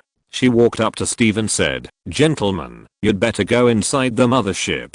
You won't be able to breathe outside for a while." As soon as Natasha finished speaking, a sound of mechanical startup came from below the sea. Steve subconsciously looked at the sea and said, "Is this a submarine?" With curiosity, Banner looked at the sea, shrugged and said indifferently, "It seems that they are going to bury me in the sea as a can." As for his heart, Banner sneered a few times. Submarine? Sorry, Hulk is not so easy to drown. Besides, there is a wizard friend who can open the door. What am I worried about? Until the turbines hidden under the sea surface of the aerospace carrier pressed the seawater below the horizontal line and drove the aerospace carrier to slowly rise into the air. Banner shook his head. It looks worse than previously guessed. While talking, Banner and Steve subconsciously stayed away from the turbines. After all, the wind pressure, when this thing is working, is quite large, and their hairstyles are blown messy. Natasha glanced at Li Feng, who was still looking at the turbines, and shouted, "Master, what are you looking at?" "My fish." Li Feng pointed at the turbines and said depressedly, "I haven't tried sea fishing yet. Why did this broken thing start? Does Fury like to go against me? I shouldn't talk to this guy." Natasha rolled her eyes, turned around and took Banner and Steve into the aerospace carrier. Li Feng, with a slightly raised corner of his mouth, quickly restrained his smile, replaced it with an innocent expression, and followed Natasha. After a while, 3 people came to the command room. Yes, it was 3 people: Natasha, Banner, and Steve. As for Li Feng, he was confused on the way to find a restaurant and observed the layout of the aerospace mothership. Li Feng's goal was the Mind Stone, and Barton, who was controlled by Loki, was the best reason for wanting Fury to hand over the Mind Stone to him. Therefore, Li Feng would never allow Natasha to knock Barton out first and let him regain his consciousness. He wanted to petrify the controlled Barton intact, and then put on a good show in front of Fury. Li Feng, who pretended to be lost, turned around, and quietly turned into black mist, and wandered around in the aerospace mothership. After a while, Li Feng had memorized half of the layout of the aerospace mothership. Just as Li Feng was visiting the mothership with great interest, Fury's voice suddenly came from the radio. "Austin, come to the command room. I have something to discuss with you." "Discuss?" Loki was found. Li Feng scratched his head thoughtfully, squinted his eyes to regain his human form, and walked quickly to the command room. In the command room, Fury stood alone in a corner looking at the clouds outside the window. Seeing Li Feng walking into the command room with a few sandwiches in his hand, Fury couldn't help but twitch his mouth and waved to Li Feng. When Li Feng came up to him, Fury folded his arms, ignored Li Feng's smacking lips, and asked, "Can you break Loki's spell to control people?" Laughing in his heart, Li Feng nodded calmly. "You know that Loki confused Coulson's consciousness before." Fury, "I know. Coulson wrote it in detail in the report, and also told me that you helped him break Loki's spell. I can break it this time too." Li Feng shrugged and said with a pout, "Unless Loki's magic power has greatly improved during this period of time. But think about it, it's impossible. Even a god can't make rapid progress on the road of magic in a short period of time." After a pause, Li Feng tilted his head and pretended to think about something, and said, "Of course, if he used some props to increase his power, then I may not be able to help Barton and Savage for a while." "Props?" Fury touched his chin and said with recollection, "I remember that, when he controlled Barton and Shavig, he used the spear in his hand to gently touch their chests to control them." "A spear?" Li Feng pretended to be tangled and said a little embarrassedly, "It should be the staff. After all, Loki is a wizard after all, and it is a bit inconsistent to use a spear." Scratching his eyebrows, Li Feng said uncertainly, "If possible, it's better to let me study the staff, otherwise I can't be sure whether I can solve Loki's spells. After all, the staff is a bit exaggerated for the amplitude of certain types of spells." Fury rubbed his temples with a headache. Li Feng's question was actually a bit contradictory. The premise of getting Loki's staff was to find Loki, but Loki has been found, and the magic cube has basically returned to the hands of S.H.I.E.L.D., so this matter will naturally end. By then, his team will have plenty of time to slowly help Barton restore his self-will. What is the use of Li Feng, an outsider? After a while, Fury, who decided to find Loki first to discuss how Barton regained consciousness, asked, "Can you release a nuclear level fireball? What's wrong? Can't I figure out some spells myself?" Li Feng looked down on Fury with a bit of pride and said, "Let me tell you, this is a matter for mages. Don't try to constrain me with any convention." Feeling stimulated, Fury's eyes twitched, and when his right hand uncontrollably reached for the pistol on his thigh, the bald Sylvet agent, who had met Li Feng several times before, shouted in the distance, "Sir, we found Loki." Chapter 220 Rough Estrangement. Hearing Sylvet's shout, Fury took a deep breath to calm himself down, and solemnly warned Li Feng, "I don't care how you figured out the spell, I only know that you are now a self-propelled nuclear bomb, and must be supervised by S.H.I.E.L.D. Fury patted the gun on his thigh, and threatened in a low voice, "I know this thing is useless to you, but don't forget, your body is as fragile as that of ordinary people, and I know how you chose to hide in the RV when facing energy weapons and let the abomination help you kill the enemy. I'll let a sniper shoot you a few times with an energy weapon a kilometer away. What will happen to you?" After speaking, Fury patted Li Feng on the shoulder, and hurried back to the console with an expression that said, "You have to think it over." Li Feng looked at Fury's receding back with a sullen face, and the corners of his mouth could not help but twitch slightly, but in his heart, haha, energy weapons from 1,000 meters away, who are you trying to scare? Small weapons are naturally less powerful, but they can't penetrate my amulet. Although large energy weapons are also powerful, do you think I'm blind? How can I not see such a big thing? After performing his frightened expression, Li Feng rubbed his cheeks, put on a poker face, walked behind Sylvet, and asked, "Where is Loki?" This is not that Li Feng asked unnecessary questions, but that apart from knowing that Loki is in Germany, he really didn't know where exactly he was. There was nothing he could do. He was so willful when watching movies back then. He would forget after watching, and watch it again after forgetting. Who knows, he would end up in the Marvel world. Sylvet, with his big shiny head, looked back at Li Feng. He's in Germany, on Königstrasse in Stuttgart. After hesitating for a moment, Sylvet looked at the surveillance screen in confusion and added, "It seems he never thought of hiding." On the other side, Fury, who returned to the console, looked at the video for a few seconds and shouted, "Captain, it's up to you." Then Fury turned his head to look at Li Feng and said, "You go and help too." It didn't take much acting skills. Li Feng naturally looked at Fury with disgust, said nothing, and followed Steve silently. Soon, Natasha took Li Feng and Steve onto the fighter plane. Steve was a little puzzled and disappointed with Li Feng's behavior. There was a portal that could instantly teleport to the destination and solve the trouble caused by Loki as soon as possible, but Li Feng chose to take the Quinjet. This was obviously a lack of effort. Looking at Li Feng, who sat silently in his seat with a stern face, Steve had a slight headache. To put it mildly, it was now the mission period, and no matter what problems Li Feng had, they should be put aside first. To put it in a bigger way, Fury has judged that there are aliens making trouble on Earth, and preparing to start a war. They are now on their way to carry out the decapitation mission.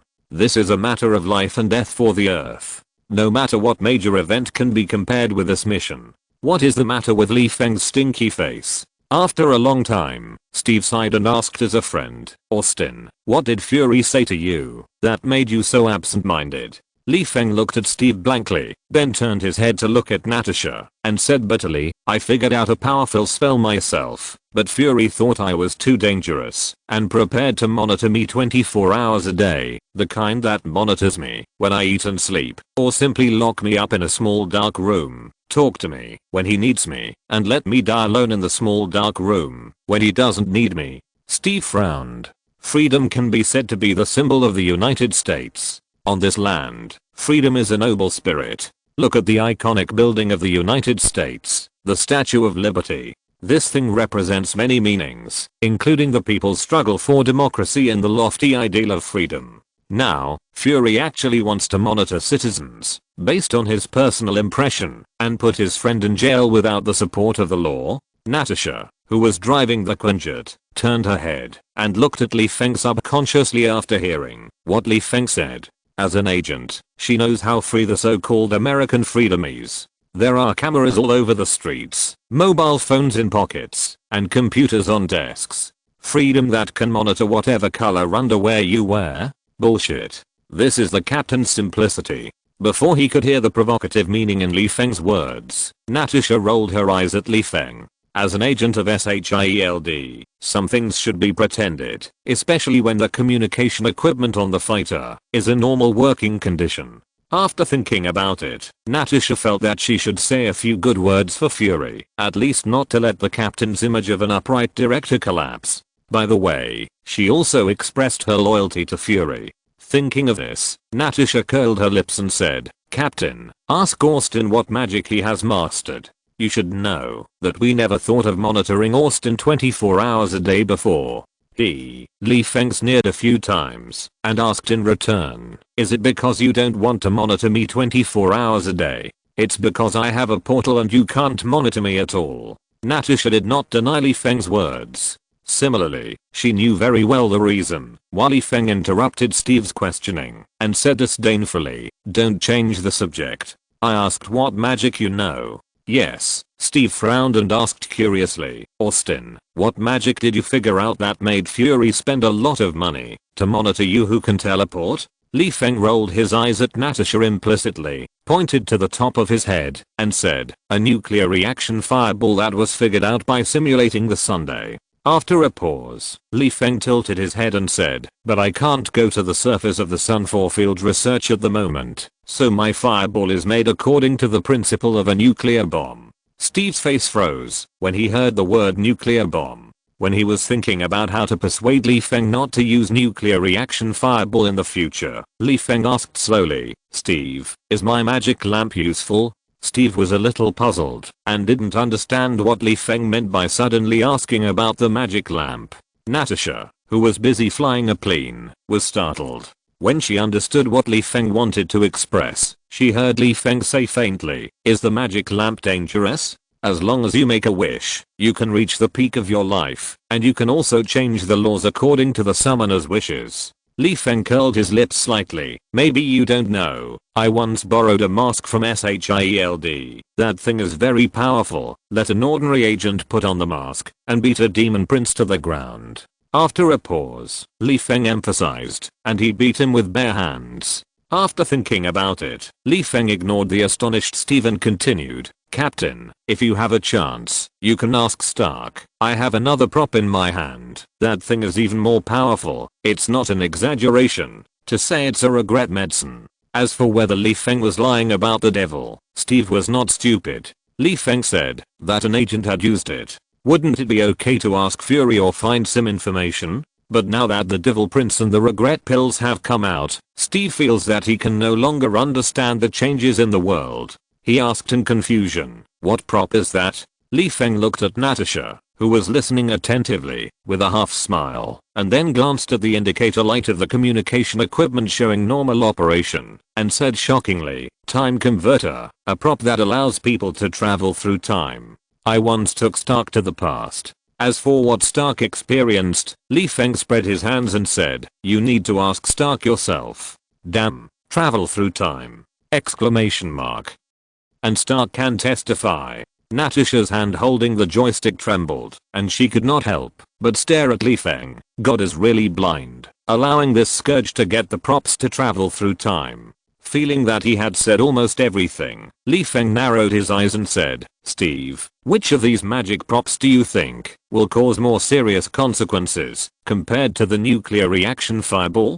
Without waiting for Steve to answer, Li Feng concluded, "So, Fury doesn't think I'm dangerous at all, but he just wants to confiscate my props. This time, he used the reason that my magic threatens public safety and asked me to accept control and even threatened me with force." Li Feng scratched his head and asked curiously, "If I compromise this time, what about next time? Will you let me hand over the props and finally hand over the way of practicing magic?" Compared to the curiosity of others, Steve also asked Li Feng why did the wizard choose to live in seclusion, and Li Feng, out of trust, made Steve swear not to tell the reason to others, and then told Steve the specific reason why the wizard lived in seclusion. Now, Steve heard Fury wanted to explore how to practice magic. He knew clearly the consequences of borrowing dimensional energy on a large scale, so he subconsciously retorted, "No, once the foundation of practicing magic is made public, the harm is much more serious than war." Natasha looked at Li Feng's expression, then looked at Steve, and asked curiously, "The consequences of practicing magic are very dangerous?" Steve nodded silently. "I can't tell you the specific reason. I can only tell you that war only results in death or the destruction of a country, and publicizing magic, with the current technology and greed of mankind, will only usher in the disaster of genocide." Steve's words successfully aroused the curiosity of Natasha and fury on the other end of the communicator. Unfortunately, as a man who keeps his promises, Steve chose to keep silent, no matter how Natasha tried to get him to talk. In the end, Steve, who saw that Natasha was trying to get him to talk, simply closed his eyes and rested, pretending to be, "Like you say yours, I will listen." Seeing this, Li Feng's mouth corners slightly raised. He understood that this time, taking advantage of Shield's curiosity about magic and everything he did, Steve had already had different opinions about Fury, but it was just that during the mission, Steve couldn't say anything. However, Li Feng did not widen the small rift between Steve and Fury, because there was no need. Fury's attitude towards Steve might be good, but he was not very friendly to Li Feng. He had tried to test him in many ways. Now, as long as Li Feng did not have the heart to destroy the world and firmly maintained a friendly relationship with Steve, I believe that the small rift between Steve and Fury would only grow bigger. As the three people were silent, the fighter plane quickly flew over Kuning Street. Li Feng unbuckled his seatbelt, walked to Natasha, and looked through the cockpit glass at Loki, who was wearing a big horn helmet and giving an impromptu speech on the ground. Natasha glanced at Steve, who had already jumped off the plane, and said with a cold face, "What is your purpose in making a rough separation?" Li Feng smiled and waved his hand to open the portal. Chapter 221 The Frustrated Loki. When Li Feng landed on the ground wearing a skull mask and carrying a sickle, Steve and Loki were already fighting fiercely. It was just that the fighting style of the two made Li Feng speechless. As a shield warrior, Steve liked to play close combat with the enemy, which was understandable. But Loki was an authentic spellcaster. It was not known whether he was infected by staying with the EC, who produce many berserkers, for a long time, or whether he knew that the god King Odin was not his real father, which stimulated his nervous system to be somewhat disordered. He abandoned the spells he was good at and relied on a magic staff and physical fitness to play close combat with Steve. But don't say it, Loki's aged several times. That of Steve is not for nothing. Relying on rich combat experience, he really suppressed Steve at the beginning. If it weren't for Steve's outstanding physical fitness and the shield with amazing defensive power in his hand, Steve might have been beaten black and blue now. But with the appearance of Li Feng, all this began to change subtly. First, Loki's perception told him that there was an invisible wizard not far away who wanted to attack him. Especially when Loki wanted to whip Steve with his staff, this perception of danger became clearer, which made Loki and Steve start to be a little timid in the battle.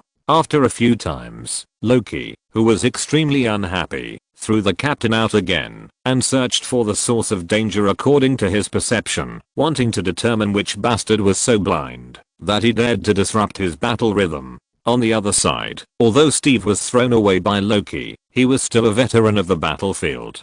Seeing that Loki dared to desert in the battle, his eyes suddenly lit up, and he seized this opportunity sharply. After getting up, he attacked Loki's big face like a tiger. Loki had no choice but to give up looking for the erratic Li Feng and concentrate on dealing with Fu Steve, who launched a fierce attack, but the premonition that someone was about to attack from behind emerged in his mind again. In view of the cunning magician behind him, Loki rolled his eyes and created an illusion to exchange words with the captain and took the opportunity to find Li Feng. Unfortunately, Li Feng was using his magic eyes. It was obvious that the illusion had no spirit, so it would be strange if Li Feng was fooled. Therefore, Li Feng threw the time stagnation spell in his hand at the hidden Loki and shouted, "Captain, when did you start chatting with a bunch of energy? What does your wife think?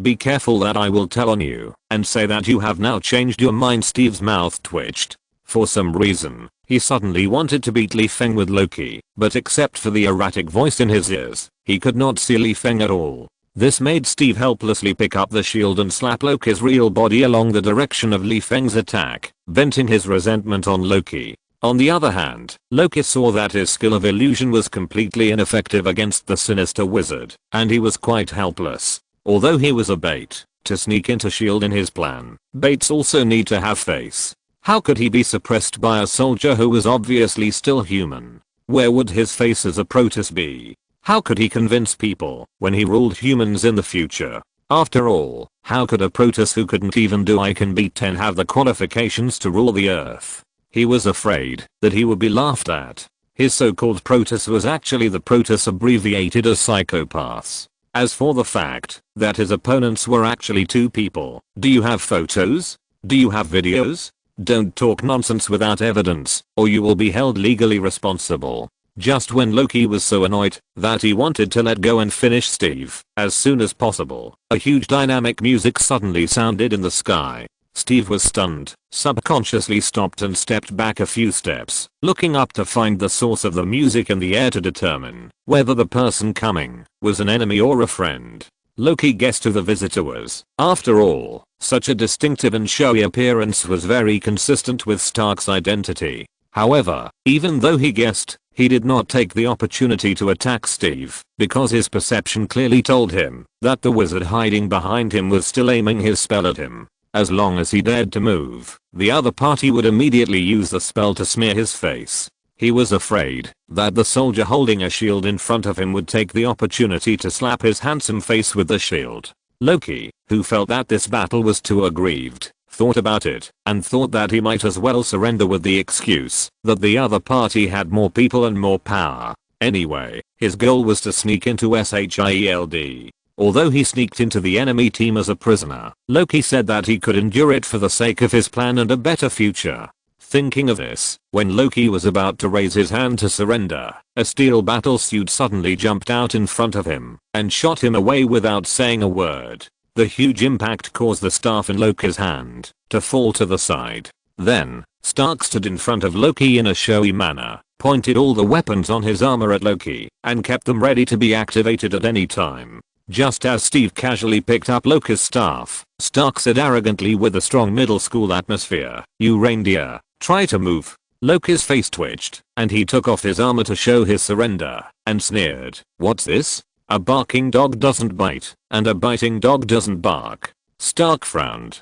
Before he could figure out what Loki meant, Feng, who was still invisible, carried a sickle burning with hellfire, floated behind Stark and said, what he meant was that although your dog barks fiercely, your weapons can't hurt him, but I, a dog that has never barked from beginning to end, have the ability to bite him. As he spoke, Feng put his hand on the shoulder of his battlesuit, both to prevent the furious Stark from rushing towards Loki, and to signal his location to Stark. Seeing this, the captain immediately stood in front of Stark, raised his shield in front of him and said, "Loki, surrender. You are no match for the 3 of us." Steve shook the magic circle in his hand, and continued to persuade, "Besides, you have lost your weapon now." Loki glanced at the staff in Steve's hand, looked at Stark with disgust, took off his armor again and obediently boarded the Quinjet. "Tony Stark, just wait for me, I must tear down your house." On the fighter, Loki looked at the sickle on Feng's shoulder thoughtfully, squinted and asked, "Are you the wizard who helped Thor back then?" Feng shrugged, "Why, you want to make trouble for me?" "That's right." Loki leaned back in the chair comfortably, glanced at Natasha with a smile, and said loudly, "I heard that SHIELD is a major force protecting the earth, but why do I see a dark wizard mixed in SHIELD? Perhaps the implication of Loki's words was too obvious. Natasha, who was flying the fighter plane, couldn't help but look back at Loki and asked, "What's wrong with the dark wizard?" Feng scratched his head and said indifferently, "What else can I do? Just say I'm evil." Loki looked at Feng with a smile and said, "I didn't say that, but you admitted it yourself." At this point, Loki turned his head and looked at Natasha. "Beauty, let me tell you a secret. Dark energy is inherently corrosive. Soul wizards who use dark energy are destined to be corroded by dark energy." Loki looked around at the people in the fighter plane, pointed at Feng and said, "You'd better be careful of this wizard.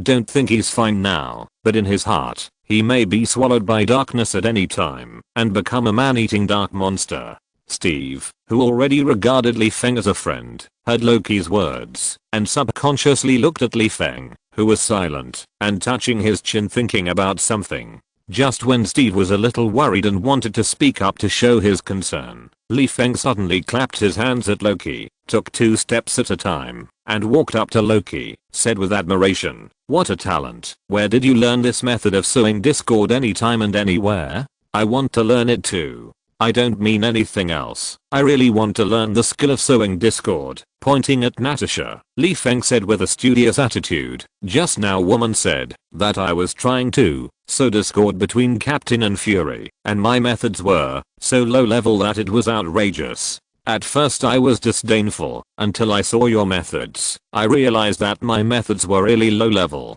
Feng, by the way, you have learned from Barton what kind of person Fury is, right?" Seeing Loki nodded blankly, Feng asked for advice. "Can you help me with the provocation plan I designated before?" Without waiting for Loki to respond, Feng said to himself, "Originally, I wanted to encourage Captain to check the relevant information of SHIELD in the past, so that Captain could find out for himself what kind of face Fury has. What do you think of this plan?" Loki was a little confused. "What's going on? It was obviously me who was trying to sow discord between you and the people on the fighter plane. How come you admitted in front of the captain that you were trying to sow discord? What does that mean?" Steve on the side was also a little confused about what Feng wanted to do. What the hell is it to instigate me to check the information? On the other hand, the highly intelligent Stark and the veteran spy Natasha, the two of them saw that Feng had actually resolved Loki's provocation. Not only that, Feng also clearly told Steve that Fury had a problem, but Feng had no evidence in his hands, so Steve needed to find it himself. Regardless of whether Steve believed Feng's words in the end, based on the principle of seeing is believing, it is likely that Steve would go to the database to look for information. On one side is God's righteous man, and on the other side is the director who has done countless dirty work in secret. Now, Fury is expected to face a crisis of trust. Chapter 222, Honest and Cute Young Man. Feng's admiration not only failed to make Loki proud, but instead he felt a faint sadness in his heart. The wizard who didn't play by the rules clearly said that we should discuss your use of dark energy. How come the tone suddenly turned into a discussion of how to sow discord? But it doesn't matter. The dark energy issue is fooled now. I'm sure someone will bring it up in the future. Besides, you have a lot of weaknesses. After thinking about it, Loki looked at the sickle on Feng's shoulder with a smile and said, "If I'm not mistaken, your sickle-shaped staff is made of Eurometal." Feng's eyes turned, and he roughly guessed what Loki wanted to say. It was nothing more than that the intention of bringing up the dark energy again was too conspicuous, so he was ready to remind others from the weapon aspect that mages are dangerous. Be cautious when approaching, but I don't care. As long as Ancient One doesn't cause trouble for me, it doesn't matter how I make trouble. Patting the sickle, Feng said boastfully, "You have good vision. This is indeed Eurometal, and it is made of materials removed from your own father's armor." Touching the sickle, Feng raised his eyebrows and said, "What do you think of my craftsmanship? It's much better than your staff." Loki looked the sickle up and down and said with a smile, "I don't know how good your craftsmanship is, but I know that you are not capable of transforming the Eurometal with your strength, and I can't sense the divine power on the sickle." Loki shook his head slightly and smiled. "So which idiot extracted the divine power? Not only did it cause the quality of the Eurometal to decline, but the destroyer also lost a thick thigh forever." Looking at the confused faces of the people around him, Loki smiled happily. "By the way, the destroyer is an armor that Odin almost emptied his family to build. This is also one of the honors of the Asgardians worth protecting." But now, Loki shook his head regretfully and said, "You disabled Asgard's top armor, and it is the kind that will be disabled forever. How do you think the Asgardians will view you, and what means will Odin use to deal with you and the guy behind you who dared to extract the divine power?" Natasha, who was sitting in the driver's seat, turned her head to the sickle in Feng's hand and guessed with a slight headache, "Go to Earth and take back the Eurometal from Austin?" Feng rolled his eyes at Natasha and said speechlessly, "Only someone like you who knows nothing about Asgard would say that His Majesty Odin is coming to Earth to kill him." Facing Loki, Feng pointed at his nose and said, "Do you think I know nothing?" His Majesty Odin is a busy man who maintains the 9 realms. He has no time to trouble me. Moreover, with the wealth accumulated by Asgard over the years, it does not seem difficult to rebuild a thigh for the destroyer. As for whether His Majesty Odin will send someone to deal with me, Feng lowered his head and pretended to think, touching his chin, and said to Loki, I guess His Majesty Odin will send someone to thank me for removing the destroyer's thigh, because I did it to save his precious son. As for whether His Majesty's act of thanking me will make your little son sad, Feng shrugged and said apologetically, sorry, you are not my biological son, I don't know how to comfort you. How about saying my condolences? Feng's words biological son irritated Loki a little, and made him subconsciously think that the wizard in front of him knew something. After thinking about it, Loki felt that it was embarrassing to discuss the topic of whether his son was close to him in front of the public, so he decisively changed the subject and said, well, it seems that Thor has already told you about the Eurometal, so you are fearless. After a pause, Loki pointed to the blade of the sickle and sneered, that's hellfire on your sickle. As far as I know, this thing is a fire that only demons can use. As soon as he finished speaking, Loki seemed to have figured something out and shrank his neck, pretending to be a good boy who is afraid of demons, but his face was full of sarcasm and smile. You have surrendered to hell and have the devil as your backing, so you can ignore the hellfire, or you have actually been corrupted by dark energy and turned yourself into a demon. Otherwise, how do you explain how you made the hellfire obedient? Without waiting for Feng to refute, Loki shook his head slightly and said, I don't believe that the wizards on Earth are strong enough to control the hellfire without changing camps. After all, even most of the gods can't control the hellfire freely. Feng scratched his head. What you said is very ambiguous, making me feel that the Earth wizards should be very weak. What a pity.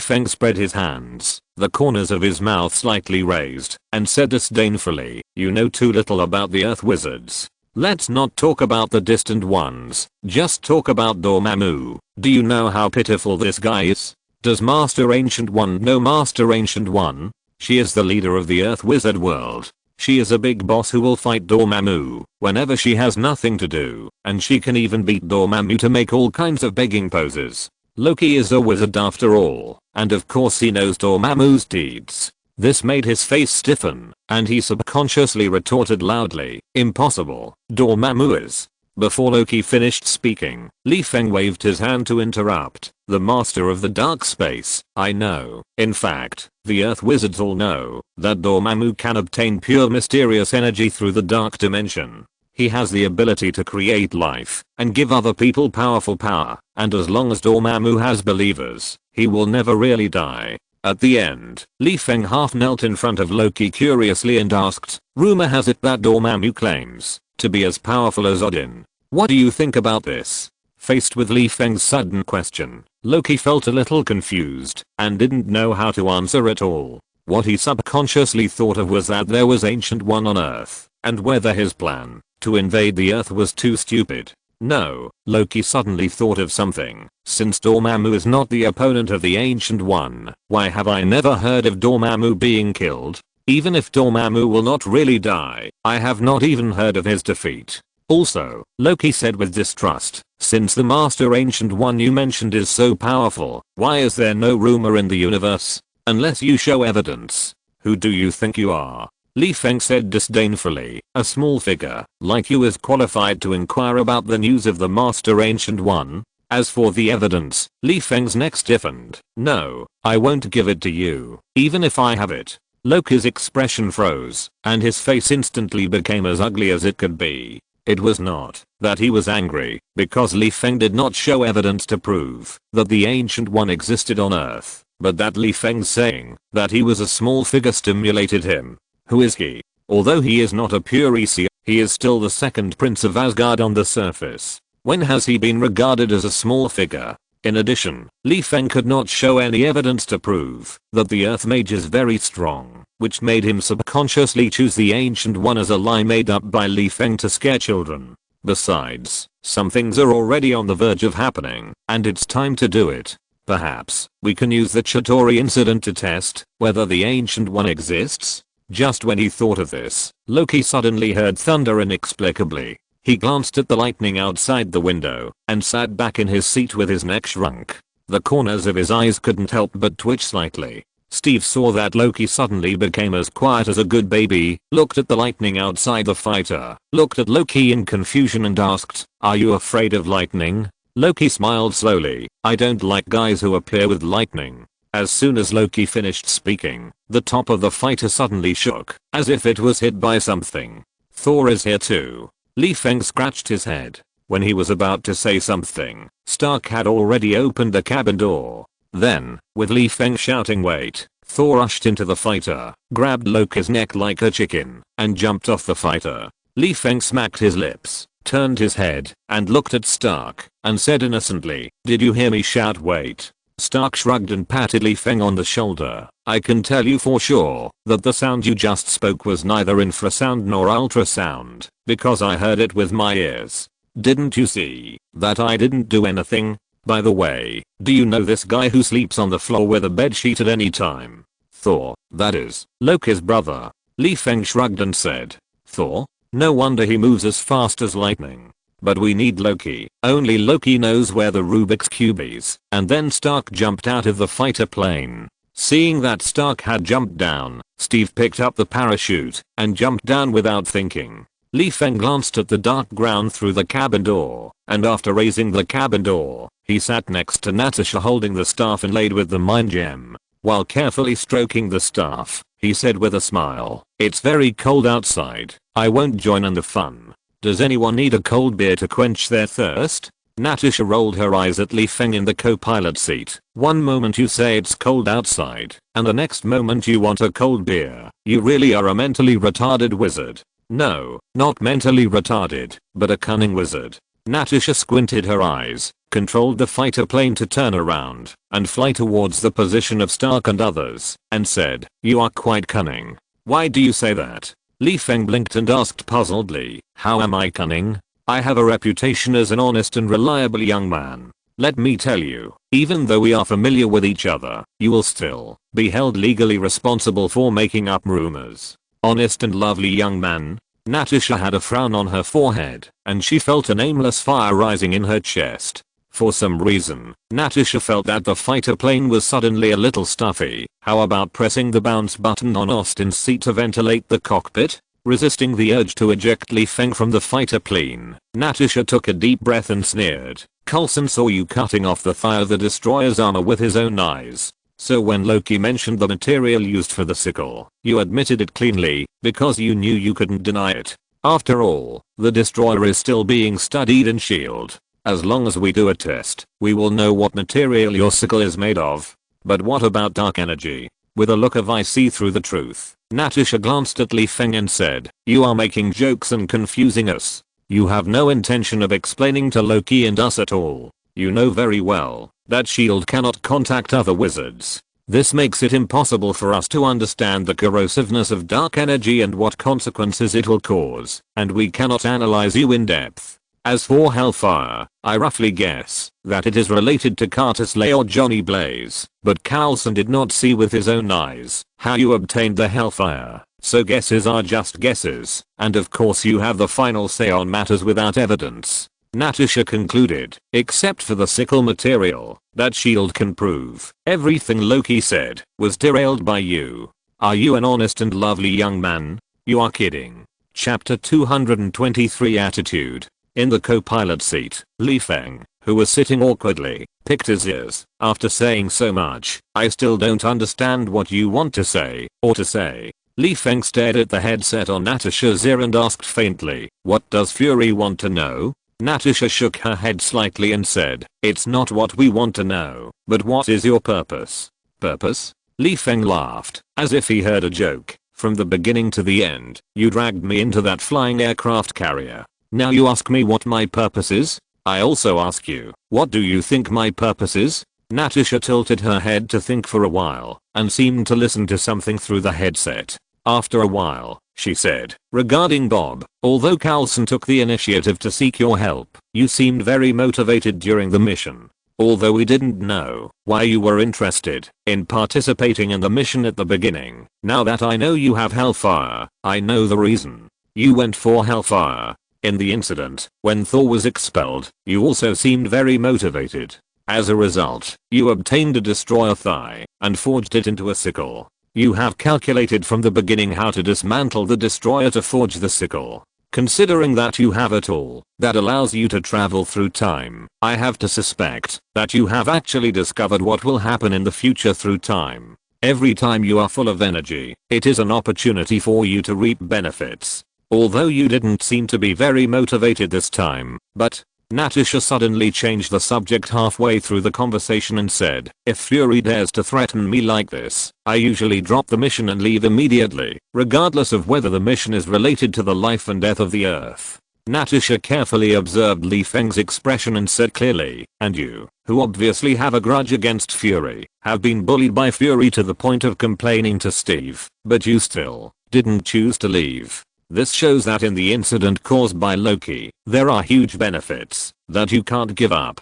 Did you still underestimate Fury?" Li Feng had a gloomy face and was silent for a while before asking, "What does Fury want to know? The characteristics of dark energy, how I got hellfire, or what do I want to get this time?"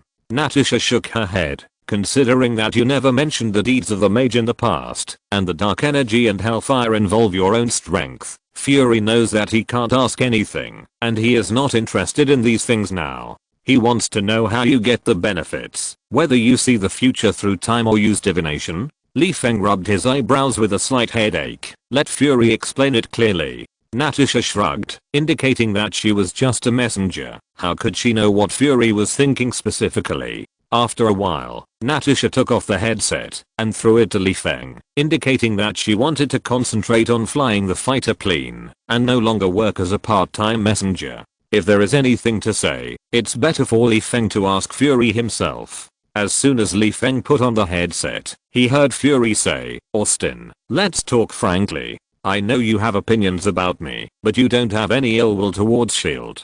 Li Feng couldn't refute this, because it was true. If you look at Fury from the perspective of ordinary citizens, in fact, this director has done a pretty good job. No matter how big the trouble is on the Earth, he can always find a way to resolve it. Although some of the handling methods seem a bit messy to Li Feng, he doesn't have the ability to foresee things. He relies entirely on his brain and experience to find clues from the clues and press some disasters to the ground. As for making S.H.I.E.L.D. a branch of Hydra, in Li Feng's opinion, Fury is just taking the blame. This is all Alexander Pierce's fault. After all, when Pierce was transforming S.H.I.E.L.D., Fury was just a soldier.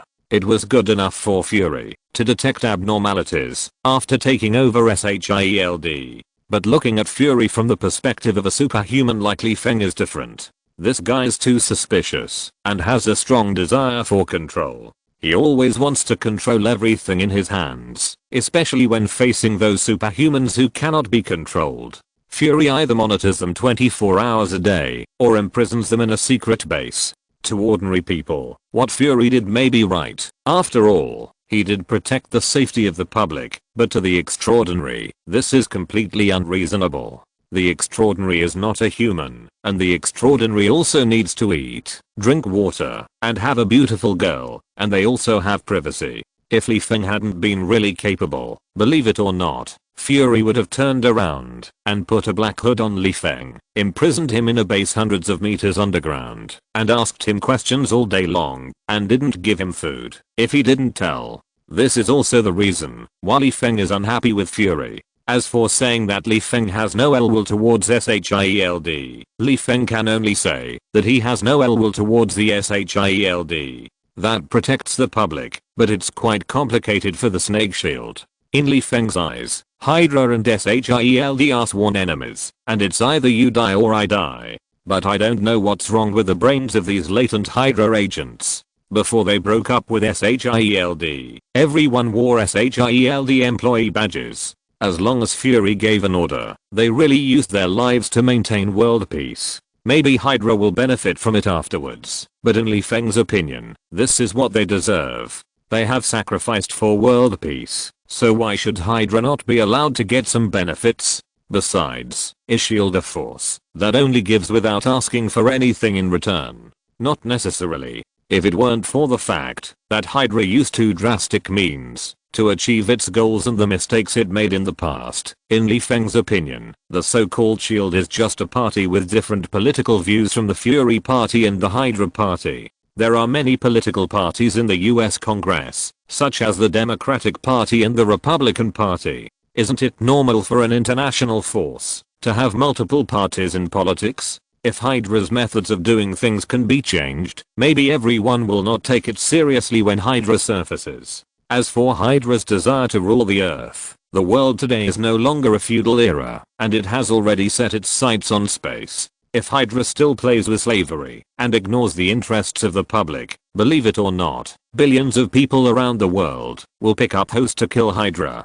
So if Hydra really wants to rule the earth, it is more likely to package itself as a political party and take the presidency. Li Feng took a deep breath, collected his scattered thoughts and said slowly, I will say what I can say and what I can't say. Before Li Feng finished speaking, Fury said first, then there is no need to say it. After a pause, Fury asked in a low voice, can you see the future? After hesitating, Li Feng nodded slightly and said, I can rely on time spells and divination methods. After a pause, Li Feng explained, future itself is uncertain, so what I see happening in the future may not necessarily happen in reality, but if I tell others about what will happen in the future, I'm afraid that what was originally going to happen will also change. At the other end of the communication area, Fury was silent for a while and asked, I want to know how much trouble Loki's matter will bring. I don't need to explain it accurately, just give a rough idea. Li Feng glanced at Natasha, who was listening attentively at the side. He fiddled with the staff in his hand with one hand and rubbed his forehead with the other hand. After thinking for a while, he said, this is all I can tell you about the Battle of New York. In addition, I remind you that the more people know about this, the greater the chance of change. After thinking about it, as long as it did not involve his own interests, Li Feng felt that it would be okay to show off his remaining kindness, and reminded vaguely, Loki is very unhappy with Stark. After that, Li Feng took off the headset and threw it aside. He thought he had done enough. If Fury could not understand the meaning of his words, then the many people who died in the Battle of New York had nothing to do with him. On the side, Natasha saw Li Feng's tired face and felt that it was time for her revenge. She smiled and said, Austin, do you think that Fury, a king of agents, would not know the importance of team unity? Li Feng mechanically turned his neck to look at Natasha and asked, what do you want to say? Nothing, Natasha said as if she was watching a joke. I was just wondering why Fury chose to threaten you before you went on the mission. You know, this mission is about Loki, and you are the person who knows Asgard best among the people Fury knows. Isn't he afraid that you will quit? After all, you are not from Shield. Li Feng was stunned, and a flash of lightning flashed through his mind and struck his head. Didn't this guy, Madden Fury, suspect that I had other purposes? The so-called threat was just to see if I would leave. It seems that he also wanted to observe my attitude towards Shield.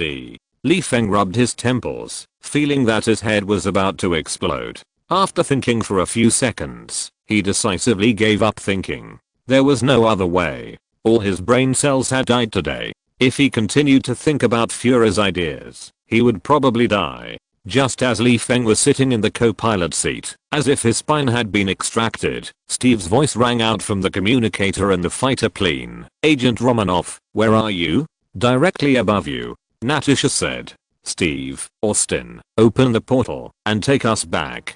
Got it. Li Feng rubbed his wrist, stood up and walked towards the cabin to open the portal. After a while, Thor carried Loki and stood behind Steve, crossing the portal and coming to the fighter plane. After getting on the fighter plane, Thor put Mjolnir aside, opened his arms, and walked towards Li Feng, smiling happily. Hey, my friend, I'm so glad to see you. Me too. After hugging Thor, Li Feng looked at the portal and asked, where's Stark? Steve shrugged. Thor said a little embarrassedly, I didn't know that the Tin Man was your friend, and I was worried that Loki would cause trouble again. So I was in a bad mood at the time, and I couldn't help but hit him a little hard. Although I saw that there was nothing wrong with his tin, except that some paint was rubbed off, he insisted on going home to change tin and reunite with us. Li Feng scratched his head. On one side was Stark, and on the other side was Thor. Both sides had a good relationship.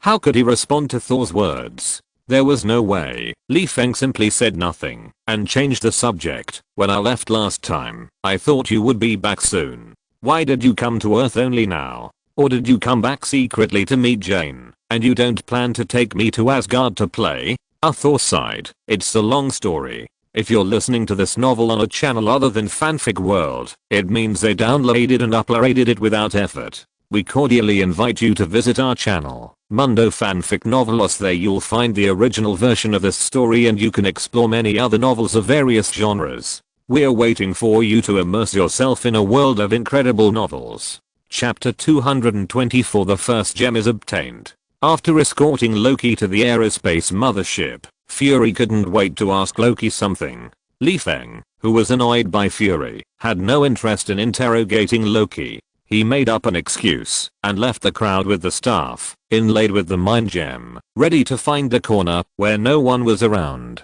to complete his plan of replacing the original with the new one. At this time, Coulson quietly followed Li Feng and walked quickly to Li Feng until there was no one around. He looked at the staff curiously and asked, "Is your target Loki's staff?" Li Feng shook the staff in his hand and asked in confusion, "Why do you ask?" Coulson said with a gentle smile, "I remember last time in New Mexico, you admitted that you were no match for Loki, so you didn't want to face Loki directly, but now, under the threat of Fury, you still choose to face Loki." Coulson pointed to the mind gem on the staff that was emitting blue light and said half guessingly and half affirmingly, "You are after the glowing thing on the staff."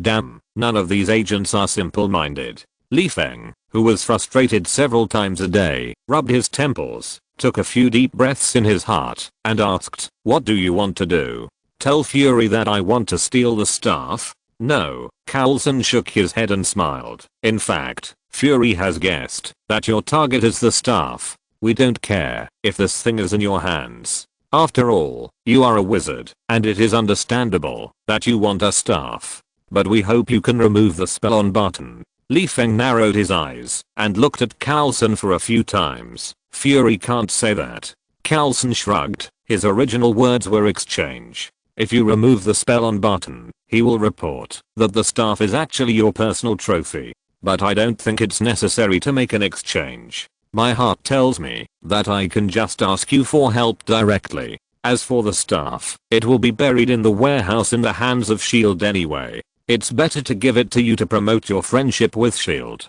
Coulson's words made Li Feng feel comfortable from the inside out. At the beginning, he cast magic on Coulson, just to let Coulson help him collect good things. Now, Coulson has obviously been affected by magic. Li Feng, who thought he would be unlucky today, never thought that he would have an unexpected gain.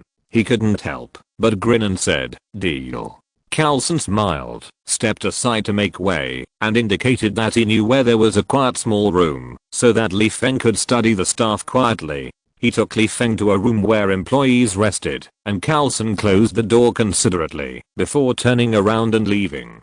Li Feng was not sure if there were any surveillance equipment such as cameras in the room, so he immediately opened the mirror space when Coulson closed the door. In the mirror space, Li Feng, who was completely relieved, was so excited that he grinned and showed his back teeth while taking out his forged mind gem from his shoulder bag. Looking at the mind gem in his hand, Li Feng couldn't help but sigh that the mind gem was of great use to the mage. Strengthening one's own mental and spiritual power is just a basic operation. When using the mind gem, you can also read other people's thoughts, and you can also manipulate and modify other people's thoughts. Even with the help of other gems, this gem can enter the minds of all living creatures at the same time and dominate the minds of all living creatures. In short, as long as there is the help of other gems, Li Feng can connect the thoughts of all earthlings and read them at will. It's the same as when Professor X, the big boss among mutants, used the brainwave enhancer. Unfortunately, the mind gem itself also contains huge energy. With Li Feng's current strength, it is no different from suicide to use it. Fortunately, the mind gem in his hand is wrapped in a layer of energy, otherwise Li Feng would not dare to plant the mind gem. He still wants to live a few more years. After a while, Li Feng took off the glowing mind gem and carefully sealed it in the nesting doll. At first, Li Feng was worried that the nesting doll could not seal the mind gem, but he didn't know what means Thanos used to seal more than half of the power of the mind gem. Now it's good, Li Feng got it right away. But Li Feng also underestimated the power of the mind gem. Even if the mind gem was sealed multiple times, as long as Li Feng held the nesting doll, he could still borrow a little power from the mind gem. This made Li Feng happy and helpless. He was happy because as long as he held the nesting doll, his own spiritual power would grow, which greatly increased the power of his spells when he cast them. Do you think he was happy? The helpless thing was that when he held the nesting doll, the energy emitted by the mind gem was too eye-catching. Anyone who knew about the infinity gems could guess that there was an infinity gem in the nesting doll. What's the difference between this and a child walking on the street holding a gold brick? Well, I should be careful when using the mind gem, or just not use it and keep it as a collection. After muttering helplessly, Li Feng put the nesting doll back into his shoulder bag and embedded the fake mind gem he had carefully made back into the staff, making the staff look no different from before. This is not a superfluous move, but Li Feng has his own considerations. First of all, although Shield verbally agreed to give the staff to Li Feng, what if Fury regretted it afterwards? God knows what bad ideas Fury will come up with. Secondly, no matter where Mjolnir is, as long as Thor wants to play with the hammer, Mjolnir will fly to Thor obediently. Although I don't know if there is such a connection between Loki and the staff, Li Feng doesn't want to gamble. What if the staff returns to his hand at Loki's call, and he sees that the mind gem is gone? Won't Loki come to kill Li Feng? After leaving the mirror space with the staff, Li Feng opened his arms and took a deep breath of the sweet air. Although it was not in line with the previous plan, the first infinity stone was in hand. When Li Feng, who was in a good mood, was playing with the staff leisurely, Coulson hurried to Li Feng and said, "Austin, go and persuade Banner and others. They are arguing fiercely." Li Feng looked at the staff in his hand blankly. What's going on? Without the interference of the staff, these people can still quarrel? Is it unnecessary for Loki to use the staff to interfere with everyone's thoughts? Curious and confused, Li Feng was pulled to the scene of the quarrel by Coulson. Before Li Feng walked into the room, he heard Fury in the room say, "Why do you use the Rubik's Cube to research weapons?" Because of him, Fury pointed at Thor. Last year, the Earth welcomed an alien visitor. Because of some grievances, a small town was almost razed to the ground. For this reason, we learned that there are not only humans in the universe, and these alien visitors are much stronger than us. Seeing Li Feng push the door and enter the room, Fury pointed at Li Feng's nose and said, "By the way, it's not just the threats in the universe, there is also this wizard who claims to be an Earthling. He has the means to control others silently, and can even rub out a nuclear bomb with his hands. We don't even know if this is the only wizard on Earth." Banner raised his eyebrows, raised his hand like a primary school student, interrupted Fury and said, "I can testify to this. Austin is not the only wizard on Earth." Banner's words successfully interrupted Fury's impromptu speech. "Have you seen other wizards?" Banner shrugged. "Yes, the Black Wizard and Austin use the same portal." Fury glanced at Li Feng, frowned and asked, "The Black Wizard? What's his name, and what does he want from Austin?" "His name is Mordo." Li Feng saw Banner hesitating and didn't know whether to say it or not, so he stepped forward and said, "At that time, I killed the abomination on the streets of Manhattan, and I didn't even think about hiding my identity. So afterwards, Mordo came to warn me not to reveal my identity in front of the public, so as not to bring disaster to the temple." Li Feng pointed to the cloak on his body, spread his hands and said, "You saw it too. Since then, I have been wearing a cloak most of the time, so that I can be invisible and hide my identity at any time." Fury thought about it, nodded and said, "Since we are talking about wizards, I want to ask Ancient One what he thinks about Loki's invasion of the Earth. Isn't she protecting the Earth? Why didn't I see her?" Li Feng rolled his eyes at Fury. He didn't forget to inquire about the magical world at this time. Because Ancient One is so powerful that he can slap Loki into a pancake with one slap. So in her eyes, Loki's invasion is as ridiculous as playing house. Fury lowered his head and thought for a while, then quickly blinked his one eye twice at Li Feng and said, "Ancient One may be very powerful, but what if he faces an army of Chitauri?" Li Feng scratched his head. He always felt that Fury didn't want to ask Ancient One whether he could deal with the Chitauri, but asked him what kind of creatures the Chitauri were.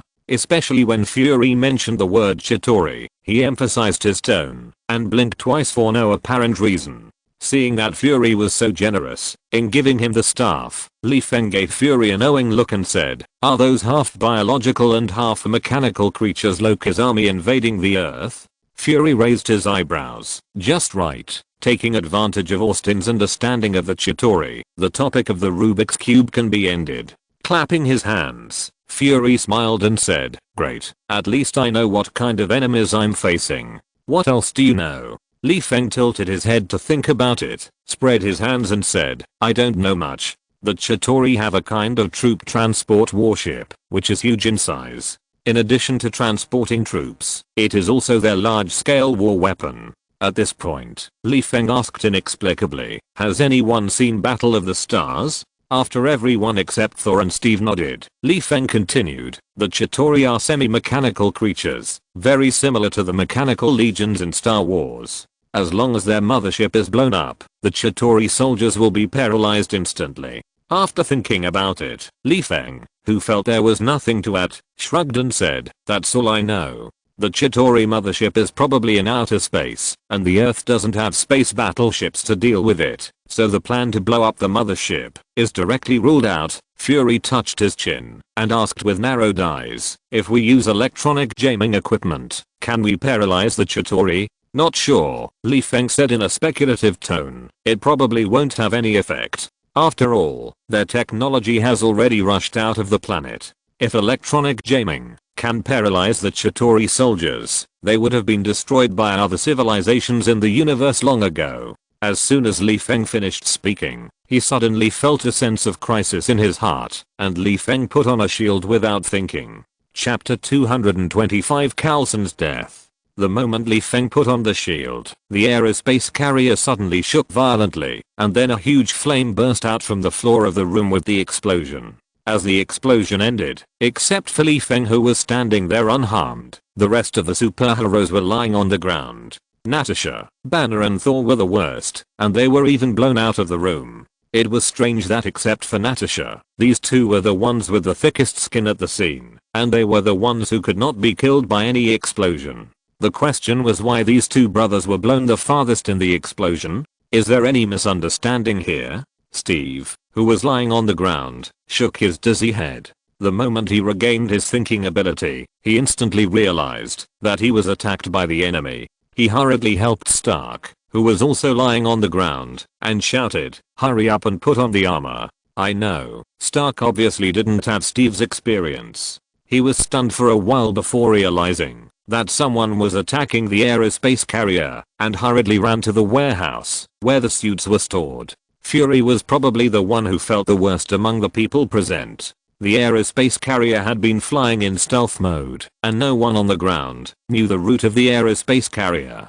But the current attack clearly told him that the route of the aerospace carrier had been known. As for how the other party knew it, as the king of agents, several plans instantly emerged in his mind. However, the biggest possibility of leaking the route was that either Loki had a positioning function or Loki's staff had a positioning function.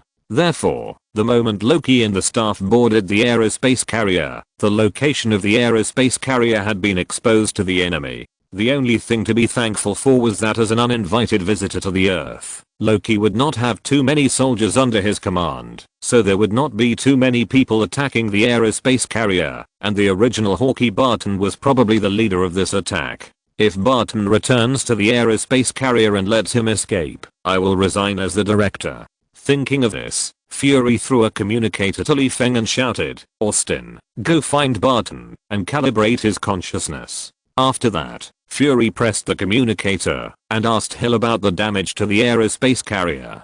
Hill reported the bad news. As soon as he opened his mouth, there was an explosion outside, and the number 3 engine stopped working. If one engine stops working, we will fall directly from the sky. Someone must repair the engine. Fury pressed the communication area and shouted, "Stark, do you hear me? I'll fix it right away." Stark obviously realized the seriousness of the situation, and said simply as he ran towards the battlesuit, "Li Feng, who was wearing the communicator, scratched his head. The mind gem was in hand. Whether to petrify Barton was no longer important. Besides, when it comes to repairs, who in the world can be better than restored? Fury, how about letting the flying Stark look for Barton and notify me when he finds him? Feng pointed at himself and said, I'll go and fix the engine now. Are the requirements for being a mage so high now? Can you even fix the engine of an aerospace carrier? Fury asked in confusion. Can you fix the engine? Feng shook his head. No. With Fury's face full of black lines, Feng explained, but I know magic. Do you remember how I restored Stark's company in 10 minutes? Fury narrowed his eyes. If the engine was just a minor problem, maybe Stark could find the fault point in minutes and immediately restore the engine to normal. As for Feng, it would take years just to find the fault point. But Hill said it was an explosion, so the engine was obviously not a minor problem. Maybe Stark's repair speed really couldn't compare to his magic. If he was unlucky, the engine was too severely damaged, and Stark didn't have much materials, so he might not be able to fix the engine. Thinking of this, Fury pressed the communicator again and said, Stark, let Austin repair it. Before Fury finished speaking, the public channel rang with the sound of the suit taking off, and Stark shouted, I heard it, I'll go find Agent Barton now. Hearing Stark's reply, Feng waved his hand to open the portal. When he came to the deck of the aerospace carrier, Feng saw that there was no one around. He put his right hand into his mouth and blew. After a shrill whistle, the black somersault cloud that had been hiding in the corner floated in front of Feng. After putting the black good on the black cloud back into his shoulder bag, Feng smiled silently. Yes, he had sent another batch of vengeful spirits into SHIELD. There was no way. As Fury continued to upgrade the security system, such as energy detection, brainwave detection, a bunch of strange equipment moved into SHIELD. It became more and more difficult for the vengeful spirits to sneak into SHIELD without anyone noticing. Now, the aerospace mothership was full of alarms. Such a chaotic opportunity was too rare. If Feng didn't take the opportunity to get some oil from S.H.I.E.L.D., wouldn't it be too sorry for the opportunity given by God? In addition, Feng didn't have many ghosts in his hands. Maybe this was the last batch of ghosts that sneaked into S.H.I.E.L.D. Riding on the black cloud, Feng quickly floated to the engine. As the staff in his hand pointed at the engine, the previously broken engine began to recover.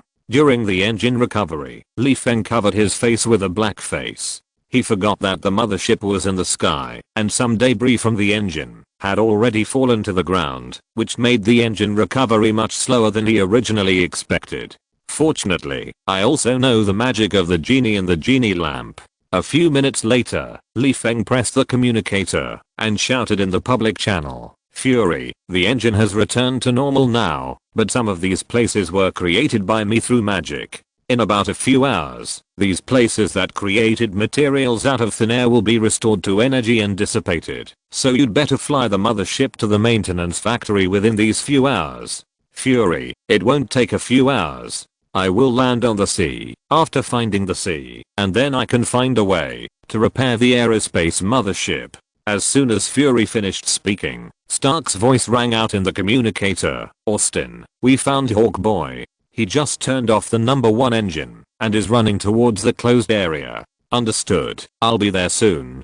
Feng paused, scratched his forehead and asked slowly, where is that closed area? In the public channel, Fury's stern face couldn't help but twitch, and he said helplessly, the lowest level of the deck is the area where Loki is. I see. Feng complained as he drove the black cloud towards the closed area. Why not just say that Barton is running towards Loki? What about the closed area? It's really boring. There was silence again in the public channel. Apart from you, the mentally retarded wizard, and the stubborn Thor, who else doesn't know where the closed area is? After a while, following the noise caused by the battle between Barton and Stark, Feng successfully found Barton and flew behind Barton in stealth and quickly cast a petrification spell on the unaware Barton. Seeing Barton standing there inexplicably, Stark activated the scanning ability on his battlesuit and asked, Austin? "It's me." Li Feng showed up. One hand reached into his shoulder bag and held the nesting doll, but he didn't take the doll out of the shoulder bag, and the other hand holding the staff gently tapped the staff on Barton's chest. Feeling that locust spell to control Barton had been cracked, Li Feng released the petrification spell again. When Barton regained consciousness, he collapsed on the ground, covered his forehead and shouted, "Go to Loki quickly, I'm just a bait, and another group of people are rescuing Loki." Barton had just finished shouting when the staff in Li Feng's hand suddenly broke free from his control and floated in the air on its own. Before Li Feng could take any action, the staff suddenly disappeared in front of the three people. Obviously, Li Feng guessed correctly that Loki could summon the staff back at any time. Fortunately, the mind gem was already in hand. Li Feng shrugged his shoulders and said helplessly, "It seems that Loki has escaped." On the other side, the moment Loki escaped from the cage and got the staff, he suddenly felt that this is not my original staff, but he couldn't find out what was wrong with the staff for a while. But Loki was not panicking. With the magic cube in hand, he could open the portal. By then, as the captain who ruled the earth, it would not be easy for him to create a more perfect staff. Even at this moment, Loki even thought of the materials for the new staff and used the destroyer armor stored in shield. "This is Asgard's staff, and now it belongs to me. It's normal to use it. The destroyer seems to be quite big. Maybe I can not only make a staff, but also have the remaining materials to make armor."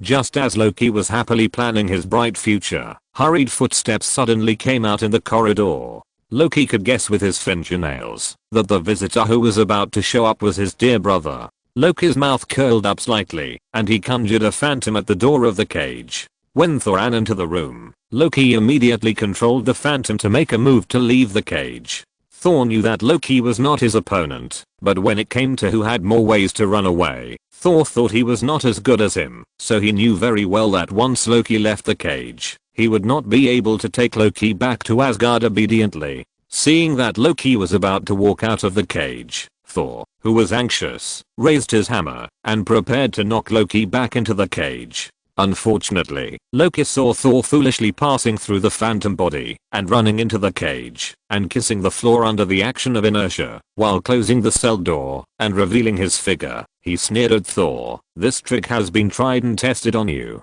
Thor was immediately very angry and he swung the hammer and smashed it on the glass. Unfortunately, the glass not only shattered a little, but more importantly, the mechanism that threw the cage from a high altitude was activated by this hammer. Loki smiled, turned around and walked to the control console. "Earthlings think we are immortal gods. Do you want to try to see if you will fall to death?" While speaking, Loki fiddled with the switch on the console, preparing to eject the cage and Thor out of the aerospace mothership. At this time, Coulson walked into the room with a high-tech energy gun, pointed the gun at Loki, and said, "Please make way." Loki glanced at the weapon in Coulson's hand. Before he figured out what it was, he was not going to use his body to test the power of the weapon. However, not wanting to taste the weapon does not mean that Loki has no ability to resist. Loki pretended to be afraid and took a few steps back, but secretly completed the spell, so that what Coulson saw was just an illusion to attract attention. At this time, the real Loki had come behind Coulson and pierced Coulson's heart with the staff in his hand, while Coulson was busy talking. End of this chapter. Thank you very much for reaching the end. Don't forget to like. Looking for more exclusive content and immediate access? Subscribe to our Patreon. Remember, every like, subscription, or donation encourages us to continue. Thanks to everyone. See you in the next video.